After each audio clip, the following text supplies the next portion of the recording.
I just think maturity about him now. We've watched him come up through the ranks as a youngster. He's grown into the role of a hero of Africa cycling really well. He is, but I fear a little bit with Biniam Girmay that I've worked with the first African team that went to, is this Eric again? Yeah, I worked with the first African team that went to the World Championships, and you need that hunger. And I think we saw many years ago when the Iron Curtain came down, and the Russians never became the kind of dominant force they were in kind of amateur cycling. And I'm not too sure if Biniam Girmay still has that same fire in his belly this year than he did last year, and I hope he finds that fire back, because he needs that fire to continue to do what he did last year by green jerseys, three Tour de France stages, that magnificent Gent-Wevelgem one. We need that Biniam Girmay back. Mali, I'm afraid, are done. Both Dano and Diarra have now decided to call it a day, or maybe they've been gated, because if there's a chance of being tagged here on this circuit, then you are taken out. But what an amazing kit that is as well. Just looking at the Beehive, which is our convention centre here in Kigali. Absolutely beautiful building. Sense of modernity, but also a nod to the past as well. Well, just to let you know that it's 15 minutes they get taken off, but the last rider is one of the Mali riders, and he's at 14 minutes and 52 seconds across the finishing line the last time. So most riders are climbing off. Red Walters has climbed off. He was at 12 minutes and 25 seconds down. There you are. You're beyond the halfway margin of the average pace for the stage. What is our pace at the moment? Let me just last lap it was just over 43 kilometres an hour. Yeah. Well, they're not hanging around, but it's as an average from the beginning, accounting for just after the flag, and it was a little bit modest before our breakaway went up the road. But yeah, we're just under 41 kilometres an hour is where we are seated at the moment.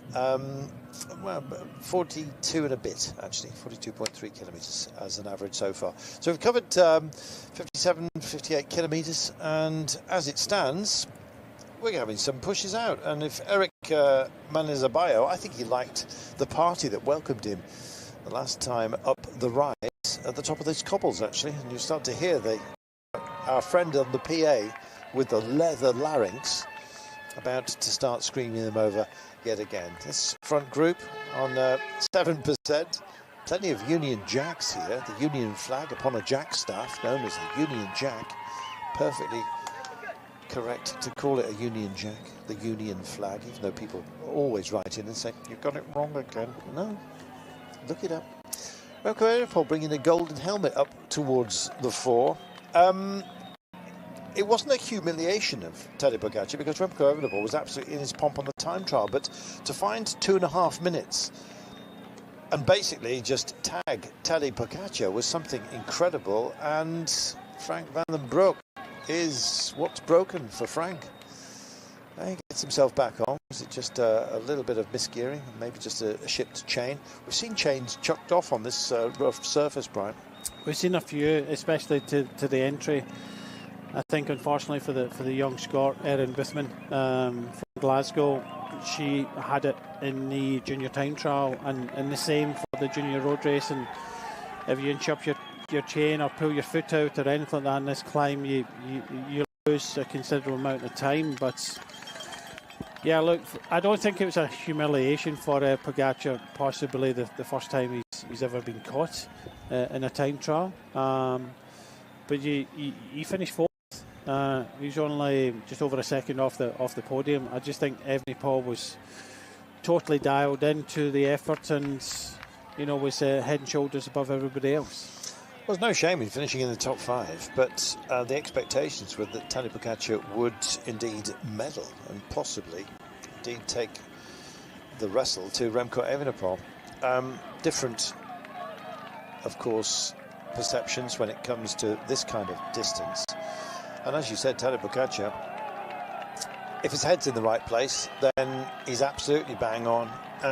There is a sense that after a few sort of withdrawals, especially a late one for La Vuelta, which caused all kinds of problems for his UE Team Emirates team. But here he's well supported by former rivals, the likes of Primož Roglic within his team, Luka Mezgec. It's a very, very strong unit that Slovenia have brought to the party. They can manufacture Marshall, if you like, with 9 riders. That's a big team. It's the biggest team we've got here. 8 plus the champion, which of course is Tadej Pogačar. I think he likes the rainbow stripes. It used to be described as a burden, Brian, but he's carried them extraordinarily well. Yeah, he loves them. He loves his Slovenian national jersey as well. Although out training to try and kind of be under the radar a little bit round about the Monaco area, he does wear just plain clothing, but he loves, winning races in certain jerseys, whether it's a leader's jersey in the Tour de France, whether it's the World Championships jersey. And for sure he's come here to try and win again, and he's always thinking about creating history, and his whole team are here to support him. We talk about the burden. Better explain myself, really. It used to be that when you wore the rainbow stripes, that essentially you were a target, and some riders felt that they were dialed out of success in other races because they were almost immediately jumped onto, and their attacks and their effectiveness, really, as a winner. You stand out. Simple as that. So it was regarded as something of a curse that would stop you winning other races to carry the world champions bands. But I think Peter Sagan possibly put that to bed. And a few others as well wore them with great pride and efficacy. And Tadej Pogačar, it hasn't diminished him at all, it seems. No, because there's not a lot you can do when he goes on the attack. It's as simple as that. Yeah. So for a lot of riders that have been world champion, the curse of the stripes is because you kind of stand out in that jersey. And then you're expected to do more, and that's the problem. You are world champion. Wherever you go in a race, you're seen. Whenever you go on the attack, you're chased down, and whenever you're in front in a breakaway, you're expected to do more. It's as simple as that. Like Kivu, always love the optimism of a long boat. It's actually for moving goods around the place. But when you see a longboat going out fishing, you think, well, they're going to fill that with fish. And you go out in a massive boat, and you come back with a tiddler. That's why you had a big boat. Thought you got to fill it. That's the teasing you get. Meanwhile, teasing us into expectations. I think Slovenia, they've not been that far off the front. Van Wilde has indeed called it a day. It was clear that was going to happen. Some injuries due to nudges of wheels. And for those of you that are perhaps joining us a little bit late, a lot of the major teams have actually suffered some significant blows to indeed their roster. Spain have lost Marc Soler. Van Wilde you have just seen for Belgium. Great time trials would have been part of the engine room to try and help Remco Evenepoel to rainbow stripes here. So he's lost. So Evenepoel has lost Van Wilde. Bjorn Kort is no longer at the disposal of Tom Pidcock, who looks a little bit second-hand himself as we look at Evenepoel as he crosses the line here with his golden helmet. So Kort, I'm afraid, is also out for Great Britain after really going through the tumble dryer, it seems, or indeed the rock roller. I'm afraid it was a rocky end to him as he went for a roll after a touch of wheels. There's a few others as well that have indeed been gated.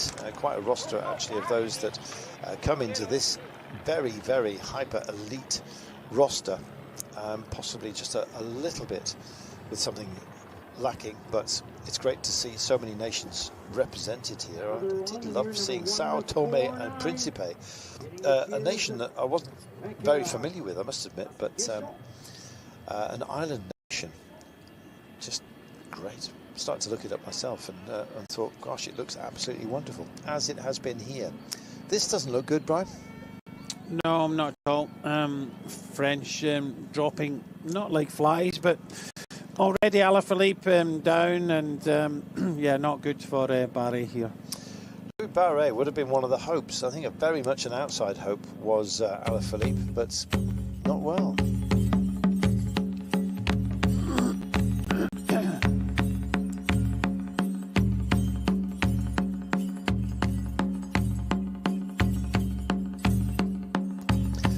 Tour of Rwanda itself, of course, is a spectacular race, and indeed it has entertained us and part of the UCI roster. It was the success of this race and others like it on the African continent that have, of course, made the UCI ponder the likelihood and indeed the effectiveness of bringing the World Championships to this great continent. We are here, and it couldn't have happened without the Tour of Rwanda. Cycling festival every single year, and now they of course have the right to host the World Championships. They've done it brilliantly. Minute 52 is our break. We are still playing with our circuit, and we are going to do so for quite a few more laps, and it goes on. Serbia, the latest to declare here, I'm afraid, and it's Onyan Ilic riding on his own, so very much a diminished roster. Now it's non-existent with just the solitary rider. Quite a few riders here, they don't have teammates. It doesn't mean that it's not going to go your way, but it's highly unlikely because you get this kind of service. This is Primozic, who is bottles. He doesn't need that many bottles, least of all one down his neck. Water carrier, especially when the days get a little bit hot, and we are starting to see some high cloud. The shadows have disappeared. There is a chance today of thunderstorms, but that doesn't mean that it takes away from the heat. We're in the center of the African continent, in this landlocked nation at altitude, and we're talking about 26 Celsius as a maximum, but heavy humidity, and with the chance of thunderstorms. The calm before the storm, you might say, as you look around here at the vegetation, whether that be the palms, indeed the hedges, or indeed the cacti, the aloe vera. Yes, they're not moving at all. And as it stands, our pace today is a modest one. We're just underneath 42 kilometers per hour. This will get a little bit quicker. I've got a feeling that we won't see the full-on pace until we get possibly to the foot of Mount Kigali. We play with the rib, the Côte de Kigali, constantly within, of course, our small circuit here, but we do go on a longer loop. The definition of this longer loop, Brian, it's very, very tough, and I suspect that that's really where the first huge slice of attrition is going to be taken out of the main favourites today. We may lose a few at that point. We may lose a few. It depends on whether they race it or not. It's the highest point, of course. The climb itself, 5.9 kilometres in length, 6.9 on average. So it's whether they want to play. I'm not too sure. You know, watching the World Championships last year in Zurich. I mean, well, we have to see. It's my second elite World Championship, and yeah, I'm really looking forward to it. It's a very hard course, and I think it suits me quite well. So yeah, I hope I have the legs to be here in the final. Because you've been showing very impressive things these last few weeks. You have the shape. Yeah, I think so. I think from the world, I carried it here, and I hope it shows. You like the course?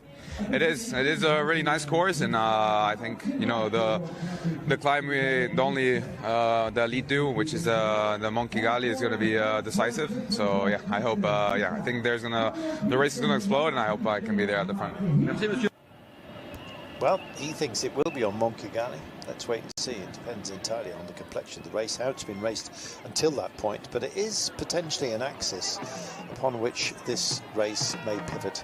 Looking at the clouds, Brian, some of them look extraordinarily threatening. When we get to the high ground of the mountain itself, as opposed to the coat, the little bosses that we're dealing with as part of the short circuit, if we do get a thunderstorm, I mean, it depends on how heavy that is and how long it lasts, but it will really be surely something of a shock on such a long day. 100%, and especially on the cobbles and traction and all that. But you got to remember the Kigali, the Mount Kigali is about 100 kilometres from the finishing line. Last year, Pogacar went with just under 80 kilometres to go to the finish, and it looked at some point he was paying for those efforts. Still managed to kind of hang on. I really don't think we're going to see that today. It's such a hard course this here in Kigali that I think it could be a little bit kind of later. So yeah, they're kind of half expecting it. I'd still be very surprised if we saw Pogacar and some of the favourites really go for it. But then again, you know, I was surprised by some of the riders that were up there earlier on. Del Toro was following moves, you know, earlier on today at the start. So I think 100 kilometres in this sort of course is still going to be very, very difficult. And I think what Pogacar will do is definitely use his team. I still believe this will be a little bit kind of later, the development of the race, rather than last year when he went from just under 80 kilometres to go his first attack. Well, it's all about Pogacar, of course, but Roglic, he might come into play. I'm not quite sure what the national management is going to be like. Roglic would love to be world champion, of course. And, race too difficult for Matej Mohoric, I would have thought. Great classics man. Luka Mezgec as well. Having a classics mentality is something, but of course translating that to such a long day, it's a very, very long day. Brian, are you of the opinion that this is one of the toughest world championships that we have ever seen? I can remember when I was growing up, the World Championships were in Salonche, and Bernardino just ground everybody to a pulp. I can remember watching that because the commissaire in the car behind was Scottish, Arthur Campbell, and of course in that breakaway was a certain Robert Miller. So I was a young lad at the time watching that, and that was just an incredible course. Very few riders finished that year, but looking at this course today, and we heard from Alaphilippe thinking there'd be very few riders left. It's just going to be terrible, he said. So I think it will be really attritional today, and yeah, I agree that's one of the hardest ever courses that we've had for World Championships. Brian, there is a sense as well that on occasion riders can ride themselves. I think I alluded to it earlier on. They can ride themselves into form on the day itself, especially on this kind of distance. Greg LeMond, notably, when he won for the second time, beat Sean Kelly in the Worlds. He described being absolutely empty and was declaring himself, and he was encouraged to stay with the race by Sean Kelly himself. Then he goes on and beats Sean Kelly in a sprint to, of course, the great detriment of Sean. He never quite forgot it, and neither did I. I never forgot the anecdote, and let alone the action. But can you find yourself, even if you are struggling just a little bit? I'm trying to give myself some encouragement for Tom Pidcock, who's not looked great at the beginning here today. He looks uncomfortable. Can he find himself? I'm not asking you, will he? I'm saying, is it possible? Look, you have to have the form coming in here, so it's not a form guide, it's a feeling guide. It's one of these situations where it's a long day. Everybody here's got good form, otherwise they wouldn't be here. So I think it's just a case of some races, and many of the races that I used to do, I used to prefer to feel not so good at the start. Because if you're not so good at the start, you think more about how you can conserve energy more than anything else, and you don't waste energy. The worst thing when you do feel good, you waste energy, and it's about saving today. This is the Kigali Genocide Memorial, just located not that far from the centre of Rwanda's capital city. And it is, of course, in commemoration of the 1994 genocide against the Tutsi. It came 10 years after that. Terrible time.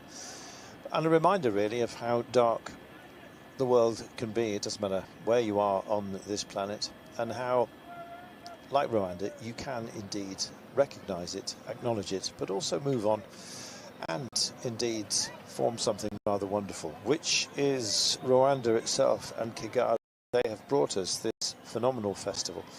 And despite the darkness of the past, it almost acts as a measure by which to experience and appreciate the joy that something like the World Championships can bring without ever forgetting those who are departed within that darkness that was.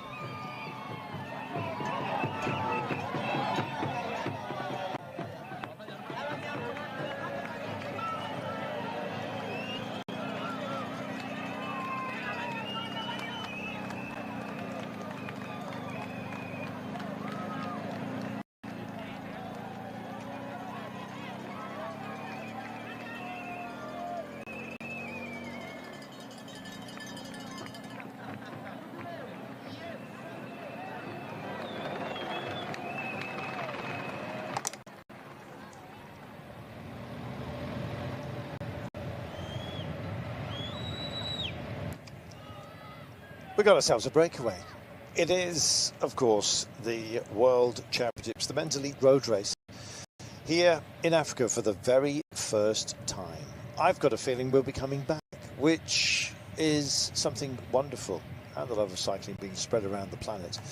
Right now, not much love being lost between these guys. 7 up the road. Raul Garcia Perna did make it over for Spain, and the teams represented up front have got some principles that might have a shout later on. Denmark, Anders Foldager has made the trip. They'll be thinking about Mathias Schelmoser. Great Ardennes rider, might suit him today. Julien Bernal is up the road for France. They will be hoping to slingshot someone like Pavel Sivakov, possibly Paul Seychas, but they've lost Alaphilippe and Louis Barret, but they do have Bernard up front. Mano Racing for the Netherlands. Short-handed team by some of their own standings of the past, but they have Tiemann Arensman and they also have Bolka Mollema. Ghana's John Britton, I'm afraid, no longer part of proceedings, but he's no shame in that. Unfortunately, we have lost quite a few. More on that in a moment. Back to our breakaway. Raul Garcia has made it up to the front for Spain. Spain, unfortunately, now without Marc Soler, leaving Juan Ayuso slightly hobbled, I would say, majorly hobbled, I guess, without Marc Soler. But we'll have to rely on, indeed, the support of the entire team, who will be falling in behind Juan Ayuso, who has got himself a long contract over 5 years. I think it might even be 7 with Little Trek, which is great news for him. So a little bit of settlement, and he comes here with his gander up, which is great. Says he's on form after coming out of La Vuelta. Ivo Oliveira started the move for Portugal. He, I would say, is one of the favourites within that group. They've got Tiago Antunes, they've got Julião, and they also have Morgado. Strong team, Portugal, but a quarter of their number are up the road. Different rosters, different amount of personnel. Fabio Christian has made the trip for Switzerland. His namesake Jan Christian is also in the team, so is Mauro Smith and Mark Hershey. Any of those could be surprises today, and we've seen that surprises can win prizes. As we saw in the women's elite race, Switzerland looked to have really nailed themselves on for a medal in that race. Might happen today. Fabian Weiss, the rider I didn't mention from Switzerland, but they have Fabio Christen up the road. So a Fabio and a Fabian. There we are. Maris Meyerhofer of Germany. It would be a surprise if Germany were to thrive, but you never know. Meyerhofer, handy rider. Jonas Rusch, Jörg Zimmermann, who'll hope to be bringing it all back home and keeping it with a musical. Engelhardt Humperdinck. Felix Engelhardt is indeed also part of a 4-man German team. The rosters are varied. The biggest team here is Slovenia. The gift being you're allowed a maximum of 8, which has been brought by Belgium, also by Denmark, also by Great Britain, also by France. Their rosters, of course, diminishing. But as a world champion, Teddy allowed to come here as well. So 9 for Slovenia, which seems a little bit unfair because they are so strong. When you look at Govetska, Nezgets, Mohoric, Novac, Jaka Primozic, Primoz Roglic, Matiš Zuma and Gal Glevar, as well as Tadej Pogačar himself, you realise just what an amazing force they are. Right now, they've not been forced to do too much chasing. Other teams have actually come and started to help out. The United States busy, but Quinn Simmons will be their secret weapon.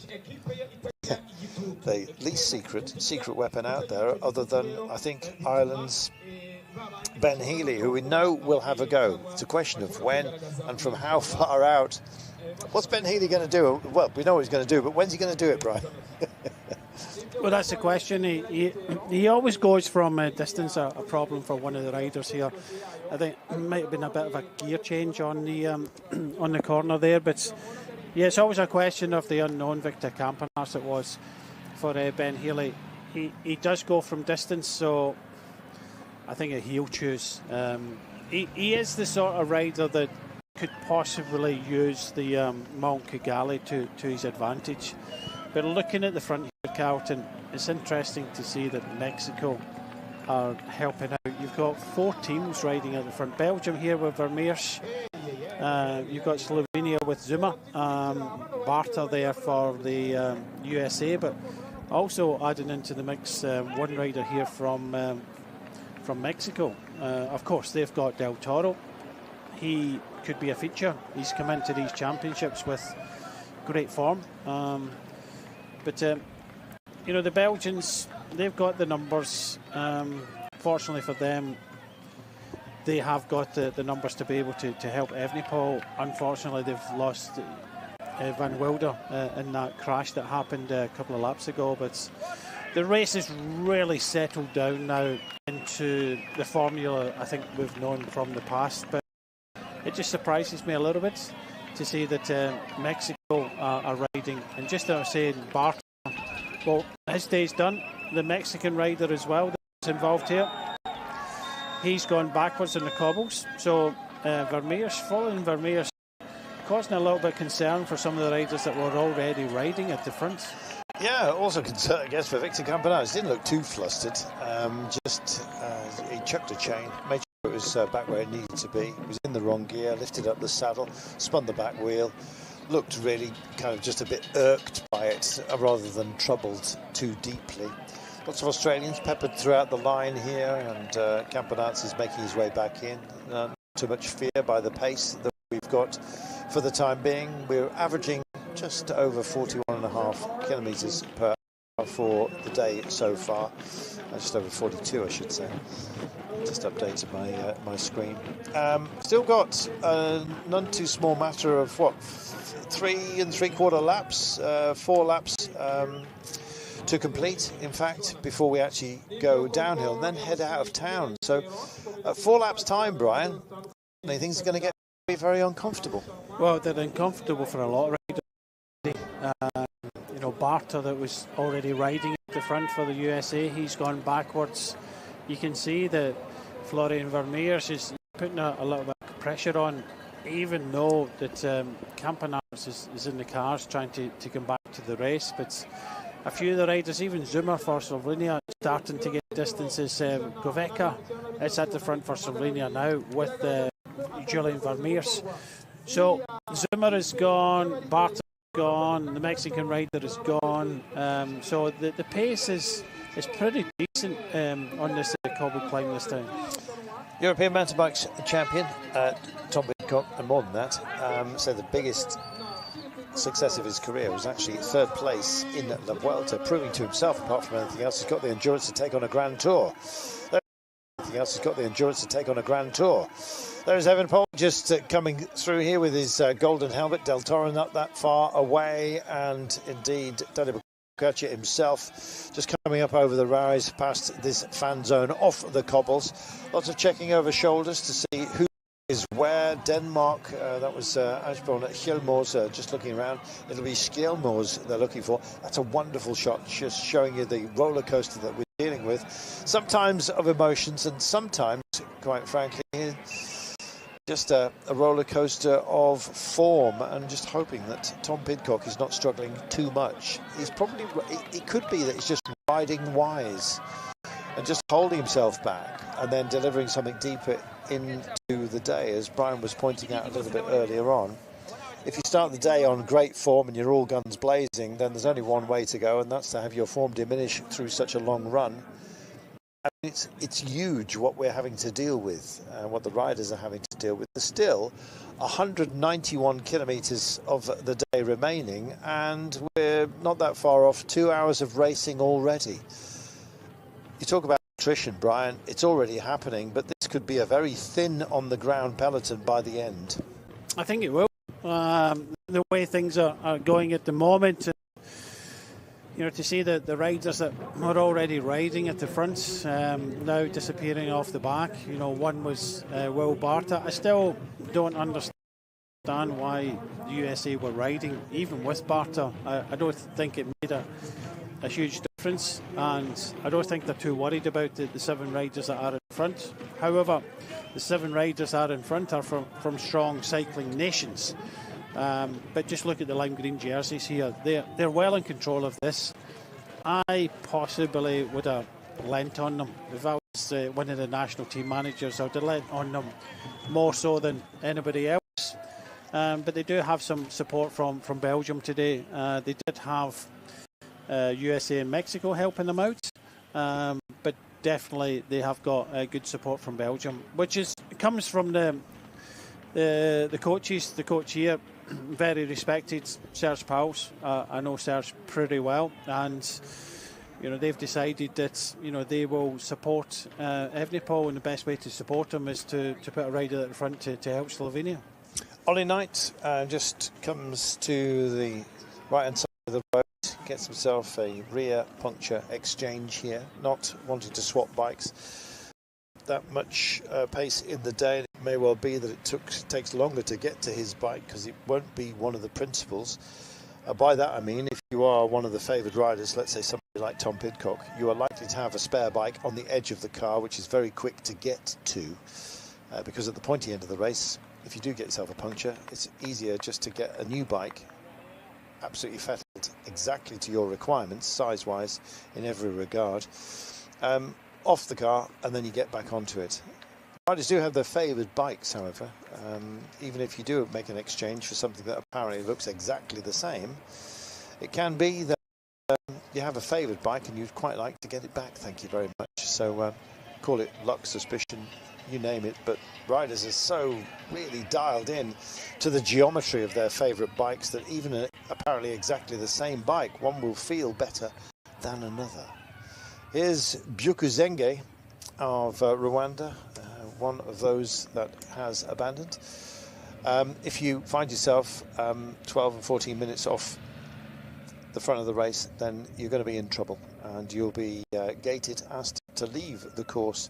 And we're seeing a lot of that happening. We're also seeing riders having left due to injury, I'm afraid. Sometimes sickness. Alaphilippe, who looked sprightly, possibly testing himself out, seeing how unwell he was, didn't like the answer he got, and he is off the bike. Others have departed due to injury with some touches of wheels. Campanazzi was part of an early animation, a potential really to get off up the road. It caused so much panic and worry that it was a very busy start to the day, possibly down to this man. Yeah, I think he was just marking things out. Nice to see Victor Campanus, such a family man. He's got his boy's picture on the top tube of his bike there, and I was in communication with him when he left the Vuelta with a little bit of sickness, and the day after he said, "Oh, my job's not done. I'm on daddy duty today," and he sent me a picture with his lad and his kids in one of these chairs, small, you know, the small kids chairs and things like that, and he was looking after them. So his job never stopped. Well, there's no better privilege than being a parent if you're lucky enough to be so. That's what you're here for. We're here for the World Championships in Africa for the first time, and the sunshine has come out between the clouds. Some clouds gathering for those who've done a lot of work early on, and Will Bartlett is taking a well-earned sit down. He's going for a nice drink, ice water. No, I'm going for the old red label, he says, and why not? Now a chance for these guys. These are Sierra Leone's. That was a 1,000-yard stare, wasn't it?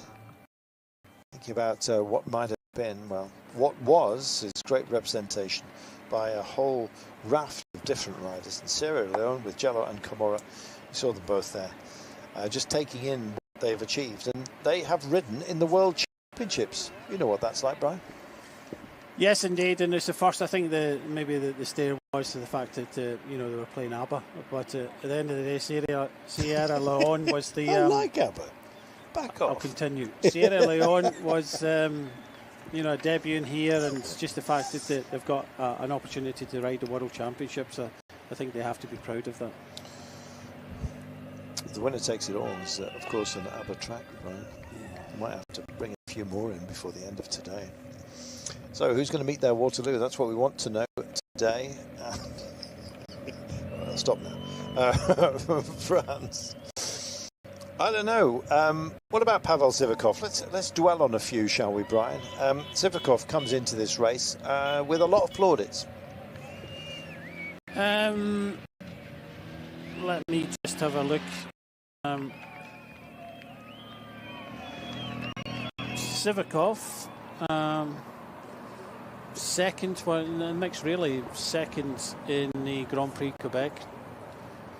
Apart from that, Tour of Britain 10th overall. So yeah, he's okay. 87th in the Tour de France. Of course, he was there working for his team leader Pogacar. So yeah, he's one of the riders that even last year he was, when Pogacar attacked, was just under 80 kilometres to go. He was the kind of last man or the rider that tried to go with him. So I think with France having Bernard here, I think they knew that Alaphilippe wasn't possibly feeling that great, that Sivakov could be, you know, a feature. But again, it's, you know, it's one of the other riders that rides for UAE Team Emirates.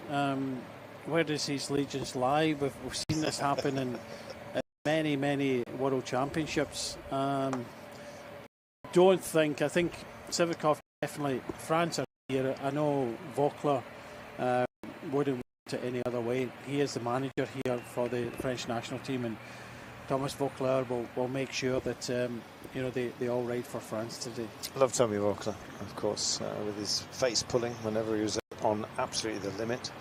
The tongue would come out, starting to lick at an invisible ice cream that was hung in front of him. Fantastic. Like a donkey turbo, I think you might say, which was hanging a carrot on a stick in front of a donkey, making it go faster. That old cartoon. Wasn't that from Winnie the Pooh? I think it might have been. But anyway, yeah, less literature. More poetry today, perhaps. 184.8 kilometres from home, and we've got to, what, 2 minutes and 39. Our breakaway's doing a good job of actually moderating the day. But we don't want moderation, we want action, and we're going to get plenty of that, I think, by the time we have completed 150. We're in about 30k's time. 2 more laps, Brian, and then we leave the city, and that'll be the first time that we have departed in these championships. Yep, exactly. The time trials were a little bit of kind of out and back, and then came on to the circuits to the finish. And of course, the circuits have been quite consistent in the road races that we've had, and it's kind of hard because normally you come to the World Championships, you kind of watch the other races, you know, from the junior races, under 23s, the women's elite, and I think they've all been very different in their own unique way. So very difficult to see how this is going to kind of play out. But I think everybody knows that this is going to be super hard. It's you know, we've already seen some riders at the start making, and some big riders making you know, little bits of an effort. We've seen a crash and taking out a couple of key individuals for the different nations, and you know, I think this is going to come down to a very small group.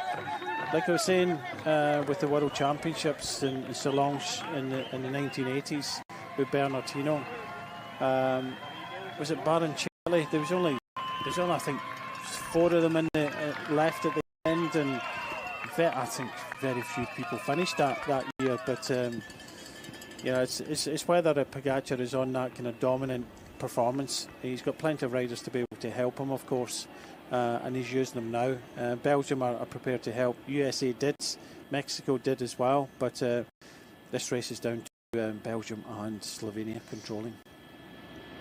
Volcanoes National Park, and of course it is the home to the big beasts.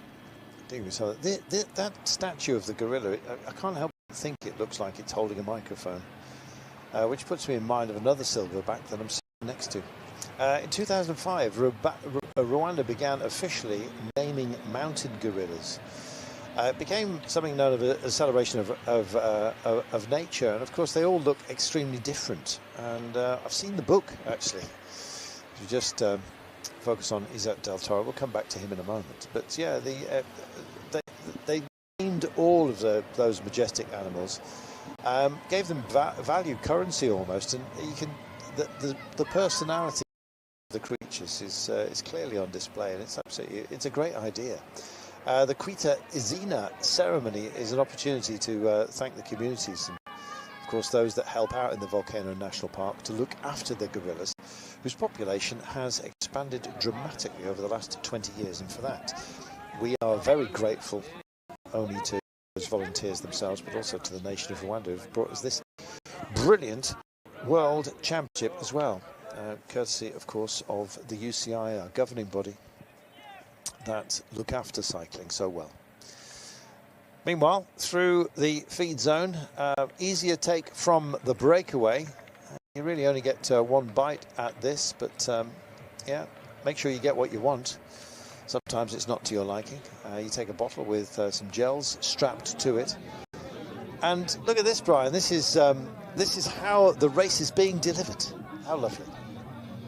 Yep, we see this much throughout the world. Europe, Italy, France, and they all watch it on local TV and then jump out to the side of the road to cheer the riders on. I was just, looking at Eric, the Rwandan rider, climb off there. I was quite fortunate to work with Adrian Niyonshuti, who's a kind of pioneer of cycling in this part of the world. Of course, he's 38 years of age now, and he was national champion in 2010, 11 and 12. One of these breakout riders from Rwanda, and having spent time with him over the kind of years with MTN Quebec, he just seeing his drive as an individual inspired me as well, because when you hear the story of his family life and where he's come from, and I met him at the 2012. I went up to Stratford to meet him, and he was just so proud. A bit of a trailblazer for Rwandan cycling, and I suspect a lot that the riders from Rwanda are here at championships have been inspired at some point by Adrian. When you consider, and we see the memorial to the genocide that happened in this part of the world, he lost 3 brothers during that, and that was the kind of motivation for him to try and kind of break through in sport, and he did. He was a super rider, and a lot of respect for Adrian, and he's doing wonders for Rwanda, and he must be very, very proud to see the World Championships in his back garden. Well, we do, of course, have the Tour of Rwanda. We have the Missa Bongo in the Tropicali in Gabon. The Tour of Burkina Faso as well, which in the past has provided some fabulous racing. Racing, of course, down in South Africa, where I guess the main success in the past has indeed come from. But Africa has still got so much potential, and I think in recognition of that, the World Championships had to come here, and this year it finally has. Yeah, no, it's great. I know that Visit Rwanda, they sponsor, is it Arsenal? They sponsor the. I'm not sure. Yeah, I've seen it around in other kind of sporting platforms, but you know, Africa, I've got so many races. I've raced in Africa in my lifetime. Arsenal, yeah. Not that I'm a fan of Arsenal, but one of my family members is, so that's where I've probably seen it. But just looking at, you know, lots. I was fortunate to be part of the MTN Quebec team, which is a lot of African riders, you know, Algerians, and with Yusuf Regege. And they've got the Tour of Algeria, there's the Tour of Morocco, you know, in the north. There's a lot of racing here. Of course, you know, for a lot of these riders to come to Europe, which is still the hub of world cycling, and that's what the UCI have been trying to do over the years, is try and kind of globalise cycling. I don't know how we're going to get away from the hub of Europe, but you have to. Even in my day, you had to go and live in Europe, and for a lot of these riders to come here and race in Europe, I know for a lot of the African riders, it's so important for them to get home, to see loved ones and have that home environment, and that was always the trouble sometimes with visas and various other things. So yeah, just hopefully this will continue, that we'll see more and more races and more African races on our TV screens. Felix Engelhardt clearly struggling. You never know whether it's just sheer exhaustion on the day. You can just get yourself a misfeed, or indeed a little bit of illness can happen absolutely anywhere. So, yeah, I'm afraid Germany down to 3 with Meyerhofer, Rush and Zimmermann, hoping to bring it all back home at the end of today. Meanwhile, I'm afraid that Felix Engelhardt is no longer part of proceedings.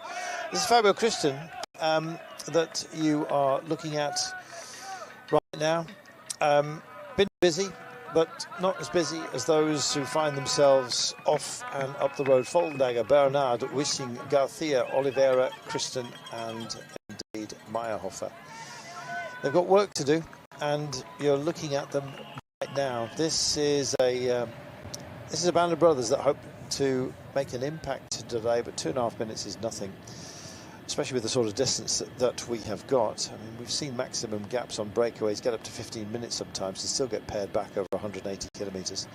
And with the sort of terrain that we've got here, I'm afraid, getting up the road, it kind of has a whiff of the foolish about it, but you never know. Never know what's going to happen with the weather either. If we do get a dousing of rain, it's likely to be very, very heavy. And there's a suggestion that there's some moisture in the air at the moment as we come back to the cobbles. We'll be seeing this section for 6 laps at the end. We're completing 9, by the way, before we exit and head out into the countryside. We are on lap number 6. We'll be starting lap number 6, I should say, once they pass the start-finish line. And this cobbles introduces you to it. It's the last test, and it was proving to be a decisive one.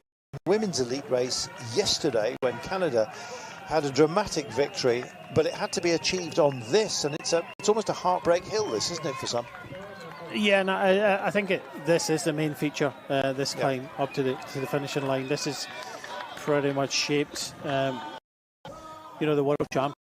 Remember this cobble climb up to the finishing climb for years to come, but yeah, it's not easy at all, and you have to add in all the other kind of layers, the humidity, the heat, the altitude, you know, everything at all. And even some of these riders coming from Canada to here, you know, the travel, and we believe there was a little bit of kind of sickness in the Dutch camp. Sam Omen never started.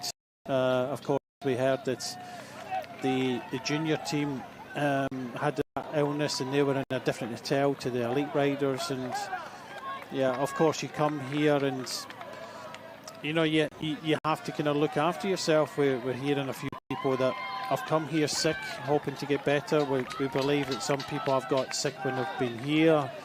It's you know, it's difficult for these bike riders to be totally 100%, and that's what you wish for. You know, one-day races are, when you target them, it's always very difficult to get everything spot on.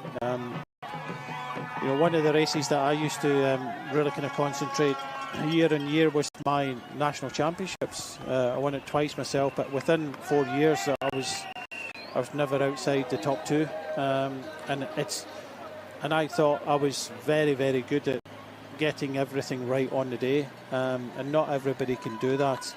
We see in stage races that you don't have to be on form going into the race, but you can kind of ride into a 3-week race. But in a one-day race like this, you need everything spot on to get the best out yourself. Pogacar, well, we know that he can do it. There's various other riders that can do it, but it's a skill in itself. Even the last ride, when you do your last ride, because believe me, a lot of these riders have probably in the last 3 or 4 days probably done a 200-kilometre ride. So and when I say that to people, some people are saying, why would you do that so close to a major? This is what you have to do. So everything from nutrition, everything, even at altitude, it suppresses your appetite, and you've got to remember to keep on eating. You know, taking your gels, taking your nutrition, your hydration is so important. Keeping cool. We've already seen early on that Tom Pidcock was getting doused in water. So there's a lot of elements to this race you have to get spot on, and then you have to keep on telling yourself, keep the gears down, keep twiddling, save, save, save. That's all it is. The World Championships is about saving the whole time, and of course there's a lot of riders in here not trying to win the race. Of course, we said it at the start, Carlton, that there's a lot of riders here just to get here was their goal. Just to ride a few laps round this course was their goal. To go, imagine as one of the African smaller nations, when this is your first UCI race this year, and you're on the start line with Pogacar, Evenepoel, all these big stars. That's something in itself. That inspires a lot of these other riders to try and do that little bit more in training. And but for a lot of these riders, they're here as workhorses. We possibly only have maybe 10, 12 riders that are capable of winning this race today. Everybody else in this race is here to support them. All fans, side of the roads. Kalmaratov, we just saw as an exit for Uzbekistan. Certainly looks that way.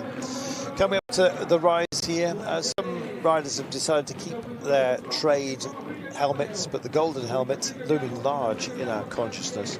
What chance Remco Evenepoel today? Has got a very good one. He's already got the bragging rights over Tadej Pogacar of having beaten him in the time trial, and indeed caught him as his 2.5-minute man. Can you believe that? Well, it happened. Could something strange happen today? I'm actually wondering whether we might get from a side quarter somebody that could produce something of a surprise. Well known to us, of course, after a busy cycling season that's not over yet. Even after these World Championships, it seems to roll on almost in perpetuity these days. And it's never that long before you're getting busy down under.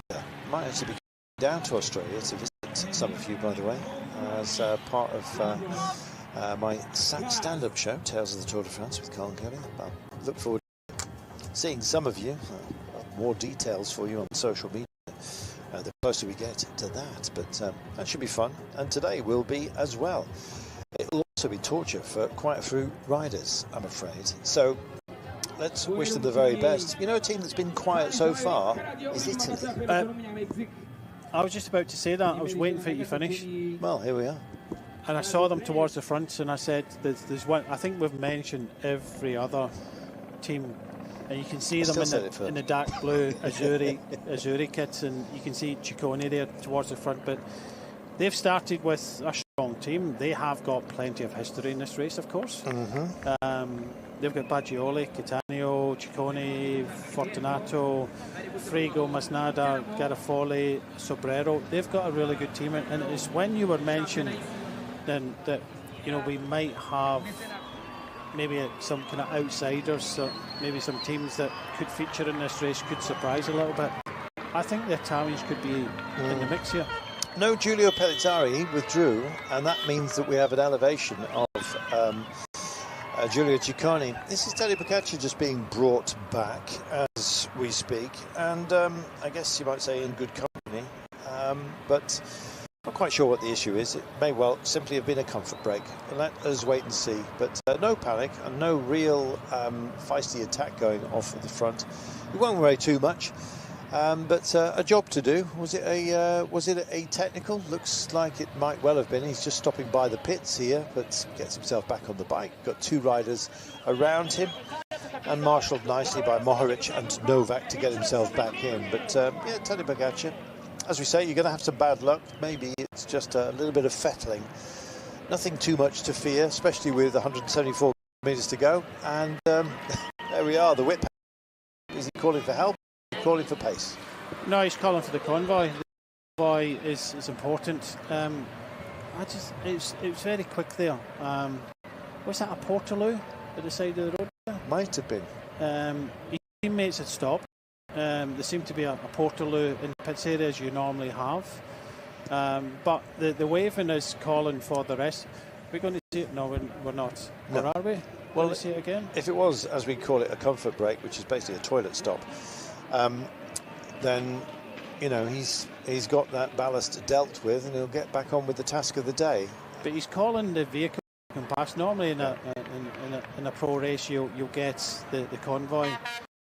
But you're talking about national teams here, and some of the times the national managers, this is probably the only race they do. I was going to say not as dialed in. No, there's certain protocol. So he's waving up. He's wanting the convoy to be very, very tight so that they can just jump between the cars and use as less energy as possible, just like in front of them. But Shimano Neutral Service here are helping them a little bit. They understand that there's a lot of kind of ex-pro bike riders involved there. But I think it must have been a comfort break, maybe a Portaloo, because on this circuit, where can you do that? And the fact he stopped in the pits area, you see clearly from the pictures there that he was at the front of the peloton. So having that slippage room, stopping, having a comfort break, and then continue his effort, and now they're making their way swiftly back to the peloton. They've got Eddie Dunbar with his Jayco, as you can see, plum-coloured trade kit helmet. There is Tadej Pogačar, nothing too stressed. Not giving us a wave though, I note, but he's pulled the hair out of his helmet. And there was actually a helmet that was sold with tresses of hair already attached to it. I think just for a laugh, but I did think about it. You know, to recreate the glory days. Joining Eddie Dunbar on this trio, which includes Tadej Pogačar from Slovenia, is Chao Chang Wang of Thailand, who's still very much in the race. Good for him. He's just been tagged off actually as they get into the cars here. Actually, I was talking to a good friend of mine, Joe McAleer from Met. She looks after the sponsorships and marketing of Met helmets, and I was saying, surely not these helmets are, you know, designed like this. And he said no, he puts his helmet on and the tufts automatically come out. It's not a fact that, you know, he pulls them out himself. Is a bit of a trademark. It just happens when he puts the helmet on. Well, let's hear from Tadej Pogačar, who spoke at the beginning of the day. Yeah, I mean, definitely you need to have a feeling today. It's a so long race and so hard race. You need to have a feeling for your body and for the race. And yeah, you can talk about the tactics and everything like all day, the day before the race, but in the end, it can be so many factors, and yeah, you need to have the feeling for the race. Do you have the same feeling as last year? As terms of shape, I think I'm really good, and in terms of motivation and energy, I think even better. Is it going to happen in Mount Kigali? I think so. We're gonna see some sparks there because it's so hard the climb. So I think we cannot avoid that climb to go easy. I think a lot of people will try to attack even before, maybe to get advantage before the climb. So yeah, it's gonna be hard.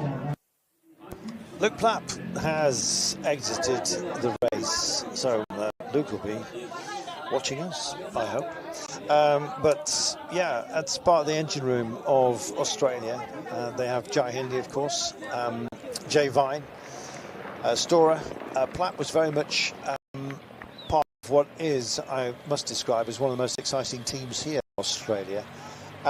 If you're looking for a team that will not be afraid to go very deep and have the weaponry to actually handle themselves in just about any kind of scenario, Jai Hindley will be their principal, but there's some very strong other cards to play. I would have had Luke Platt down as possibly within that top vanguard of 4 riders that they want to work for. He's out of the race, which means there's added importance to great Jay Vine, Michael Stora, and of course Jai Hindley himself. I think so. I think the 3 kind of principals have been really impressed with Michael Stora recently. He's had really good performances. Jay Vine, of course, a teammate of the trade team of Terry Pogacar. But I really do think that Jay Vine, Stora, and as you say, Jai Hindley can really feature, because both Jai Hindley and Jay Vine had some good form in the Vuelta. So when you've had that Grand Tour, you come out it, you put the preparation in, and I think they are the 3 from Australia. Michael Matthews, however, has got a bit of kind of bandage, a bit of a limp before the start. It's not been, I don't think, advertised anywhere, but it looks as if he's had a little bit of an off in training. On the way back for Michael, it was good to actually, very much good fun to work with him during the Tour de France. Looking at, so if you're wondering where the Hirondelle, the swallows go, you've just seen one skimming the water here, which is absolutely lovely, in the Akagara National Park. Indeed, this is where we soon will be heading out towards the great mountain itself, Mont Kigali. We have the Côte Kigali, the Côte meaning a rib. If you get Côte de Boeuf, if that's what you're going to ask for, it's basically a big rib, sometimes a T-bone. But the Akagara National Park is one of the beauties, one of the treasures of this part of the world, and really something that you need to visit if you're coming out here. I mentioned it earlier on in the week about taking a local guide, and that is really something that you should do. Best thing to do is get in touch with local universities and speak to the Students' Association, and quite often they will provide you with somebody who will know an awful lot about the flora and fauna, sometimes from the, I don't know, studying zoology, who knows. But it's a lovely way.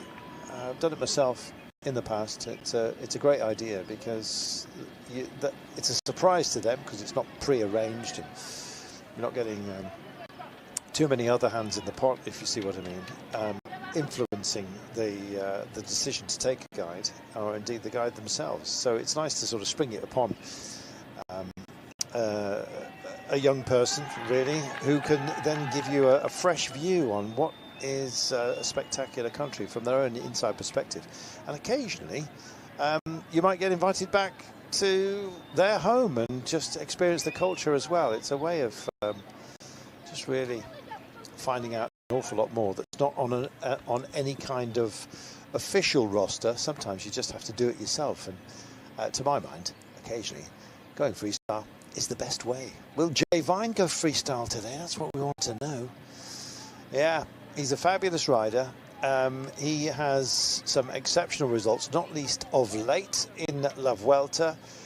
Will he get the call? At least only ringing in his head, perhaps, in a finale if he's up against Pogacar.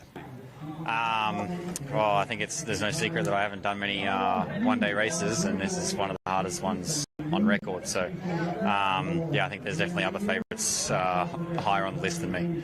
But the legs are there, and the course is hard.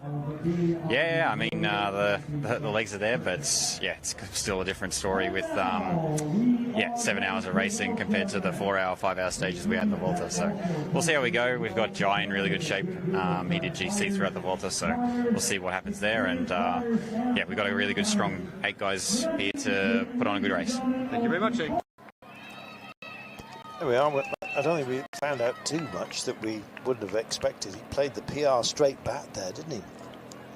Will the team get involved?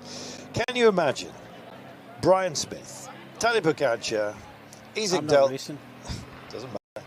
Hear the question. Isaac Del Toro, Pogacar, Jay Vine in each other's pockets in a very intense finale. And let's say Jay Vine wins it. And every day coming down for breakfast on the Grand Tours that he shares, of course, with Tadej Pogacar, he's wearing the rainbow bands. How annoying will that be for Tadej Pogacar? I think you just have to take it in the chin. Not a lot you can do. From what we've seen, the strongest rider has won this race. I think yesterday you could say, the strongest and bravest rider won the race. And I think if there's someone brave enough, then they could, really be pulling on that World Championship jersey, and why not for the Australians? And this is what we were talking about, that getting yourself 100% for a one-day race is a little bit different, and not everybody's the best at doing that. We just heard from Jay there that he doesn't do many kind of one-day events. There was a little bit of criticism about why is Vingegaard not here, because he's another rider that some people have said that he only does stage races. Grand Tours is his thing. He doesn't do one-day races. I think one time in the past he rode the World Championships for Denmark, but like we were talking earlier as well about how these riders, what motivates them, and to ride as part of your national team is such an incredible moment for everybody. But to ride stage races where some of these stages take up to 5 hours, but this is a different beast in itself. You're talking about 6.5 hours on average of the World Championships. It could be a little bit longer today, but getting everything right on the day, that feeling, that thought process. And that was the thing that we talked about with Tom Pidcock. Tom Pidcock was never, or hasn't been, the best at, and he even admitted himself, concentration. Keep, every day of a Grand Tour, that was always a question. Well, he's proven that now in the Vuelta. He's managed to do that. It's something that he struggled with, and that's why he does multiple disciplines. So it's a very different kettle of fish here to become world champion. You have to be totally on it. Even hearing from Pogacar there, he's saying all the right things. He's saying the things that I don't know what you got from it, Carlton. That not much. It was more PR speak. His last bit was the fact that motivational wise, he's really good, because that's what he's been criticised with since the Tour de France, the last week of the Tour, and then afterwards. That's where people have been looking at the motivation there, the mental fatigue, that sort of stuff, the burnouts. These are the sort of things that people have been saying. Well, that was quite apt that he said, no, physically he's good, but, mentally and motivational wise, he's really good. Just looking back at Jonas Vingegaard, and thanks to Pro Cycling Stats for this, but Il Lombardia was the last classic day that Jonas Vingegaard did, and that was in 2022, Brian. Of course, he came into 2023 and notwithstanding, didn't have any classics to his name, and then of course injuries started to wash in. He came back to the Tour de France, finished runner-up in 24, and of course went to the Tour this year as runner-up again. But yeah, it seems to have dialed out of Jonas Vingegaard any kind of proclivity or desire to take part in single-day races, classics. Lombardia, long day, finished 16th to 253 kilometres. It is one of the big ones, and not that much of a difference distance-wise to here, and plenty of altitude gain in that race as well. Yeah, I don't understand. He was 16th, by the way. I loved stage races. They were super hard day after day after day, but one-day races are, great. I don't understand. He's got the physical attributes to do well in races like Lombardia, Liège-Bastogne-Liège, and Flesh Wallon, which isn't the kind of big distance, but I just don't understand, why he's not, or he hasn't in the past concentrated on one-day races, because a lot of these races that we've been talking about are super special. And I know that Pogacar, targeted Roubaix this year. I wouldn't think that Vingegaard is totally suited to that, outside his comfort zone a little bit, but some hillier one-day races definitely would. Yeah, Drome Classic, I think he's had a go out in the past, and there's various others as well that I think could suit him, but not his choice, not for the time being anyway. Choice of these guys very early on was to go for it. Too early for some, you might say. Well, we are just about to enter lap number 7. Indeed, complete lap 7. I think it's fair to say.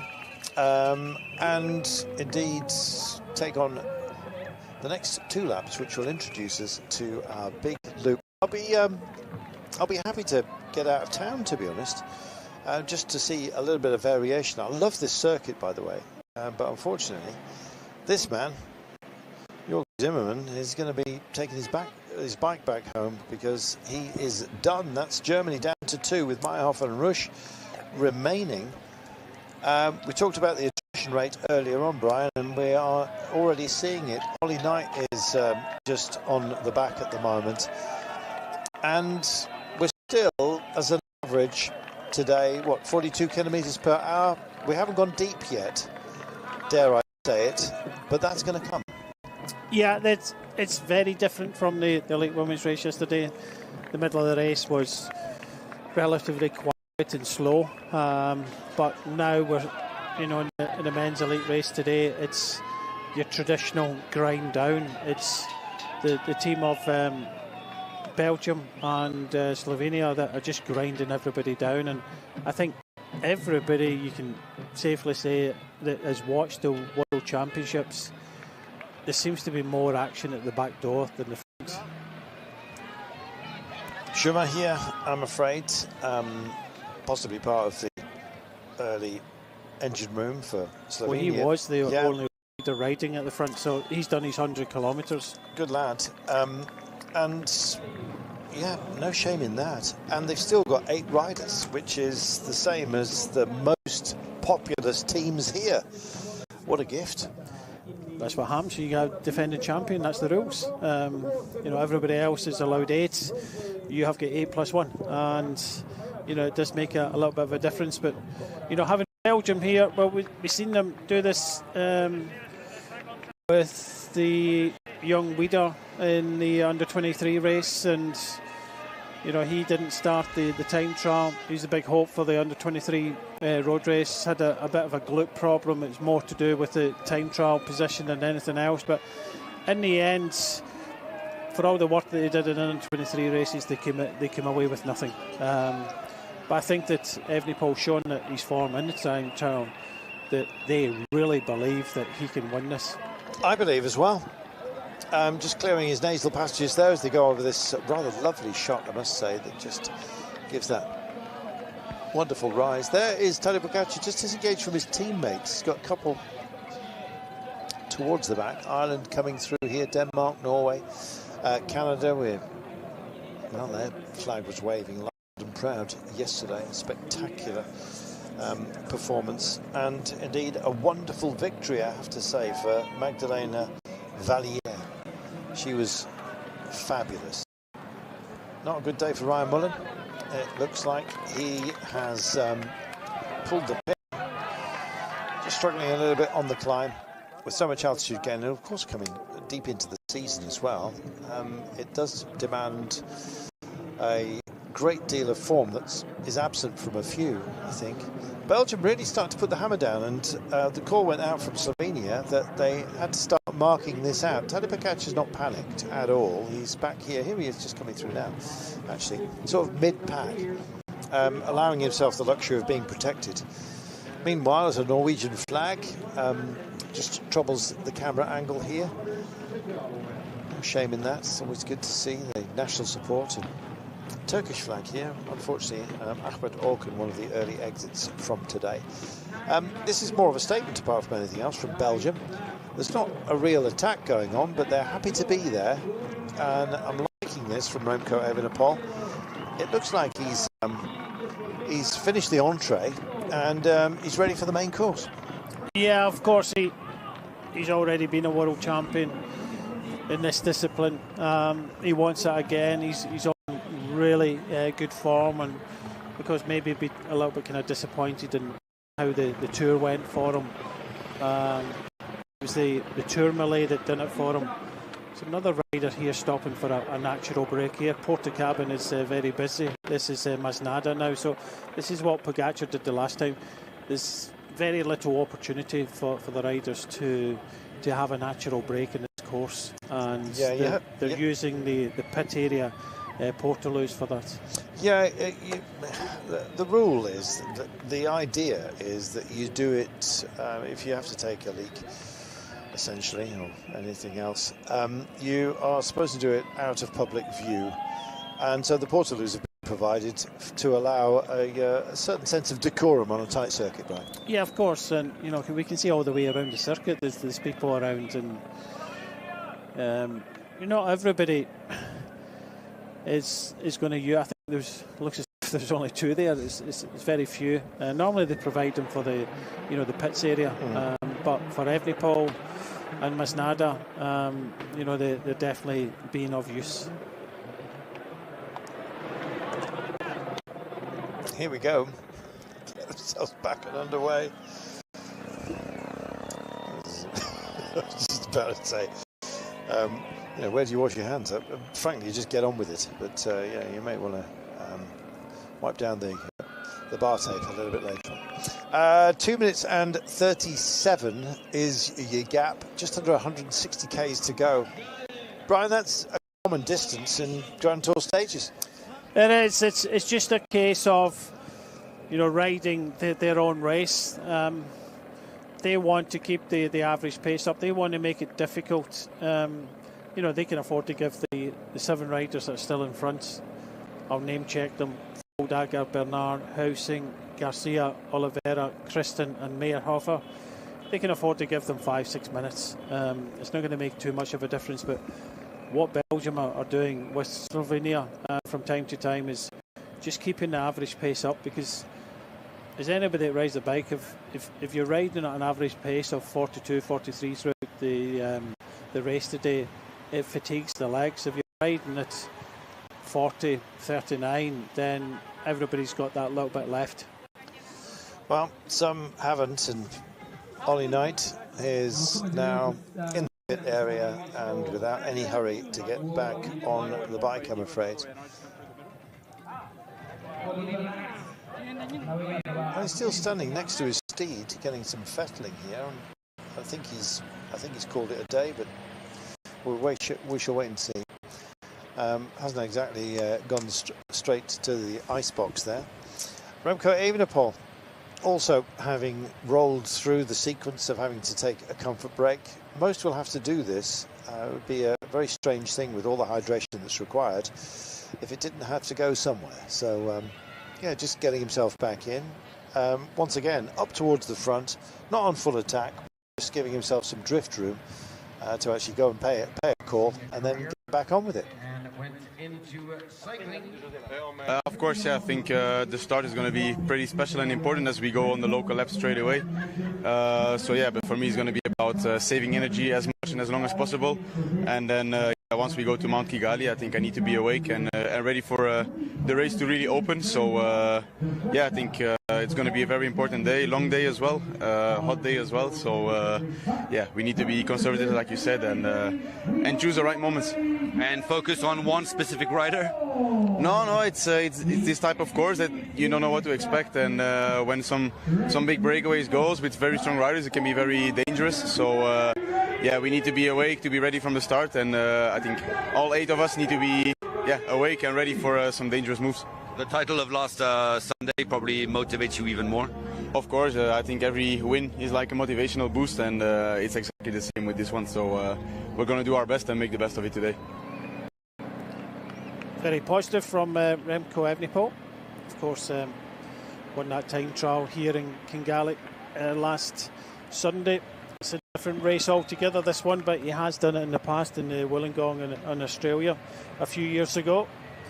And they have been attentive right from the start. All 8 of them have been kind of dialed into this one. We've seen a lot of Victor Campenaerts, of course, just kind of marking things out where they don't have a large breakaway. Still quality breakaway of 7 riders, but I think it's a case, and I think Evenepoel said that in his interview, that it's not about what others do, it's what Belgium do. You know, they're just going to concentrate on what they're doing more than anything. Back to the front, and it's Goveka, the Slovenian rider. It's still Florian Vermees. Florian Vermees has been the rider from Belgium that set the majority of the tempo today. This is Woutpoels, the veteran of the Dutch team, rides for Astana. Of course,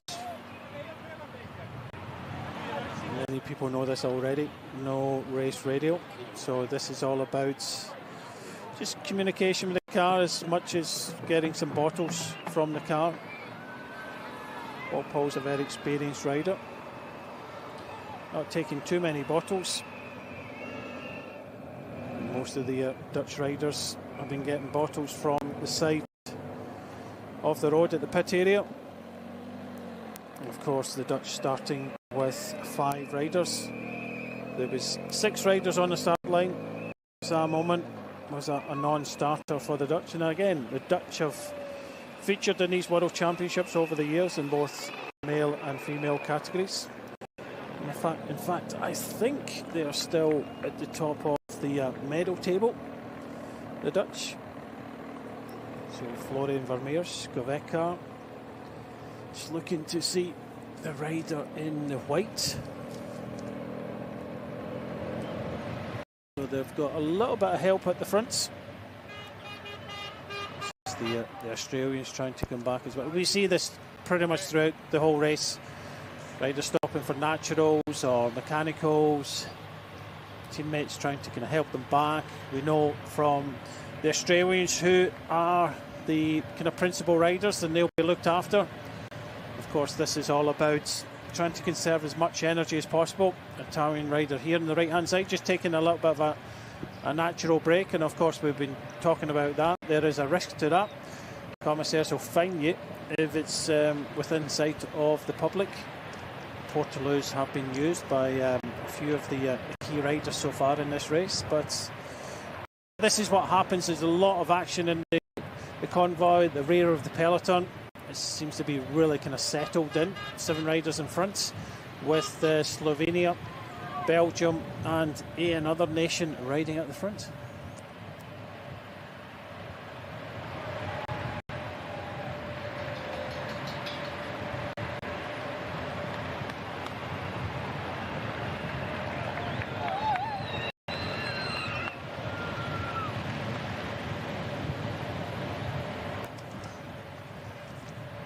It looks like we're going to have some rain. You can kind of sense it yourself, Brian.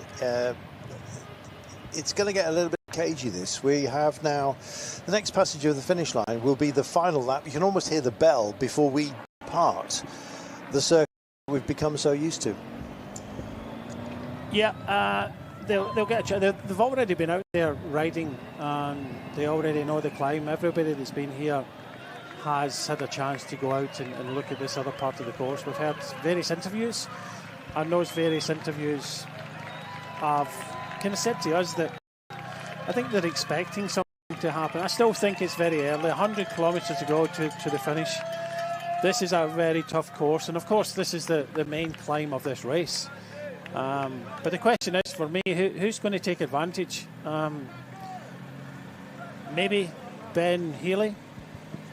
Of course, they're going to ride it up at a decent pace, and because there's a lot of nations here that want to make this race as hard as possible. But I'm not too sure we're going to see someone strike out for glory for 100 kilometres to go in this race. So I think there might be a selection, but I don't think it will be the selection. I agree, but I think we're going to get a little bit lively, and I think that's going to happen in the next 20 kilometres or so. There is a couple of climbs that are going to be unusual, and you can already see there's a little bit of impetus that's been built into the peloton. And I think that is precisely because we are going to have a little bit of variation. And if there is to be any changes, at least within the next, let's say, hour or so, it's going to happen, I think, in the next 20 kilometres. So let's get this dealt with. We're going to get onto our cobbles at the end of this descent. We'll pick up to our the climb that almost defines our small circuit. We'll then take a lap, and after we have, we're just about to begin at lap 9. We're actually leaving town. We're going to the Col de Péage. Then that will introduce us to the Mont Migali, then the Mur de Kigali, obviously named after Kigali, and then we'll come back and start playing with the Côte de Kigali, which is the rib, which you are familiar with. But it's almost like an island of respite, not only for the riders, but for you at home as well, that we're going to have a change of terrain. I remember when we were at Richmond, Virginia, the circuit had no variation within it, and I can't remember how many laps there were, Brian, but I've got a feeling it was like 40 or something. No, it wouldn't be that short. I can remember the circuit there, of course. Maybe it just felt like that to me. Yeah, it seemed to be a little bit crit, but you know, Richmond is part of the circuit on Swift. I've ridden it a few times myself, and there are a couple of key points in Richmond that come very much like this. You can remember the climb, the quick descent, and then the climb back up to the finishing line. So there was 2 climbs in quick succession. 15 laps. You're absolutely right. I just remember it being interminable. I kind of thought it was even more than that. Maybe it was just, maybe it was my own nightmares that came after that. But you need to get yourself on Swift and then familiarise yourself with these World Championship courses. Innsbruck would be a good one for you. It's quite hilly. Thanks, mate. Quite fancy Qatar. Actually, in Qatar, there was one major turn. That was it. It was like a desert road. Then they turned south. And that's when it happened. That's it. That was the only variation. As the crosswinds happened, and then that was it. So I'm just looking here that another team in the white is Mexico. And the Mexican team with 3 riders started. Of course, Del Toro has been, I would say, the man of the month.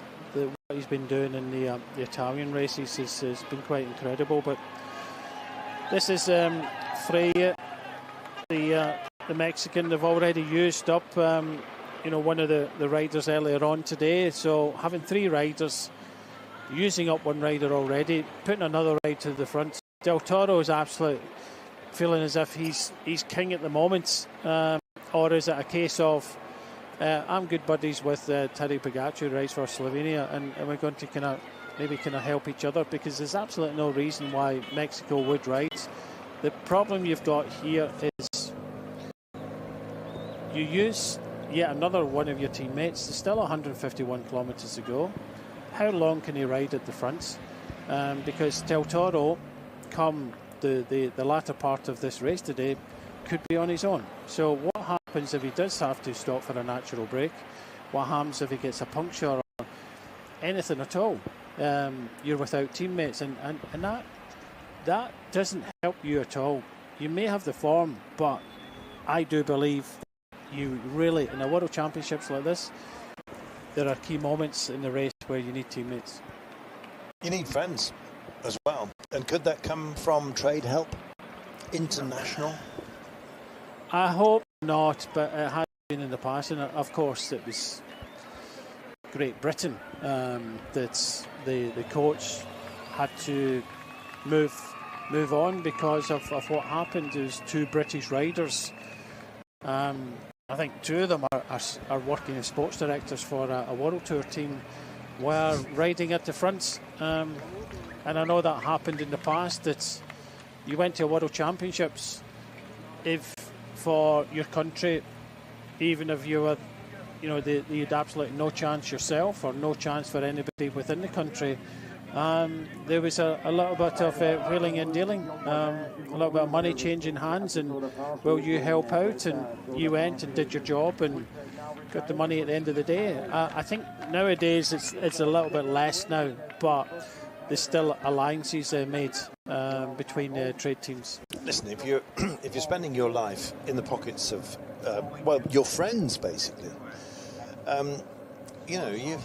you're possibly going to be given to looking favourably upon somebody who's asking for a little bit of help, even if that extends to taking a bottle from the side of the road.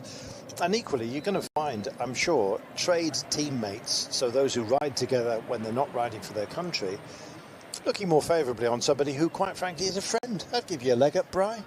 Yeah, but if I was really direct and personal here, like I always am, I would say that what Mexico are doing here is actually not helping Del Toro at all.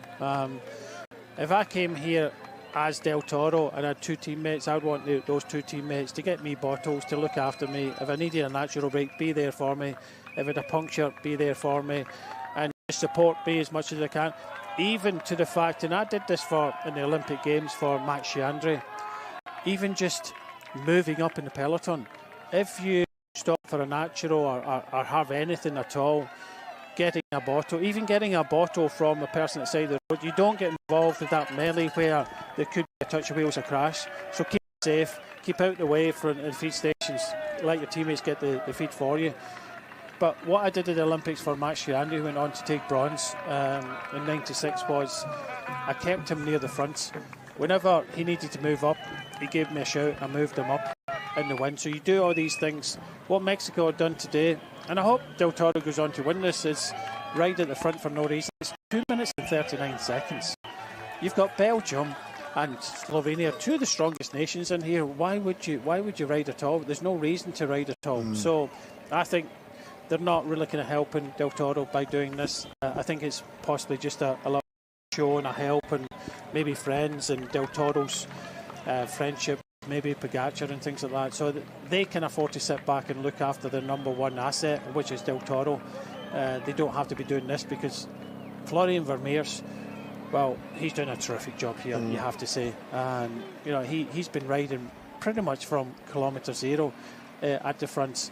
We know he's very capable of doing this, and he's doing a good job at that, because we've seen Zuma for Slovenia. He's done 100 Ks, now climbed off. There's a few other riders that have been up there doing their job. Finished. We saw Will Barter for USA ride at the front. Florian Vermeers still there. A little bit of a wave, and you'll have a few more of those, I'm afraid. Even Romeo, very strong rider, giving us a goodbye. Got a teammate up the road, and this is Raul Garcia. Had to get into this breakaway, and he's been very much part of the push out front ever since he joined them. Looking a bit second-hand is Menno Wissing. He's a big man, and on the climbs he must struggle, and others are starting to show some here. This is Primožić, I'm afraid, and for the last couple of laps he's looked like he's possibly a spent force. We've already seen Zuma having done the job, and there'll be a few more as well. But that's what I'm saying.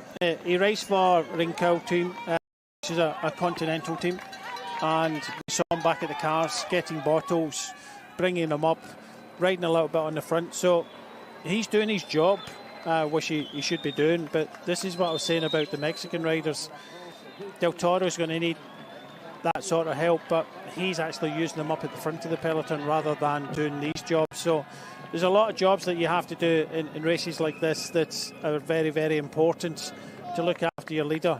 Not riding on the front like the Mexico team are doing here. So I fear that they're helping others instead of helping Del Toro in the end. But I really do hope that the sensation, or one of the sensations of this year, tremendous Giro d'Italia. Yeah, brilliant. Possibly should have won it, maybe mismanagement in the tactics come the end. But the way he's been riding in some of these Italian races has been quite incredible. He's been riding, good riders off his wheel. But then again, this is a totally different thing. 267.5 kilometres, not easy. Certainly not easy in these sort of conditions on this course. kind of felt sorry for him at the Giro d'Italia. It was a shoulda, coulda, and woulda. Had he been a little bit more experienced, and do you think he's actually showing that lack of experience right now without actually directing his own team to fall into the role that they would expect, especially in a short-handed outfit? Well, I think in the Italian races, that what I've seen, because we were covering the Vuelta at the time, it's very difficult to kind of keep abreast of everything, but I think, you know, just the form he had prevailed in these races, put himself in the right place and just, you know, rode everybody else off his wheel, and those sort of races kind of really helped him. I thought possibly, and as you would, because he's still a young man, he's still learning his trades, he's still trying to do the right thing, and the fact that, you know, what he was told to do in these races, in the Giro d'Italia and the stages come the end, and that was a mistake, and you'll learn from these mistakes. He's got a bright future ahead of him as long as he keeps on the same trajectory. Govetska goes back to the car, has a brief chat, and I think potentially says my day is done. The pace is picked up as well. We're still waiting to get, I haven't seen it, maybe it's just me that's missed it, some of the lap indications that we will stack up as a graphic for you, I'm sure, a little bit later on. But it's not been the most sterling pace, but I feel that that's going to change, because we're now just coming up to start or to complete lap 8. After 9 laps, we leave town. So when we're on the cobbles, next time by, this is what introduces us to our finish line, a couple of little dishes that we go into. Next time by, I think we might get a kick on, especially as we're heading out into the countryside here. It'll give us a different view of this wonderful land as well. There you go, 8 laps to go. And it looks like some help as well. Belgium want to make this difficult, likewise. I think they want to be seen as part of that. We often say buying the right to fight. Well, they're doing more than that. They're doing a lot of the work, Belgium. They're certainly staying attentive. Slovenia more disparate throughout the group. Australia keeping themselves nice and handy, but a lot of teams now getting themselves into colour order as they call for a little bit of sustenance. Because their battle plan is about... Oh, gosh. This camera's in a challenging spot. I think a good spot, because it shows you how important it is and how dangerous it is at the side of the road. Goveka, well, he was one of the riders that was riding at front with Vermeer, so he's done his job. Look, I've done this myself, where I've gone to kind of major races, and you get given kind of blocks of what you have to do. Your job within, you know, these kilometres is what you have to do, and if you can do that little bit more, then do it. So Goveka is gone, Zuma has done his job, there's various other riders that have done their job, and that's their day done. But from the cameras at the side, it's very important that you stay safe. I think we've only seen one crash in the feed station, and that was the under-23s. But just to give you an indication, you know, we're still doing 42 kilometres an hour on average. That's 5 to 6 kilometres an hour faster than the women's race in the middle of their race yesterday. That's to give you an indication that these elite men are not hanging around, although it looks simple and easy at the fronts. But we had a bit of a lull in the action yesterday when the Austrian was in front, and you know, they were just riding relatively easy. This is not easy at all, and this is why Belgium and Slovenia are setting the tempo. They want to keep the average pace up, which starts to take its toll later in this race, and we're seeing it now. There it is. Very fast first lap at 43 kilometres an hour, but you know, we are still averaging 42 kilometres an hour. 22. The elite women were doing 25, 26 yesterday. We're approaching the halfway mark of today. And considering we've already been racing for nearly 3 hours, Brian, that's massive. How close to 7 hours are we going to get today? I think we will still be within 7 hours. today. I don't know by how much, because my crystal ball. It's clouded up. Yeah, it's kind of cloudy. If they keep this up, then yeah, it'll be close to 6.5 hours, because these pro races, I keep on saying, elite races get faster and faster towards the end. But you know, that's the nature of the beast. You know, you come here, you've got teammates, they do a specific job. When their job is done, there's no point slogging a dead horse. Yeah, exactly. It's part of the sensible nature. When you've got a big roster as well, you can afford to to throw a few pistons by having a high revving performance at the beginning, and that's precisely what we've got. Govetska has departed the scene, so has Primozic and indeed Zuma for Slovenia, but that still, 3 absent leaves 6, which is bigger than most teams who are taking part here. They started with 6 Rwanda. This is Shemo Isin-Giyumva, who is just back at the cars having a little bit of a chat. Still looks lively. Nowhere near calling time just yet, getting himself back in. The cars may well help. Mauritius have rocked into our consciousness in the women's race. Didn't quite happen for them. Alexander Meyer is here for the men, but they had very, very high hopes, and so did we for Kim LaCourte. Yeah, Kim she LaCourte finished 8th yesterday, which equalled the best performance in the Women's Elite Championships, because Milman Pasio finished 8th a few years ago. Of course, in the whole championships in the junior race, Ethiopia got 7th, which surpassed that. But in the elites, Kim LaCourte equalled the best performance by an African rider. Well, there you are.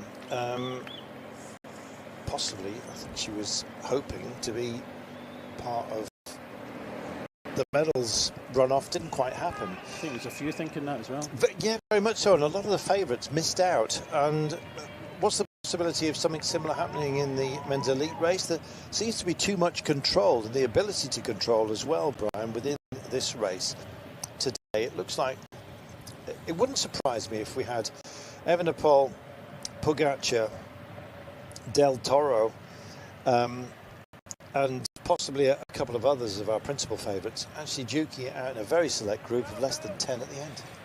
That would almost be the ideal, wouldn't it? That would be their ideal. Yeah. I think if it was to be like the women's race yesterday, then we need a counter-attack. We need a counter-attack on this Mount Kigali. If another Belgian rider, maybe the likes of Kia Nutebrooks, managed to get away. Of course, Van Wilder would have been a good asset to have, but he crashed earlier on today. But if you've got likes of Kia Nutebrooks and a few other riders, another maybe 6 or 8 riders go across to this front group, because it's only 2 minutes, and 2 minutes in this climb is not a huge amount. Then you have 12, 14 in front, and then it makes a big difference.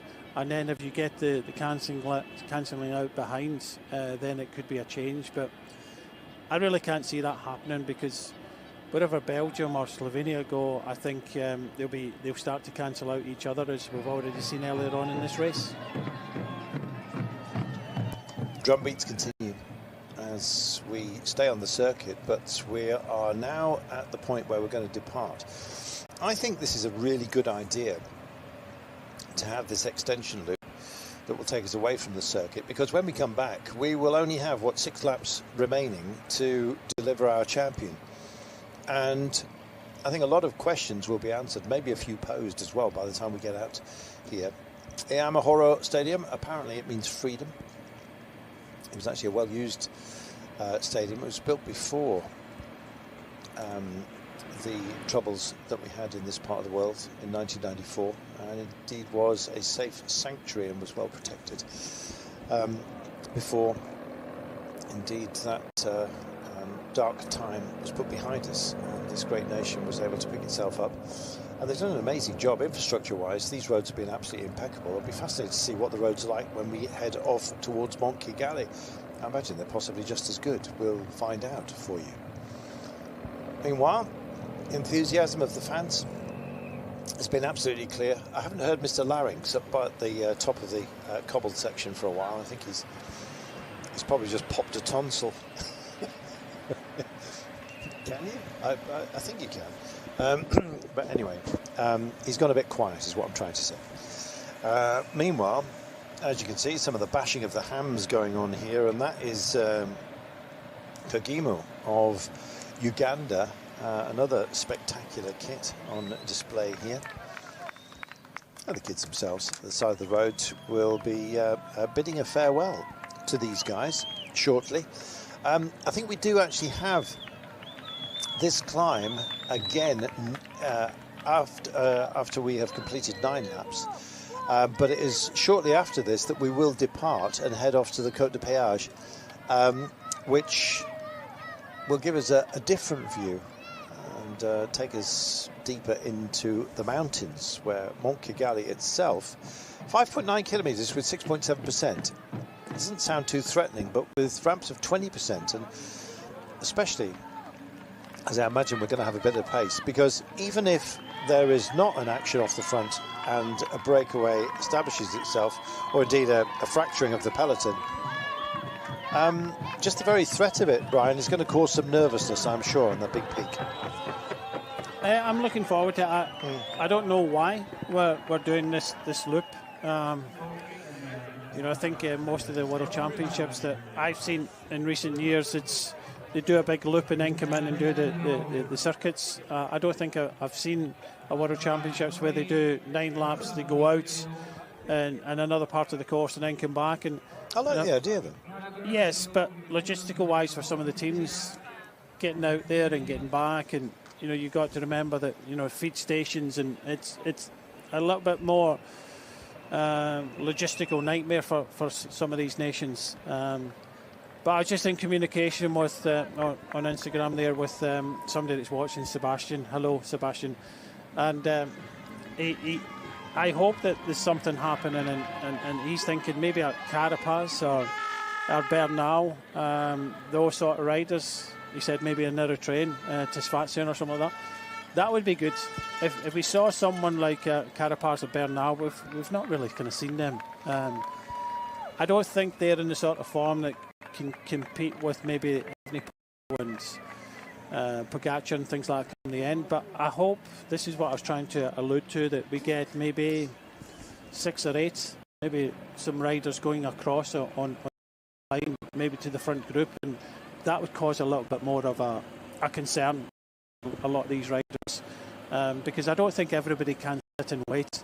We've already learned from yesterday that if you're brave enough to go to the front of the race and then there's a little bit negative riding behind, then you can benefit from it. And Carapaz, former Olympic champion, very good rider, and you know, unfortunately he never went to some of the big races this year because of a little bit kind of illness or injury and things like that, and I think that could be a stepping stone, this climb, for some riders, that in some of the, I say smaller teams, because when we look at the Colombians that are here, there's only 4 of them, there's only 3 Ecuadorian riders here, but it could be a kind of stepping stone to success, and I hope some of the riders, it would be good for us watching it, that if we see a kind of counter move going in that climb without the kind of major riders that are, you know, the betting choice for today. I've mentioned 2 of them, Evenepoel and Pogacar, and maybe Pidcock and co. It'd be good for that to happen. Billy Gamay has been lively. Here's the answer from Mexico. I don't think this was a burn down, but Rubalcaba, I'm afraid, is no longer part of proceedings. Eder Frey is the last man standing for Isaac Del Toro. Meanwhile, Tadej Pogacar is getting himself up there. We've seen Binyam Girmay. Mohamed Kudus may well have a dig as well. I actually think that somebody from Eritrea is going to go a little bit deep just to get themselves active for today. Cal Scottson, back to the car. How much urgency is there about him? He's collecting bottles, so that suggests that bodes well. This will be carrying for others. I don't think he's just going to go to the side of the road and have a drink himself. So restocking, just taking his time to get up and over the rise here. But yeah, I've got a feeling that Eritrea are going to make a bit of a noise as we leave town and get to the climb. And I'm going to love watching them do precisely that. Mexico have lost Rubalcaba, but Freya he's on the front. He's still doing that job. So it's going to leave Del Toro entirely isolated. Luke Lamperti of the United States, strong team this. Where their favours will lie at the end, they've got a couple of options, but I've got a feeling that we might see some hit and hopers when we get out and start thinking Quinn Simmons, for goodness sake. That would be nice. This is Fabio Cristanu, he's been a busy boy. He's part of the breakaway. He was in the very early incarnations of it. Jan Christen, though, is I'm not sure whether it's a namesake or a brother. Jan, Mark Hershey and Mara Schmidt are indeed their favoured ones. Time to put your neck on the line. Go on then. Oh, let's see. Yeah, no, I tell you what, these creatures, they've got some neck on them. This is our beautiful national park with the big five. And the big five are, we've learned, hippopotamus, rhino, lion, giraffe, and water buffalo. I still can't get my head around water buffalo being one of the big five. I just think they're too numerous. But sorry, water buffalo. Don't mean to upset you. They are big. I'll give you that. Back to this. The rises and falls. We've got the calm before the storm. We had a little breeze earlier on. That's suggestive of vortexing, which you get just before a storm. So it's very calm. Then suddenly you get that sort of whoosh of cool air just before the rain comes down. I think it's because it's actually falling way above you, and there's a sort of a push of the air and a little bit of a rush. Japan with one rider here, and Yuhi Todome is still embedded. Good to see. I love the colours that we get in the Worlds. Meanwhile, you want some colour, check this out. Lake Kivu and the rolling hills around it. Some of the volcanic areas here, and it actually does look like it's just been thrown up from underground, doesn't it? And it's that terrain which has offered us up the tea plantations in these parts of the world. You see the terracing, and our own steps have been taken throughout today. This will be the last time we are on the cobbles for about 40, maybe 45 kilometres. So the last rattling test, don't chuck a chain now because there's going to be some respite from it, but there are bigger pieces of geography that we've got to deal with. All credit to our breakaway, Brian. They've worked so hard, and Raul Garcia perhaps more than most, and there are his forearms you're seeing rattling away here. Did a good job to bridge that breakaway, didn't he? Yeah, he did. A couple of them made a big effort in just getting some information that 3 of the 4 Germans have abandoned. 3 with stomach issues. No. Apparently, Lena Lippert also had stomach issues. Yesterday in the race. So yeah, look, as I was saying, there is a lot of riders have to get everything right on the day, and you do rely on good health.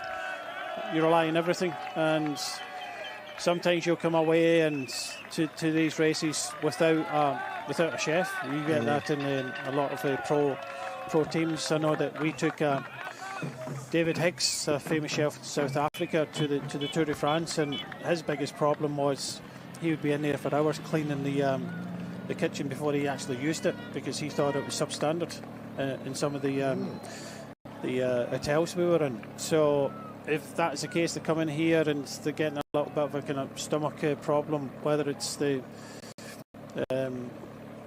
food, the water, or anything like that. Could be viruses as well. Yeah, these small things, these count, and obviously in the way over, you're sharing an aeroplane with normal paying members, public members that might be a little bit sick. So you never know. One of the Eritreans, I'm not sure if it's Binny himself actually. Let's have a look. Just giving out because he just mashed his mech on the rattling surface here, and has found himself back and out of the pack, which means he's going to have to put his nose in the wind. He knows what's coming, because up and over the top, it's Zerai that's waiting for an exchange here. Might have to wait a little while longer. Zariah. Meanwhile, it still continues to be driven on. Pace has actually picked up. Fastest lap so far was the first lap. I've got a feeling that this lap, which is our bid farewell, will actually be also very, very quick. We'll get a graphic on that for you shortly. 7 riders in the breakaway. The advantage they have is down to underneath 2 minutes now, 1 minute and 51. It was 2.5, getting on, not exactly for the 3 minutes, but we were kind of up there, weren't we, at that heady altitude. Here we are at the Flamme Rouge. Our friend with his vocal cords, which have been overstretched, is taking a break. We'll be hearing more from him a little bit later, I'm sure. But we're about to depart and head away for the cobbles for a cobble holiday, Brian, of over 40 Ks. Yeah, I don't think there's any cobbles in this. There is on this Mount Kigali, if I ever remember the pictures right. But it's a shame for Araya. He's the national champion of Eritrea, of course, and to have a mechanical at this moment in the course, not ideal. I hope he gets service very, very quickly and manages to get back. It's going to be obviously very difficult. Anybody having problems getting back. Yeah, and you can see a few just starting to churn them. We're going to get used to that. This is Rojas from Costa Rica. Looks like, has he got a rear puncture? Can't quite see. You're certainly looking at the chain rattle, which is very much a character of what we are having to deal with. Venezuela. Well, some of the South American teams have a great deal of representation, and it is always a pleasure to see them in action. But Penuela at the back, just having a word with the car. Richard Carapaz from Ecuador. Of course, the Colombians, strong representation here. Brandon Rivera with Inga Bernal, Harold Tejeda, Walter Vargas.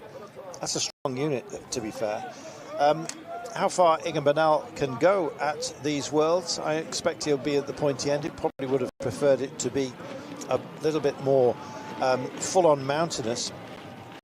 But you never know. It's been a long road back, I'm afraid, for Egan Bernal, and we wish him all the very best and his retrieval. Meanwhile, as they come across the line here, the clock begins to count. It's red, but there's a bit of pace, Brian, because everyone just wants to have their nose into the new road. Yeah, it'll be really interesting to see what Egan Bernal decides to do.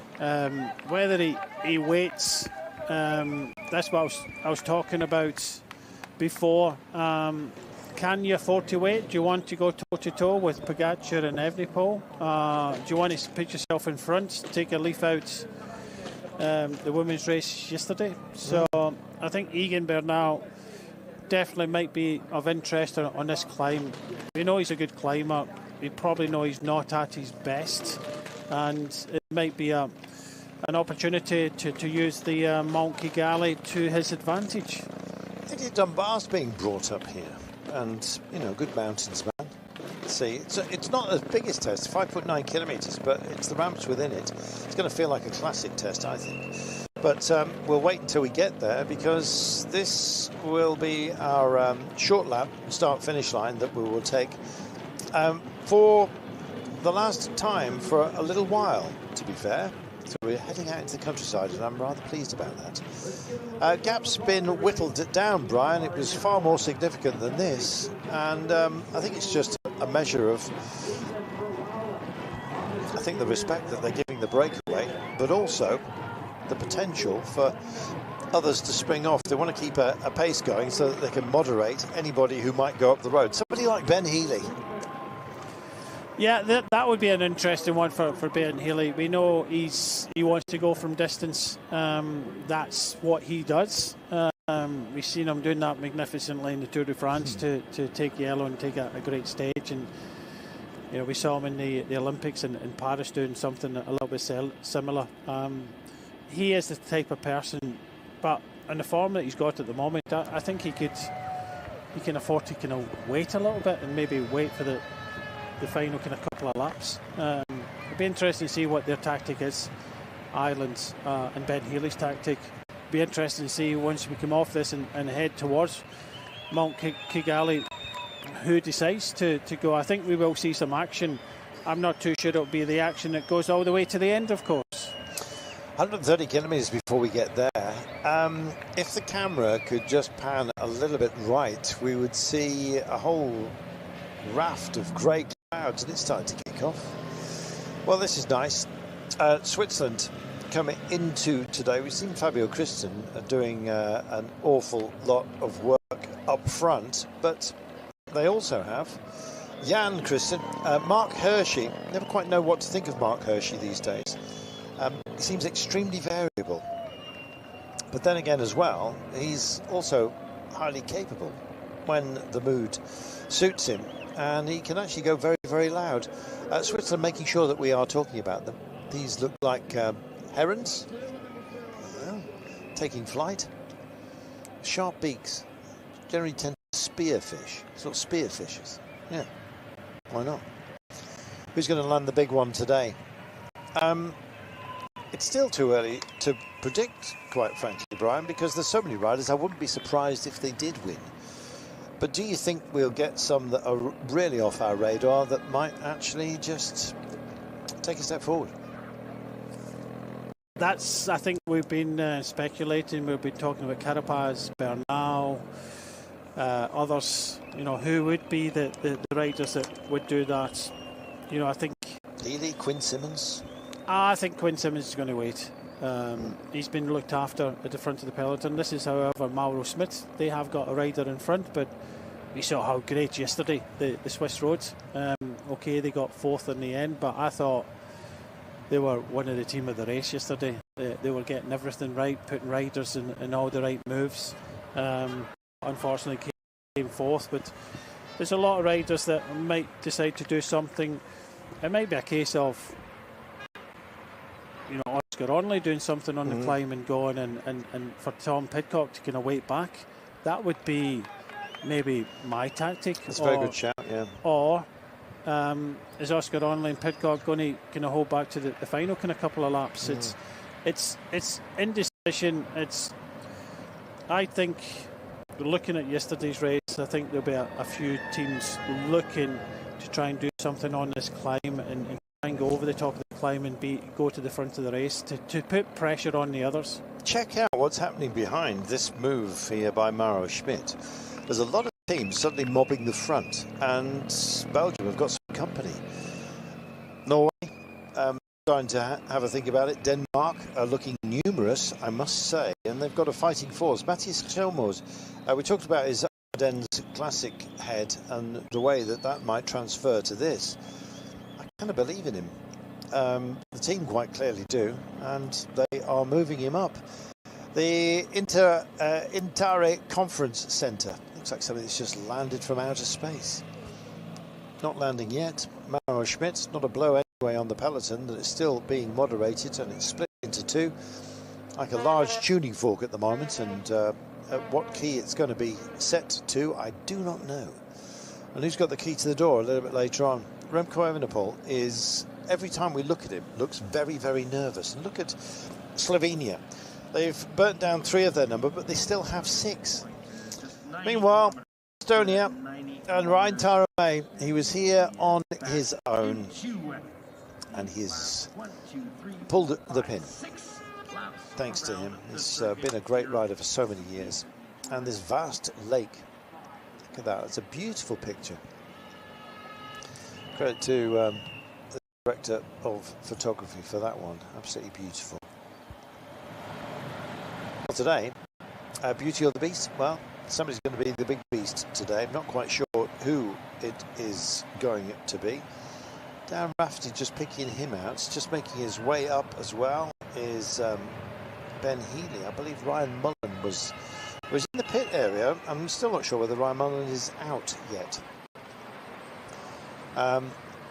This is Morgado of Portugal. I love the way that they just dissembled the word Portugal on their back. It's great from a heli shot, to be fair, just in case you're wondering. And our breakaway is now just starting to fracture ever so slightly. A check over the shoulder here from Anders Fuldager. I'm just wondering who, indeed, of the trio is going to bridge over. And the answer for the time being is none of these. Fabio Christen of Switzerland's just holding fire. Likewise is Marius Meyerhofer. The gap's down to 95 seconds, and to be honest, it looks like their day is done. They've been up here for a long, long time. And now as we leave town, we're heading out into the countryside, and the first test is going to be the Côte du Péage. I don't know whether that is actually going to be a toll booth. I guess we're going to wait and see. 2.2 kilometres and 5.8%, so not the most sterling climb, but possibly a little bit of a mirror of what we've already dealt with. We've got our circuit climb to go, and that's after this next climb. You'll recognise it. It's not the cobble climb, it's the other one. If you've got two major climbs within the circuit. And so we're going to enjoy that. And then we're leaving town. And we'll be gone for a good old reach. So we've still got another, 30-odd kilometres before we actually get back to the cobbles that are part of our short lap. May well be that we find a little cobble section within Mont Kigali itself, and that is what is going to define us today. This is a floodplain that, there you go, overcast 27 Celsius. In fact, temperature has picked up, and so has the wind. This is beyond the 9 kilometres per hour predicted, and that suggests a breeze and possibly somebody kicking up a storm. Mauritius and Alexander Meyer. Yeah, it's always an honor to represent my country, and I'm very happy, very proud to be here. First time in Africa for me, first time for the World Championship in Africa, so yeah, we are ready. Could we expect seeing Victor Langelotti in a breakaway? I don't think so, to be honest. I will try my best to just stay as long as possible with the top guys and see what's possible in the final laps. And your prince is present here, so extra motivation. Yeah, exactly. Extra motivation is always, super nice to have the support of the Prince Albert. So, yeah, I'm going to give my best to represent Monaco as best as possible. Merci à toi. Representing Monaco, and as you've heard, His Royal Highness Prince Albert is here, very much a cycling supporter. Loves his racing generally, actually. I guess you've got to, because it'll be... of course, the Grand Prix brushing by his front door almost constantly. 40%. This is the Côte Kigali, so the rib of Kigali. We're leaving this. We also have the Mont Kigali and the Peak Kigali. How many more? There's the mountain, there's the peak, there's the rib of what? Kigali. That's where we're playing today. Well, 124 kilometres. It kind of feels a bit doable now, doesn't it? We are, would you believe, finally beyond the halfway mark of today's race. A mighty distance that was, quite frankly, just a little bit frightening at the beginning of the day, but now seems kind of quantifiable. It's not that they've ridden easy, and our breakaway, which is starting to break down, this is Menno Wissing. It looked like he was struggling a little bit last lap and has done so again on this climb. He's done an awful lot of climbing, and we remind you there's plenty, over 5,300 metres of it indeed. I've got to tell you, this is 5,393 altitude metres in total by the end of today. That's 1,100 more than last year in Zurich in 2024, 2,500 more than the World Championships in 2023, 1,200 more than in 2022, 3,100 more than in 2021. I'll stop this now. But just to say, the Qatari desert version of the World Championships, we have 5,000 more metres than we had in Qatar. All right, I know the desert's flat, but, you know, only 300 metres of altitude gain during that race. It was the wind that was the problem, and only on one corner. Oh, and the heat. Gosh, I remember that so well. Seeing riders just evacuating their tummies, that's the best way I can describe in polite company. Because of heat exhaustion, it was horrible to witness. In fact, dare I say it as well, there was a lot of dexterous camera work where we avoided seeing some of the worst impacts of the heat.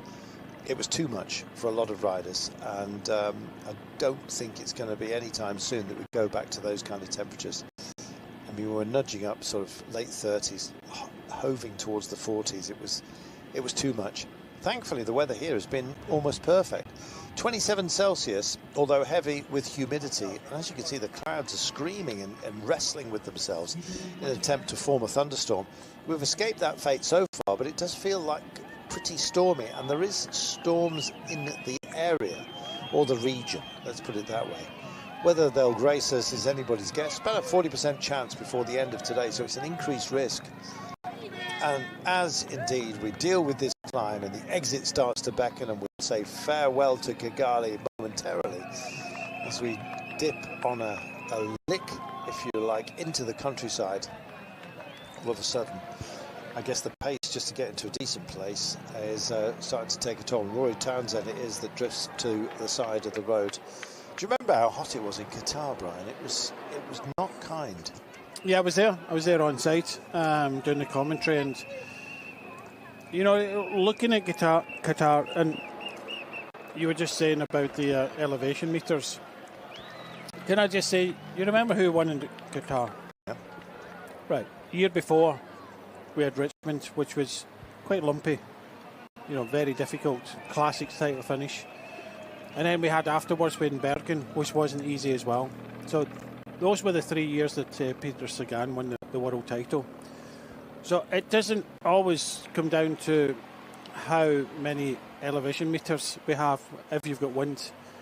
In that Doha World Championships, it did come down to a sprint in the end, but it was a hard race. So it just goes to show you how versatile Peter Sagan was. He could win on some hilly courses, and he could win on the flats. Today, I think he would have been in there with a shout, of course, because I think it does really kind of suit a kind of classic rider.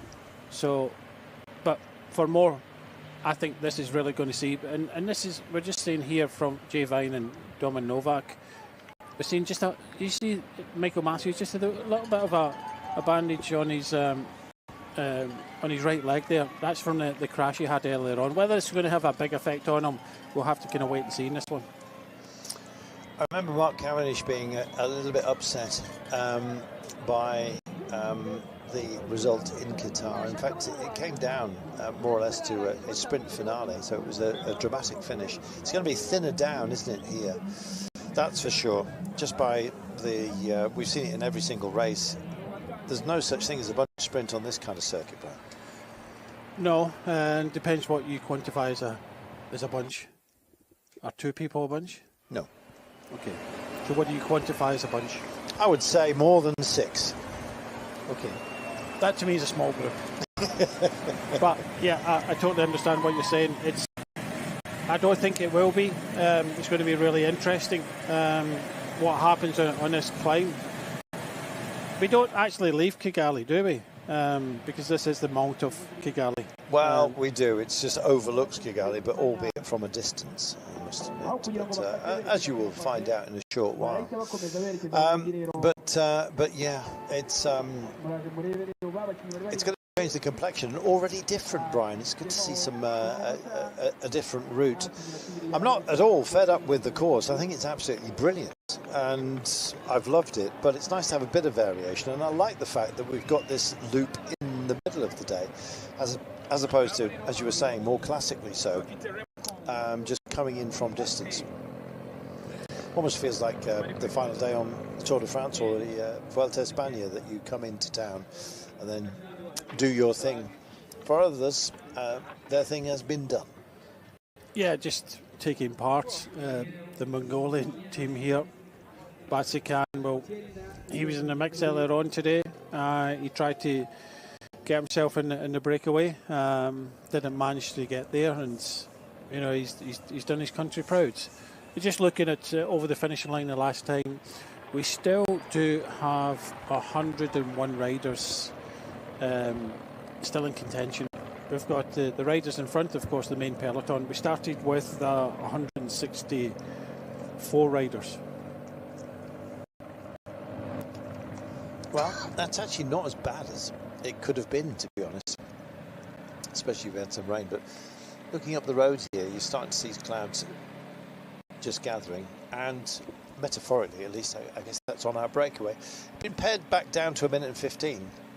It's drifted once again.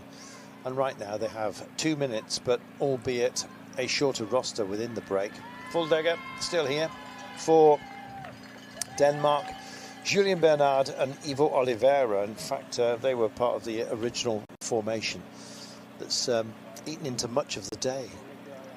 Only, dare we say that, 119 kilometres of the day remaining, but we've had 3.5 hours of racing, Brian, and here we go. Monkigali awaits. I think that's our peak, Brian. I think we're getting a view from it. Hard to tell, to be honest, in all the roads. Good crowds. I think most of them will hopefully come back into town for the final laps. But yeah, this is what I was talking about earlier on, about the logistics for some of the teams getting some support out there and then coming back in, and it's even for some of the spectators. You know, looked as if it was it was packed up there on top of the climb, and you know, a lot of people have had that decision to make of maybe looking to see the riders on the course or going up to the highest point of the race today. Lovely to see the fans here. It's like the Tour de France. It is, yeah. The convoy. Resting for the bidons, but yeah, as you were saying, for the promotion, the publicity convoy. I mean, they start throwing out sweets and hats and all kinds of stuff, and seeing grown men wrestle grannies for a packet of jelly sweets is a sight on the Tour de France. Quentin Simmons. Not quite sure it is, but certainly a groovy kid. He's a doppelganger. Yeah, I think so. Meanwhile, there is Kigali, and we'll be coming back in. We're just going over the Côte de Péage as we speak. And I think this is part of our new course. And boy, oh boy, is it populous. This is great. They've loved having this. It's an absolute privilege. The biggest sporting event that has taken place in this nation, of course, and for much of Central Africa, I'll be bound. I know there's the African Nations Cup, which is a football competition, of course, which is extraordinarily popular, and quite rightly so. It's a brilliant competition. South Africa itself, as you know, is host of the Olympics and the World Cup as well. But in this part of Africa, this is something extraordinarily special. And as far as the UCI is concerned, it's our first visit. I don't think it's going to be our last by any means.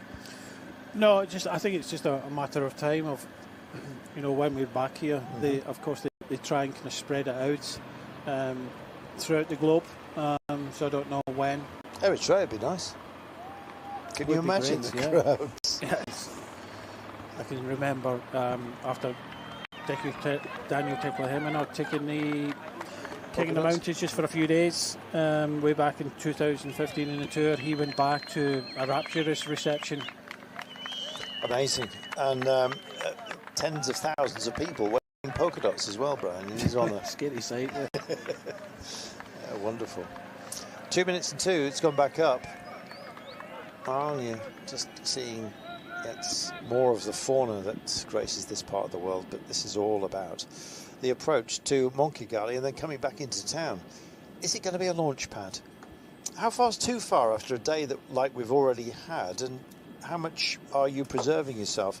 In the women's race, we noticed how fresh and ready Magdalene Valliere was from Canada. Every time that she came on screen, we were saying to ourselves, wow, she looks very, very good on a course that suited her down to the ground. And despite starting the day at 400 to 1 as one of the rank outsiders, she absolutely rocked the race. I'm just hoping and wondering if we'll get something similar. Looking at the big beasts of the Akagera National Park with the big five, of course, which elephants are very much part of. Yeah, friendly beasts, but if you ever see one with a sort of a trace line of fluid coming down from the side of the forehead, I'm not talking about the ears, run like hell, because it is a very angry elephant. It's almost like a poker tell before they go all in and start stomping. These are grumpy creatures as well. not the lions, you understand. They're kind of quite chilled out until you get out the car, eating a ham sandwich, and then you're in trouble. The rhino, the white rhino population here has indeed rocketed, which is brilliant. Part of a very forthright conservation program. And of course, you've got the buffalo, which we have to mention. But it's where your mozzarella comes from. I had some of that last night. It was very nice. 2 minutes and 5. It's not full on yet, Brian. When? No, but it is taking its toll. We had 7 riders in front. Now we've only got 3. It just means that, you know, that the pressure has been on the race. If you want to stay in front, you have to put the pressure on. And you know, clearly that, you know, these are the 3 strongest of the 7. The same can be said about the peloton as well. But I'm just going to pause a moment. Ah, just amazing.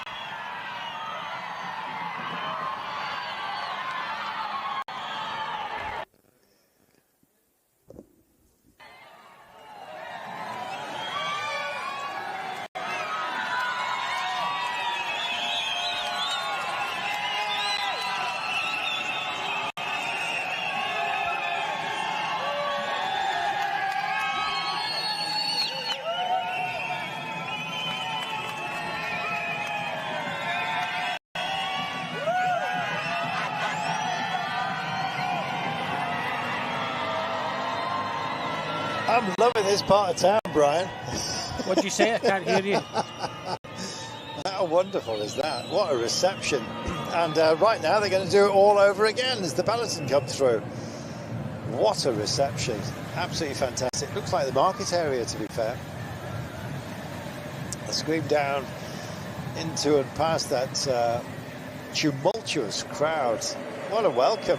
And what a bidding of a farewell as well. Oh, there's more.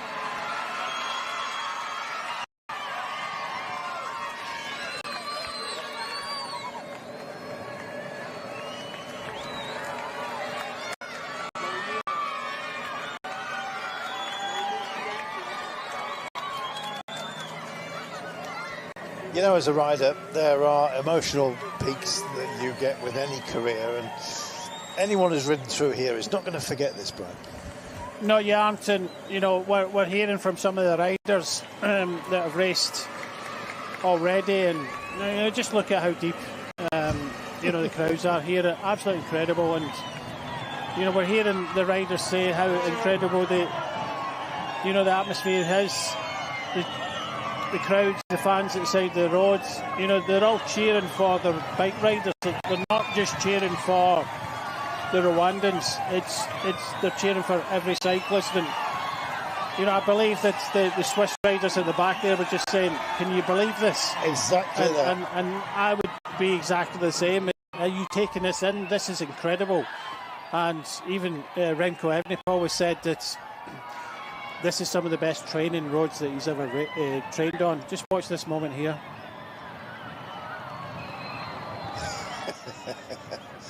How lovely is that? Jan Christen just urging Maro Schmidt to take it in. Well, as if anyone needs reminding, you're kind of forced to. It's lovely. There's a whole, I guess, waterfall, if you will, of goodwill which has poured all over the UCI and indeed the riders in this amazing place. And for that, we thank the people of Rwanda. It's been brilliant. 112.7 kilometres of the day, and let's start playing with some peaks, shall we? The Volcanoes National Park is something very, very special. Once you get beyond the tree line here, provided you've managed to shake off a couple of spiders, I imagine, the views will be amazing. Back over the mountain gorillas of the Volcanoes National Park, part of the conservation program, which, thank heaven, has protected those majestic creatures and given them a habitat within which they can thrive. And if you ever get a chance to go and experience it, please, please do so. They've had various schemes to get people to have a greater care for the gorilla population, one of which was actually photographing each of them and giving them a photographic profile, because just as with humans, they all have very different characteristics about them. They all look very different. They have their own personalities. And It's just wonderful to see them at peace in their own environment, and of course vegetarians and very peaceful creatures, unless they're sort of busy working out who's boss. Of course, we've already decided at the commentary position who the silverback is, and it's not me. Silverback, silverhead, but gold when it comes to commentary, Brian. Thank you very much for being here. Just don't mess with me. There you go. That is Brian. Just in disguise, going to try and mix it with some of the gorillas. Back to the racing, and this is starting to feel like the pointy end, Brian. As soon as we get into double digits, feels like it's going to get full on this, and you don't want to miss out. And it's a terrible time to start when the pace begins to climb. And Tesfatsion keeps it calm, gets the exchange, gets back in the cars. No, not too much damage. If you're going to have bad luck, have it at an opportune time. But we're pacing up here. Yeah, you can see the speed here. Not the best time.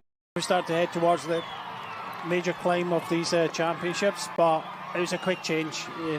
No messing around and changing the wheel, and you know, it was a quick bike change, and he'll soon be back on. But yeah, look, if you've ever watched or seen the coverage of the Tour de Rwanda, if you haven't, go back and watch it.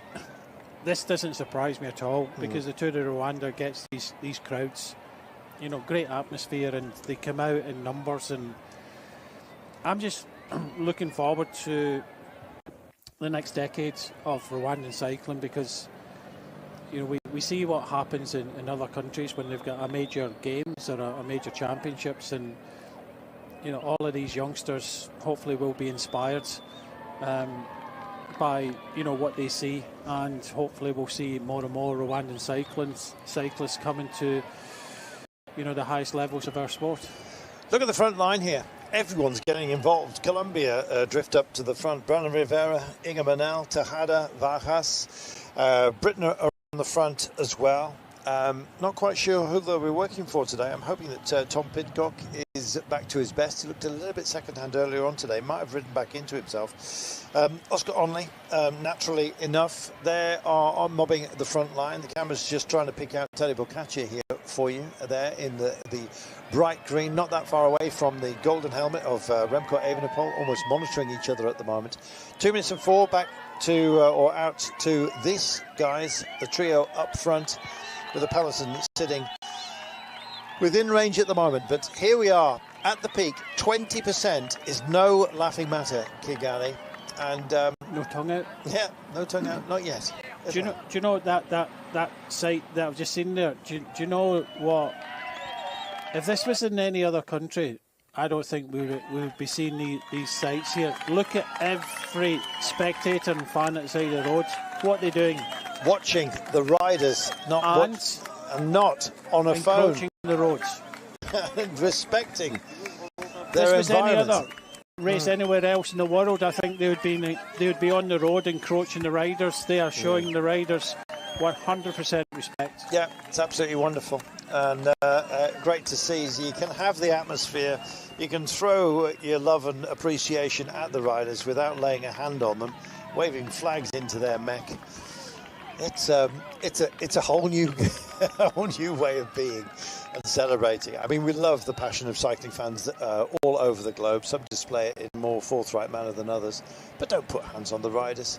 It's fabulous. And look at this, a clear road for them to play with. A little bit of encroachment on one side here, but that's just by the sheer numbers, I think, rather than any will to indeed mob the roads. They have indeed witness something very, very special. And here it is, the charge into the climb. Now, this is for everybody to get onto the climb in short order, in good order, I should say.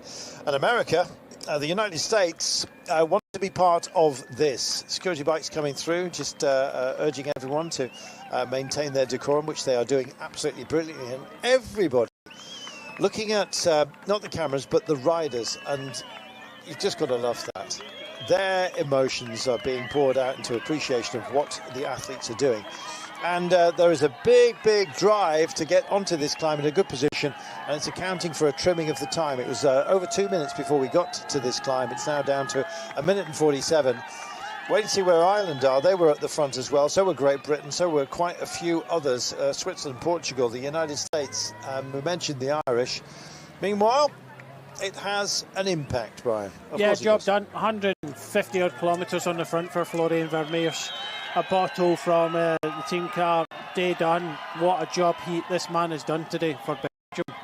Well, he is empty, and it's almost a shame within the sport. I guess you might say that only one rider from a team, even at Olympic level, receives the medal. All other team sports within the Olympic movement, of course, each get a medal. I think there's something to be said for it. I think the winning team, the winning rider and his entire team should come to the podium. That would be lovely. But only one, of course, can wear the rainbow bands. And who will that be today? Quinn Simmons. Could it possibly be a surprise? That would be something absolutely magnificent. He's terrific at making us talk about him. And one suspects that that's precisely what we're going to be doing. Quinn Simmons, sometimes he takes on more than he can chew, but occasionally he feasts. I mean, my legs are good, but I think like a lot of the peloton since the yeah, I think I mean, my legs are good, but I think like a lot of the peloton since the tour, we have quite some fatigue in the legs at the end of the season here. So, you know, some days I wake up super good, some days I wake up quite bad. So, yeah, I hope for one of the good days today. So it's on feeling, basically. Yeah, I mean, we come here. The course should be over the limit for me on paper, but maybe the altitude makes it possible. We just have to see. At the end of the day, I've had my best season ever, so anything I do here is just extra, but of course we're motivated to finish it off well. Thanks, Chris. He has had a fabulous season. Took a stage in the Volta Catalunya. He was runner-up on the stage into Normandy behind Ben Healy, who is somebody else on this kind of terrain that can go very well. That day it was 201 kilometres, one of the longest stages of the Tour de France. I think we were, in the early days, it was the 6th stage, I'm reminded. But if you actually look at the run from Bayeux to Vire-Normandie, there was a whole sequence of climbs pretty similar actually to today's parcours. So if you extend that by another 60 k's or so, you get the idea of what he's dealing with. And if you actually look at that day, Healy won ahead of Quinn Simmons, Michael Storer, Eddie Dunbar. You're getting the idea. These riders are here. Tadej Pogačar that day finished in 9th place. Remco Evenepoel in 12th place. Oscar Onley was one of the best placed Brits. Simon Yates did well, but Oscar Onley, who is also here, also had some fun. For some of the work, for those in the boiler room, they have done their stoking job on behalf of their teammates, and now it's time for the principals to realise their ambitions. And with 107.7 kilometres of the day remaining, the gap's down to 1 minute and 25. And this might get to be a bit of showboating, because by the time we get to the top of Mont Kigali, we're then going to come back past the crowds into town, and we'll have 6 laps remaining to find our champion. When we get there, well, it's anybody's guess who is still remaining, because a lot of those that have carried the early 9 laps before we actually got to this loop out of town have burnt themselves down. Have they popped a valve? Let's wait and see. Looking further into this group, and Italy, well, we keep wondering what their form will be like. This is Sobrero in the company of Fortunato, Mr. Lucky we used to call him. They're all for Giulio Ciccone. He's got Cattaneo and Baggioli. Cattaneo looked a bit second-hand earlier on, but I think it was a technical. Ciccone is their man, who's also had a great season. Possibly would have liked more, but then again, you say that to all professionals, and they feel pretty much the same way. 3 k's to go before we get to the top of the mount that's defining this day, really. I know that we have there's numerous laps, 15 in total, of our big circuit. However, we have the most focused percentages are just ahead of us right now. It's a matter of, 20%, just towards the top end of this peak. And so, for the first time, the maps really go black. But I've got to also tell you that there is a little respite point that they have to bridge to. It's a flat zone of about 600 metres before we actually take on the full chat up towards the top. Off that, we'll have possibly the longest descent, or certainly the steepest as well, that we have within this race. Then it's back onto our circuit, and of course the cobbles that we are familiar with to introduce us to the 10th lap. We have to complete 15 in total, so there are 6 to be taken once we get over the top of this. And getting over the top is an over-the-top demand, and the questions are being asked already, Brian. Yeah, Ivo Oliveira, one of the riders that really kind of instigated this first move. A couple of riders chipped across to the group, but you know, this was the rider that was actually shown more, riding more at the front, and I think we said it at the time, Ivo Oliveira, renowned for his track racing, his sprinting, his prologues, now renowned as a climber, and on the hardest climb of these championships, starting to drift away from the duo in front of Foldagger and Julien Bernard. Julien Bernard from France was one of the riders that came across to this move. Seems to be one of the strongest left at the front, but with the gap it's 1 minute and 20. This crowd absolutely enjoying their day today. It's going to be very, very difficult for these riders to stay away even before the top of this climb comes, but this crowd is dense. Mexico now come to the front. The Slovenians gain control again. It really is thinning out now.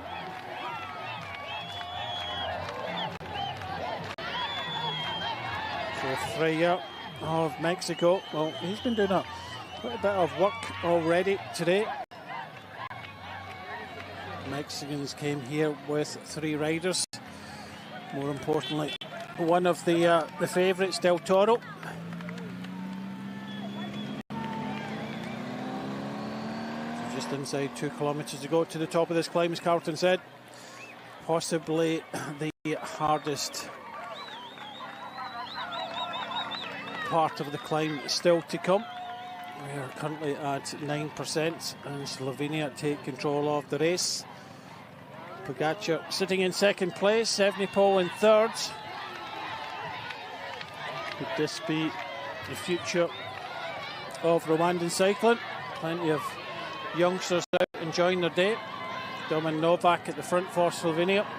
Del Toro and Juan Ayuso, teammates of Pogacar, up towards the front of this race.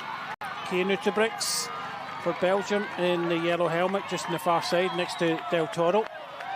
But these are incredible sights that we're seeing on this Mont Kigali with the crowds, especially the youngsters. And there they are, enjoying their day.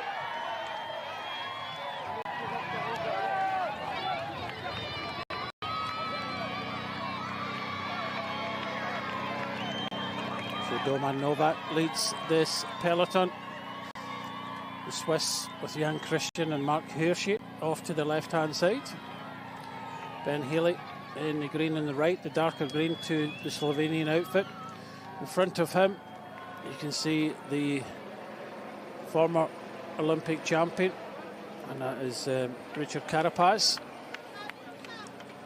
So one by one, the workhorses of Slovenia sliding out the back door.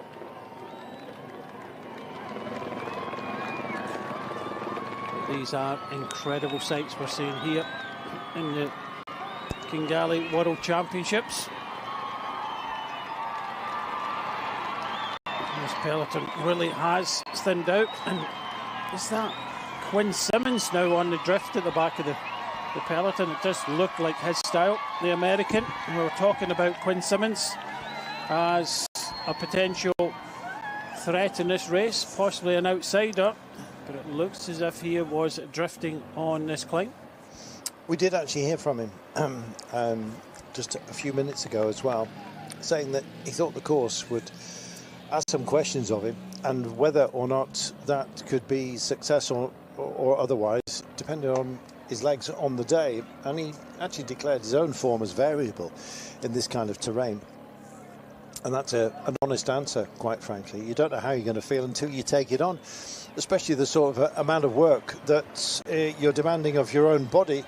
This is Cothebo of Ecuador. He'll be hoping to stay there for Richard Carapaz. Not quite sure how much use he is going to be by the pointy end of the day. And Monaco, Victor Langelotti, you just saw him with the red and white stripes down his back, just towards the back as well. No team support. Sometimes you just got to help yourself. And Julian Bernard, if there was a combativity award in the world, maybe it would go to him. Is Mate Mohoric isolated, Brian? Yeah, more so going out the back. It's they are losing a lot of numbers, Slovenia. I know they started with 9 riders, but already losing a lot of riders. I know that Doman Novak is at the front for Pogacar, but looking beyond that, Primož Roglic, I would suspect, would be here, not that far away, and there he is. So we go from 9 Slovenians to 3 in quick order, because we lost Nisgets, Glevar, and of course Mohoric on this climb. So there's a lot of teams losing riders on this climb. As you get further up, it starts to get a lot tougher. And now we see a reaction. Pogacar has decided to go on the Mont Kigali, taking with him Evenepoel, Ayuso, Jan Christian, Kian Uterbrooks.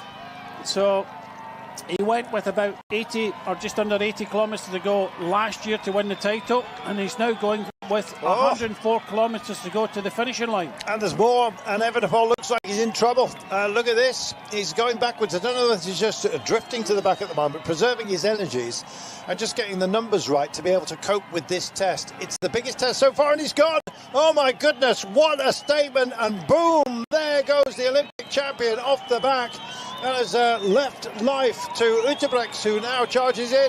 And Evenepoel is being wound in and passed indeed by so many. Del Toro goes by him right now. Evenepoel in trouble. Perfect move by Tadej Pogacar, but he burned down his own team apart from anything else.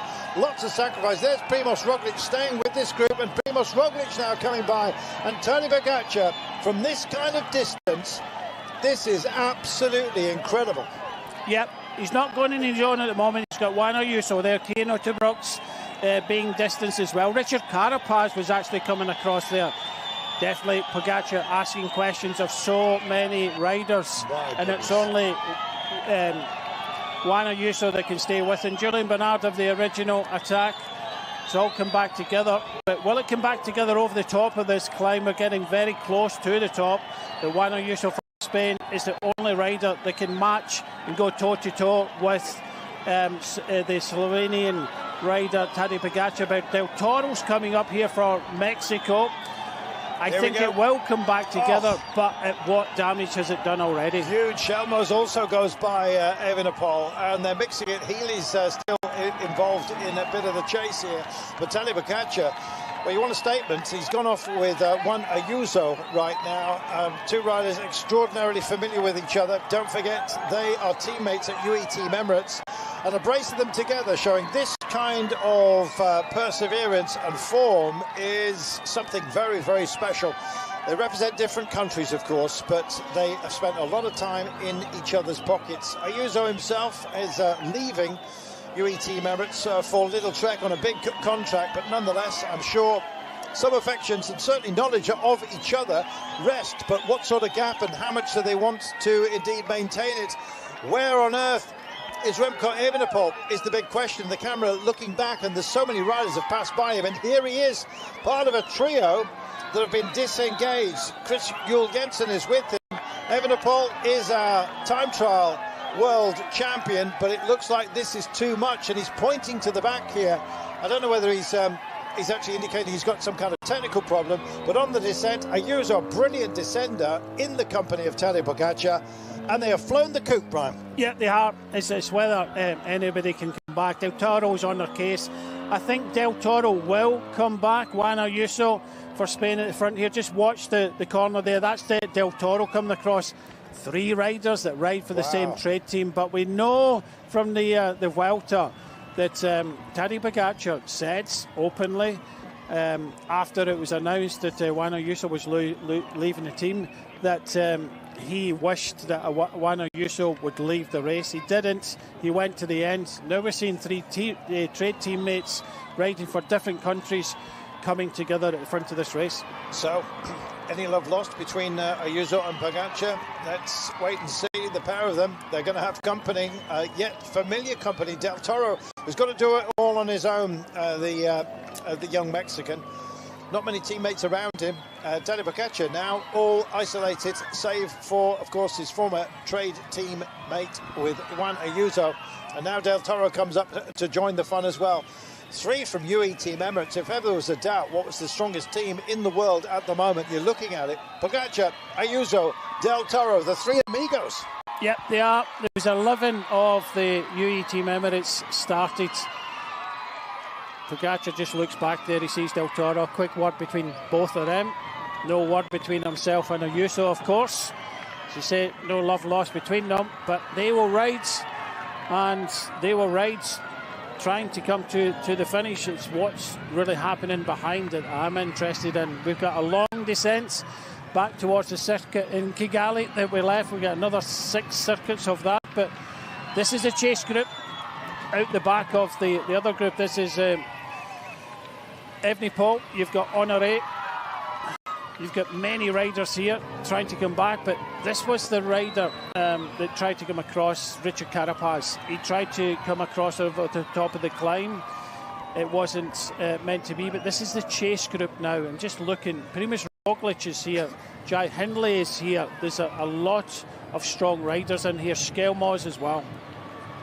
Mike Stora is part of that chasing group as well. Meanwhile, Tadej Pogačar, don't know what the word was exchanged between himself and Del Toro, but I think Del Toro essentially was going to go and take the head, force Ayuso to chase on. This serves very well, I've got to say, Tadej Pogačar. If there is a sense that Del Toro is working for Pogačar, they remain teammates, don't forget. Juan Ayuso forced out of the team, not happy. Meanwhile, look at those who are trying to bridge. This is turning out to be one hell of a day. We thought this might be an action point. We were hoping it would be, and it's turned out to be exactly that. All hell has broken loose, and we're now heading back to our familiar circuit. We've got 3 up the road. We've got some high-quality riders chasing into it. Here's the Mur de Kigali cobble section. It's not part of our standard circuit, but my goodness, this is a grind. And at the moment, they are working over Ayuso. This is Pogačar and Del Toro, Mexico and Slovenia, trying to stick it to Spain and Juan Ayuso, the man who's leaving their combined trade team to go elsewhere to Little Track. Meanwhile, a little guy with a big heart is Carapaz pitching in, and guess what? Tom Pidcock is here in the vanguard. He's on board with this chase group, which of course includes Remco Evenepoel. That's divorced now. Let us wait and see. Group 3, that is the Evenepoel group, still at a margin of 36 seconds. Good to see that Tom Pidcock is in there. But look at this, it's blown apart, and it's the pair that have gone off and up the front. And Ayuso has been found out here because Del Toro and Pogačar, 2 riders that work together and work over the entire field by the looks of things. Can they push on? My goodness, they've suddenly detonated the race. They know each other extremely well. They share a trade team. They represent different nations. It'll be one of those flags by the look of it, if they have anything to do with it, that gets raised today. The defending world champion, Tadej Pogačar, and I'm afraid that Ayuso is tied up. Has he blown up? That's the question. And here comes a whole phalanx of hopefuls, including Remco Evenepoel, trying to get back in. I'm just having a look and seeing if he's part of this group. There's a modest gap right now. This is a regathering, if you like, of some of the greats. Healy comes through with Evenepoel's teammate. Still, we wait for sight of him and that group that also includes Tom Pidcock. What a day, what drama. Yeah, absolutely. The crowd is excited at side of the road. We're excited, and you know, it's kicking off right in front front, a fabulous crowd in the Moor de Kigali. Riders absolutely everywhere, but I tell you what, Del Toro is flying up there. He dropped Ayuso. Pogacar was able to stay with them. There's still a lot of riders in contention, but it's how many teammates they've got that can help them come back to the front of this race. It's a massive call to go this far out. We saw the words exchanged between Del Toro and Pogacar, and they've worked over Ayuso good and proper. He's not finished yet, Ayuso, and I'll be bound that Evenepoel isn't either, but you know, these margins that possibly get magnified when we get onto our circuit at the end of today. And look how strung out things are, Brian. Everyone's going to feel it today. They're going to have their nose in the wind. Pogacar has a bit of payback here for Del Toro, that I'm sure it's only to reignite his fire in his belly. Do you remember what Del Toro said at the beginning of the day when asked the question, what if it comes down to the two of you? What was his answer? Man against man, and that's what it is, and I think that's what it's going to be. But I think there is a bit of communication between Del Toro and Pogacar, a lot of mutual respect as well, and this is the perfect combination for them. They have 36 seconds on the Evenepoel group, and I think he's coming back to the group in front. It's all about numbers and teammates now. I don't think it's quite over yet, but this is a formidable duo. Pogacar on form, and he said he was, both mentally and physically. Del Toro, well, we know what sort of form he's on. It's what's going to happen behind. The French with Sivakov here, Pari Pantra, Healy. If they all ride, and I said that yesterday in the women's race, if they ride, they can come back. If they don't, then they're not coming back. Let's see. Time for some sustenance here. This is Primož Roglic just getting a gel down. He knows that he can actually stay and almost have a magic carpet ride amongst this rather urgent group that need to get themselves back into the fray. The problem is that the margin is growing. It's 38 seconds right now, and it kind of feels that it might just continue to swell. So between Isaac Del Toro, who really should have won the Giro d'Italia, but just won about everything else he took on beyond that into this part of the season, could he take a world championship title on behalf of Mexico? Can you imagine that? Tadej Pogacar, of course, our defending world champion, he's going to want to keep hold of those rainbow stripes. There's not going to be any gifts between the pair of them, but they've offered up assistance to each other. They know each other extraordinarily well. Normally, Del Toro works for Tadej Pogacar and will do whatever he requires. This is a slightly different scenario, and they may well sprint each other for the finale. I reckon it's probably going to be worked out earlier than that. One or other will thrive today, and the money has to be on Pogacar. Yeah, I think so. He is a favourite because these riders have been found out a little bit. They are getting their act together. Jan Christian there, Skelmos, Sivakov, Ayuso starting to ride. I don't know what happened to Ayuso. He did look good in the Mont Kigali. It was in the Moor that he just lost a little bit. But they are riding Sivakov. This is the third group here. They're only, just over 12 seconds behind, led by Belgium. Tom Pidcock is in here, Michael Storer. You can see Baggioli. Michael Matthews is actually at the back of this group, but 45 seconds. These two, with 95 to go, they can go to the end. The two riders that are on form. It really all depends on the combination of the nations behind. I still believe that if these guys all ride together, they've got a chance. But just as I say that, Jai Hindley comes to the front, Ciccone, and at this stage, Carlton, you've not got a lot left, and you're trying to recover after those couple of climbs in quick succession. You know what's coming, and you're trying to kind of hide at the back. It's not about hiding now. It's about trying to come back to the front of the race with Del Toro and Pogacar. But such as bike racing at the moment, there's a few passengers in here. There is, of course, already a factor that we have to recognise, and that is just how much of the day we have already had. 172 kilometres, and it's been full-on racing. We've been on a circuit which kind of sometimes hides the effort effort, but every single time they've come to the climbs, the cobbled climbs that we've been dealing with as well. Not this loop, you understand, but indeed our circuit, which we're just about to rejoin, and indeed complete or indeed begin lap 10 of the 15 or 16 that make up this day. And then you've got to finish the job. And at the moment, on the ropes are just about everybody except for Tadej Pogačar and Isaac Del Toro. They are clear by a margin of 48 seconds. The big chase being invoked right now. Primož Roglič is part of that group but won't be doing any work because Tadej Pogačar, his fellow Slovenian, is up the road. And here he is in the bright green of Slovenia. Only one left, teammates-wise. For Pogačar, it might actually swell a little bit because there's a secondary group, including Remco Evenepoel, the likes of Tom Pidcock, Tiemann Arensman as well, starting very much at the forefront of our thoughts at the beginning of the day. That other group with a margin of around about 14 seconds, possibly less than that right now, 12, as you see, it's come down to Roglic, Hindley, Ayuso, Carapaz, Matthews, Mark Hershey, who blows hot and cold, but it could be a hot day for him, let's see. Ben Healy, Tom Squinch. I'm actually, though, starting to wonder, and there'll be a few of you out there as well, whether all those, plus Sivakov, Seixas, Sjoerd as part of the original breakaway, whether they've got what it takes to close a gap on one of the greatest riders there's ever been, Tadej Pogačar, and what one of the greatest riders that potentially ever will be in Isaac Del Toro. Two amazing talents up the road, clear of a high-quality chase group that can't close the gap at the moment. They're amazing. It's up to 48 seconds now, and we're back on our familiar circuit. And for these guys, Brian, it's just a question of getting into the zone, staying together, maybe duking it out mano a mano for the last time of asking. I don't think Pogačar will want the company of Del Toro.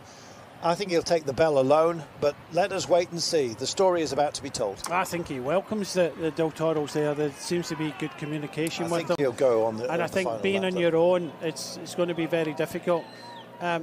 What I think should happen here is the two groups should come together here.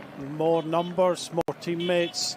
This is Tejada here going for Colombia. Maybe not the best thing to do at this moment. I think with these two groups, they come together, then I think there's numbers here. There's definitely numbers here for Belgium. And I think Australia as well have got numbers for sure. Italy have got a few riders in here as well. So these two groups come together, which they have at the bottom of the cobble climb. This, once they go over the top of this, then they have to get organised and, you know, keep this gap down if we get any chance of coming back to the front of this race. But there's a few nations here with numbers. Ben Healy's on the front, but this is where you know, experience, communication comes into play, because if these nations don't get organised, then this gap could go over a minute very, very quickly. But Brian, we both know it's extraordinarily difficult to organise yourself into a key seat force. There's no radios. It has to come down almost to instinct and professional expectations. And you don't know the limits of that have been reached by those around you either. And so it's a difficult thing to form a fighting force. Healy's doing his best to encourage others by leading by example, but sometimes you can burn yourself down by doing exactly that. You have to finesse the day in a certain way, unless you're these two, where you just brutalise it. Well, they're committed, just Pogačar committed last year from way out. You know, we were seeing a lot of his teammates getting distanced on the Mont Kigali, and that meant that Pogačar had only really one big teammate left, and that was Roglic. He's in this chasing group, so I think this was definitely a plan. There's a few people were caught out, but this is not a case of attacking here. This is about getting organised, and it's very difficult. They're in panic mode at the moment. There's Del Toro and Pogačar, the favourites in front. They should be trying to get organised more than anything else, and they aren't. Well, there's a swelling, maybe a cohesion. We'll wait and see to see who can possibly do some damage a little bit later on. Tom Pidcock still at the back.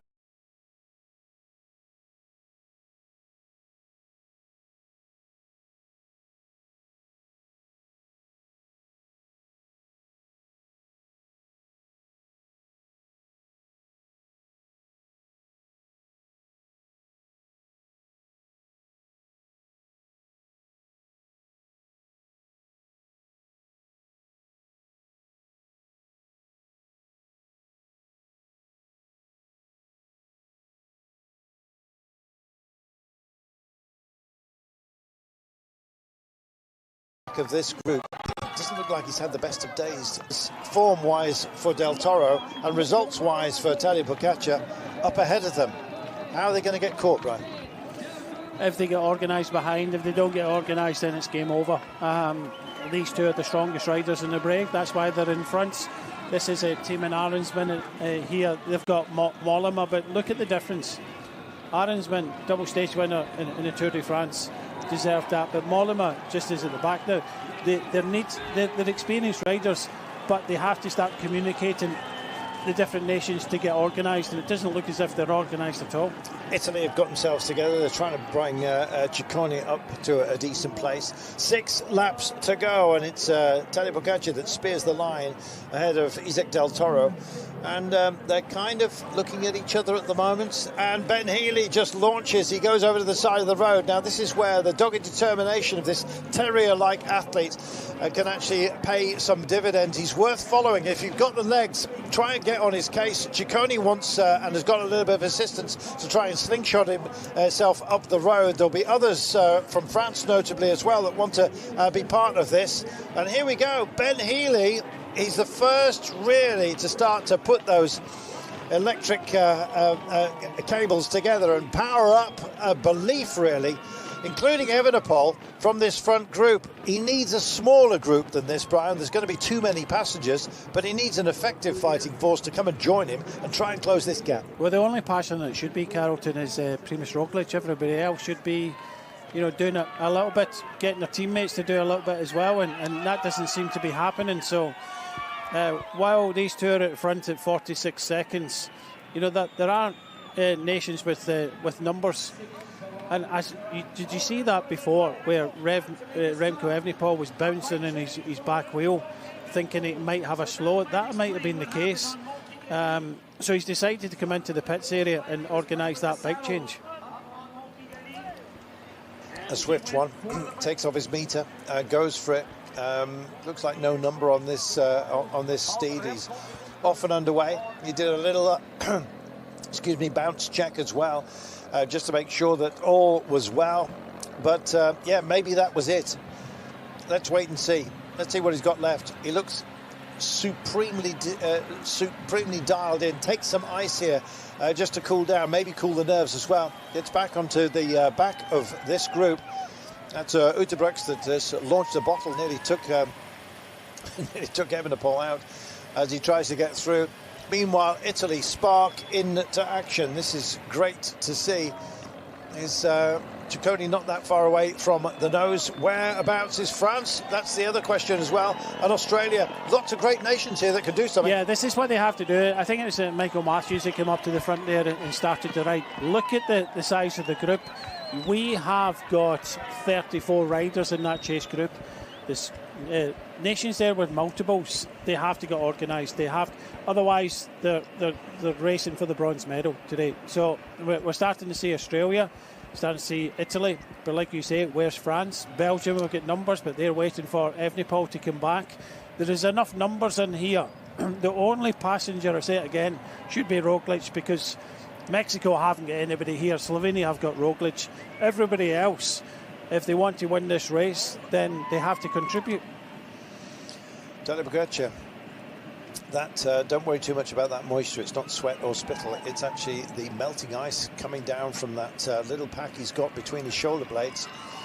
So a nylon sock essentially filled with crushed ice, which melts slowly, and cool water drops between the anterior and exterior jugular on either side of the neck. Meanwhile, looking at this group on the downhill section and wanting to play the game, it's great to see Michael Matthews actually back in the zone, and he's here on the back wheel of Primož Roglič, possibly issuing a few snatched phrases as well. Australia, Jai Hindley, Jay Vine as well, also part of the group. Meanwhile, you look further back here, and they're assembling, but is it only for bronze? That's the big question, Brian. At the moment, I would say no. There is enough numbers in here to get some sort of chase organised, but just as I say that, they start fanning across the road and trying to chat to each other. You can see here that they're having a word. They have to commit. Jay Vine is coming up. They're trying to talk to, I think, Baggioli there. They're trying to get organised. Frigo comes up. There is enough numbers. If Frigo, Jay Vine, Matthews, Baggioli, Storer's coming up. There's enough numbers in Belgium. I've got a few riders in here as well. If they commit to this, then they're still within a shout. But definitely the two strongest riders are in front. But yeah, they have to combine, get organised behind to bring them back if they can do it in the next 6 laps. Those 6 laps may well fly by. Let's wait and see. This is the Mur de Kigali, and still the party. We've already dealt with this, don't forget, but some of these riders are going to find themselves way down by the time the gap. I think by the time they get to the circuit, so a lot of riders have been cast asunder. Meanwhile, casting the die, has it been cast by Tadej Pogačar and Isaac Del Toro? Looking behind, let's go through. Still the attrition rate. This is Domen Novak, who's done a job. Tadej Pogačar burnt his own team down. They did a great job of holding everything within range until he got to the point where he was going to allow himself to go for it. Ayuso sparked up, went with him. Isaac Del Toro had allowed his own teammates from Mexico of Freya and Ruvalcaba to empty themselves. An empty day as well, I'm afraid, for Egan Bernal. Here he is, having a bit of a chat in the pits area. Not going to be for that Colombian. And in fact, it's Harold Tejado who's the last of the Colombians out there. We have Richard Carapaz of Ecuador.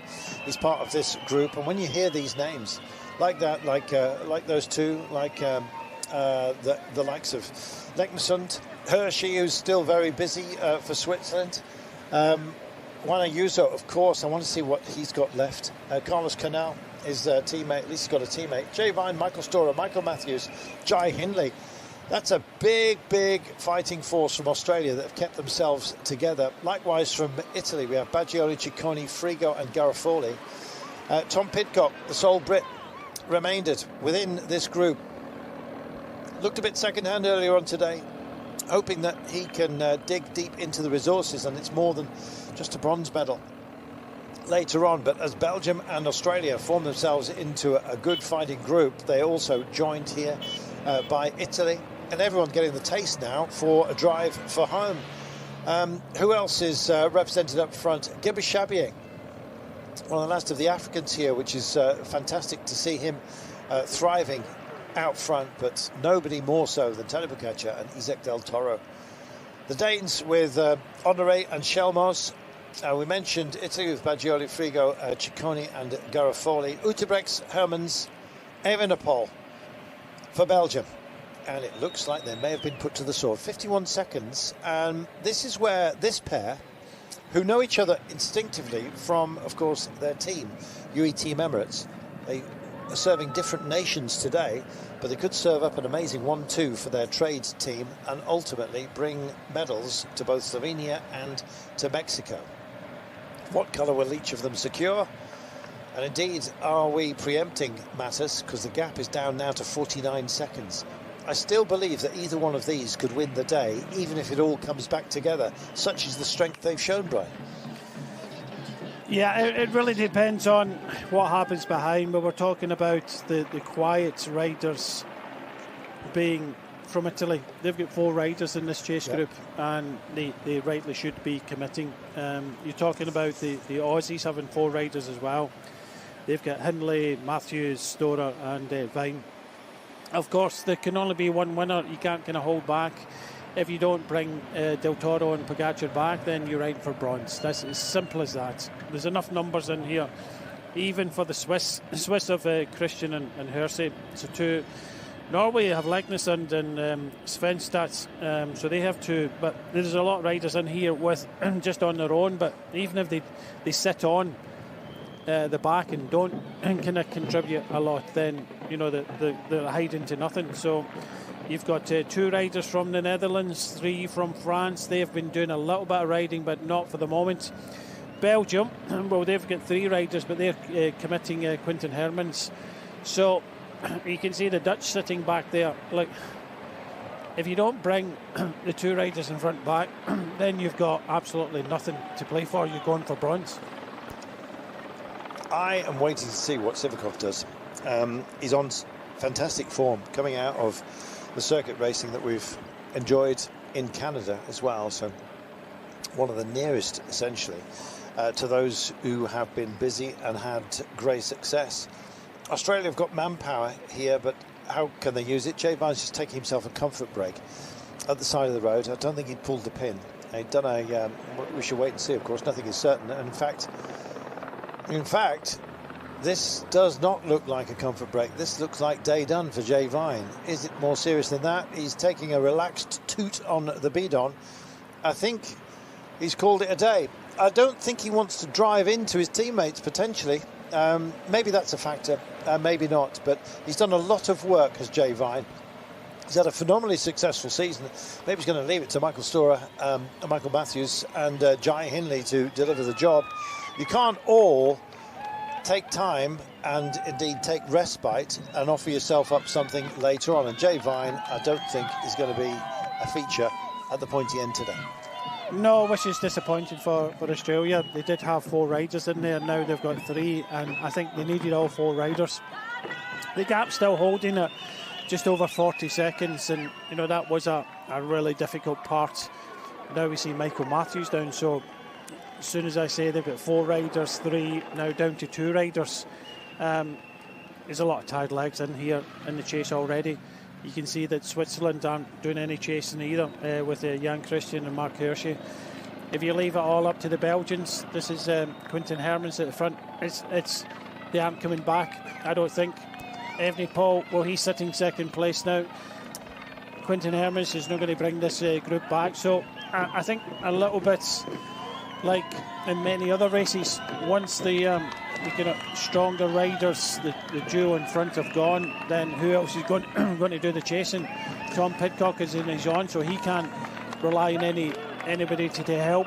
So it's a case of either you communicate with the other good riders in here and try and combine, because one thing you cannot rely on is your teammates, because you know they're dropping like flies. They are. You don't know the efficacy of what's left in the tank of those amongst you. Tom Pidcock picking it up. You see Carapaz as well in that chase group, just making himself known.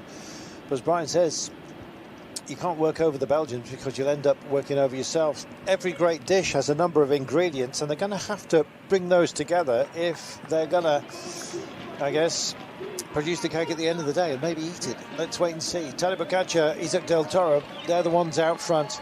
They're the ones playing the game here in this magnificent country.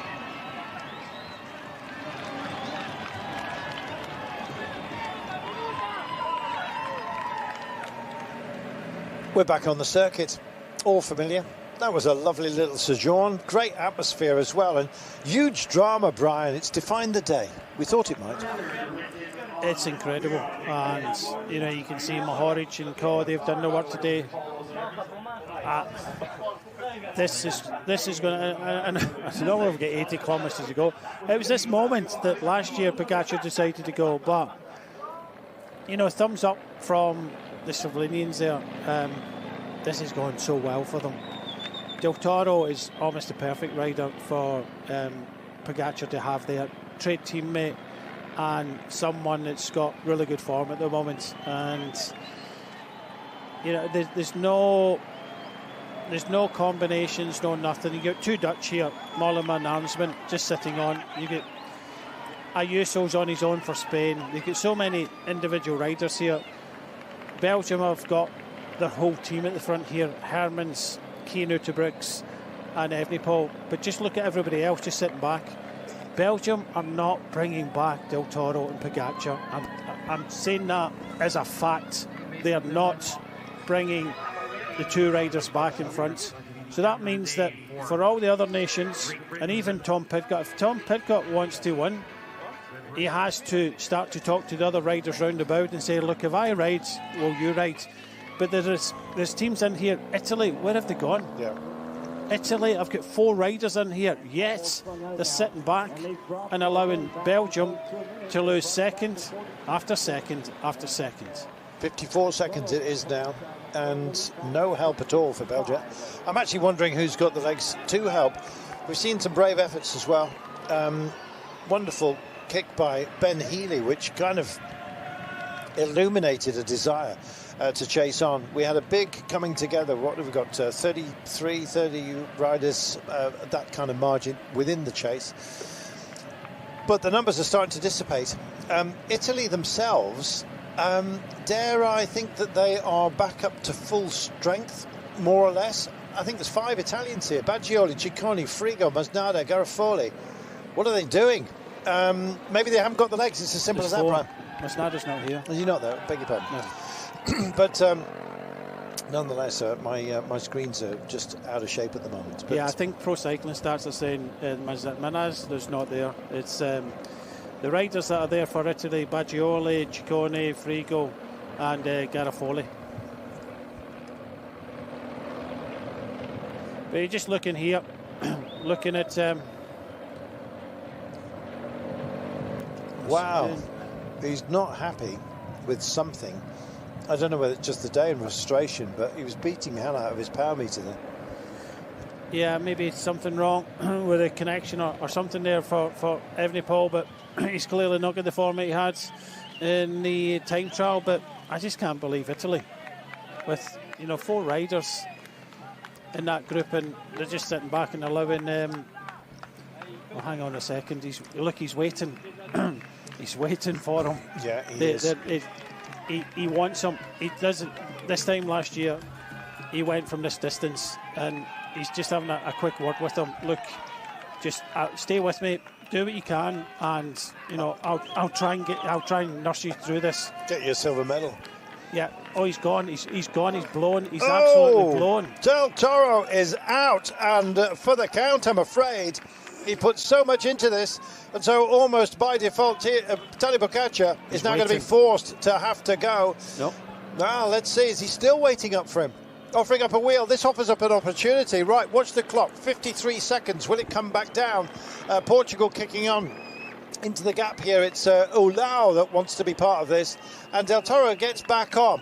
Young man, don't forget, very much so. He's only 21 years of age, and he's now back onto Tadej Pogačar, his trade teammate. Can he believe and stay with? If he's suffering now, he may suffer again really, really significantly later on. Are they calling for sustenance from the neutral? Maybe he's just had a hunger knock. I don't know. Could be a misfeed.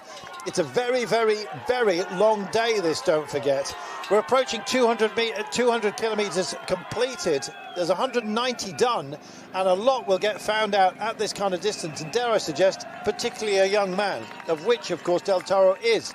And he's riding amongst the seniors. He could have been in the under-23s. He's 21 years of age, but because of his professional status, he has to race with the big boys. Maybe he's being found out. Evenepoel, certainly. He's let his nerves start to fray. He's not happy with the bike. He's not happy with the situation. I don't think he's going to be happy with the results because, quite frankly, the world time trial champion is in all kinds of bother. There are other riders here as well starting to struggle. What an amazing day. Yeah, it's just when you thought everything was set, Evenepoel asking for his team car as well. Jai Hindley coming up there. Eulalio was the rider from Portugal that was trying to do something. I just don't understand why. And they're not going to go across the two in front if they try and do it on their own. They need help. They need to get organised, and organised is not what they're doing. No, I'm afraid not. But let us wait and see. Some that we thought were tailed off. Kevin Vermaat is still here, the American, but hanging just a little bit. Remco Evenepoel is absolutely livid. That can work for you. It can also very much work against you if it's a distraction. You can use the anger to push yourself to the absolute limit, but at the moment it seems that it's his equipment that is letting him down at the moment. Even if that is perceived or real, it's still an impact. Remco Evenepoel is losing his rag, Brian. Yeah, he is. Nothing's going right for him at all.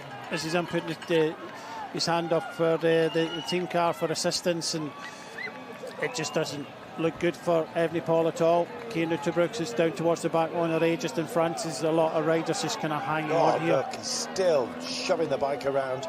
He's getting very animated here. He's trying to send messages via the television screen as well. Now, those around him, he looked a lot fresher than Cian Uterbrooks, that is for sure.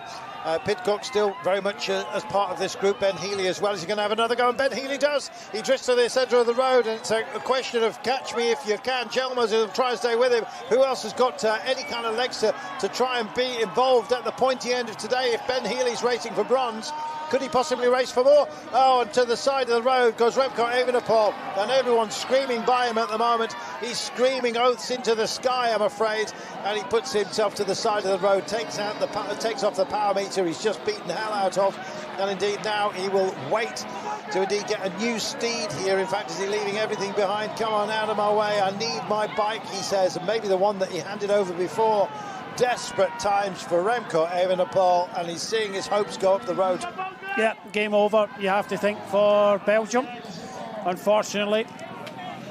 Oh, good Lord.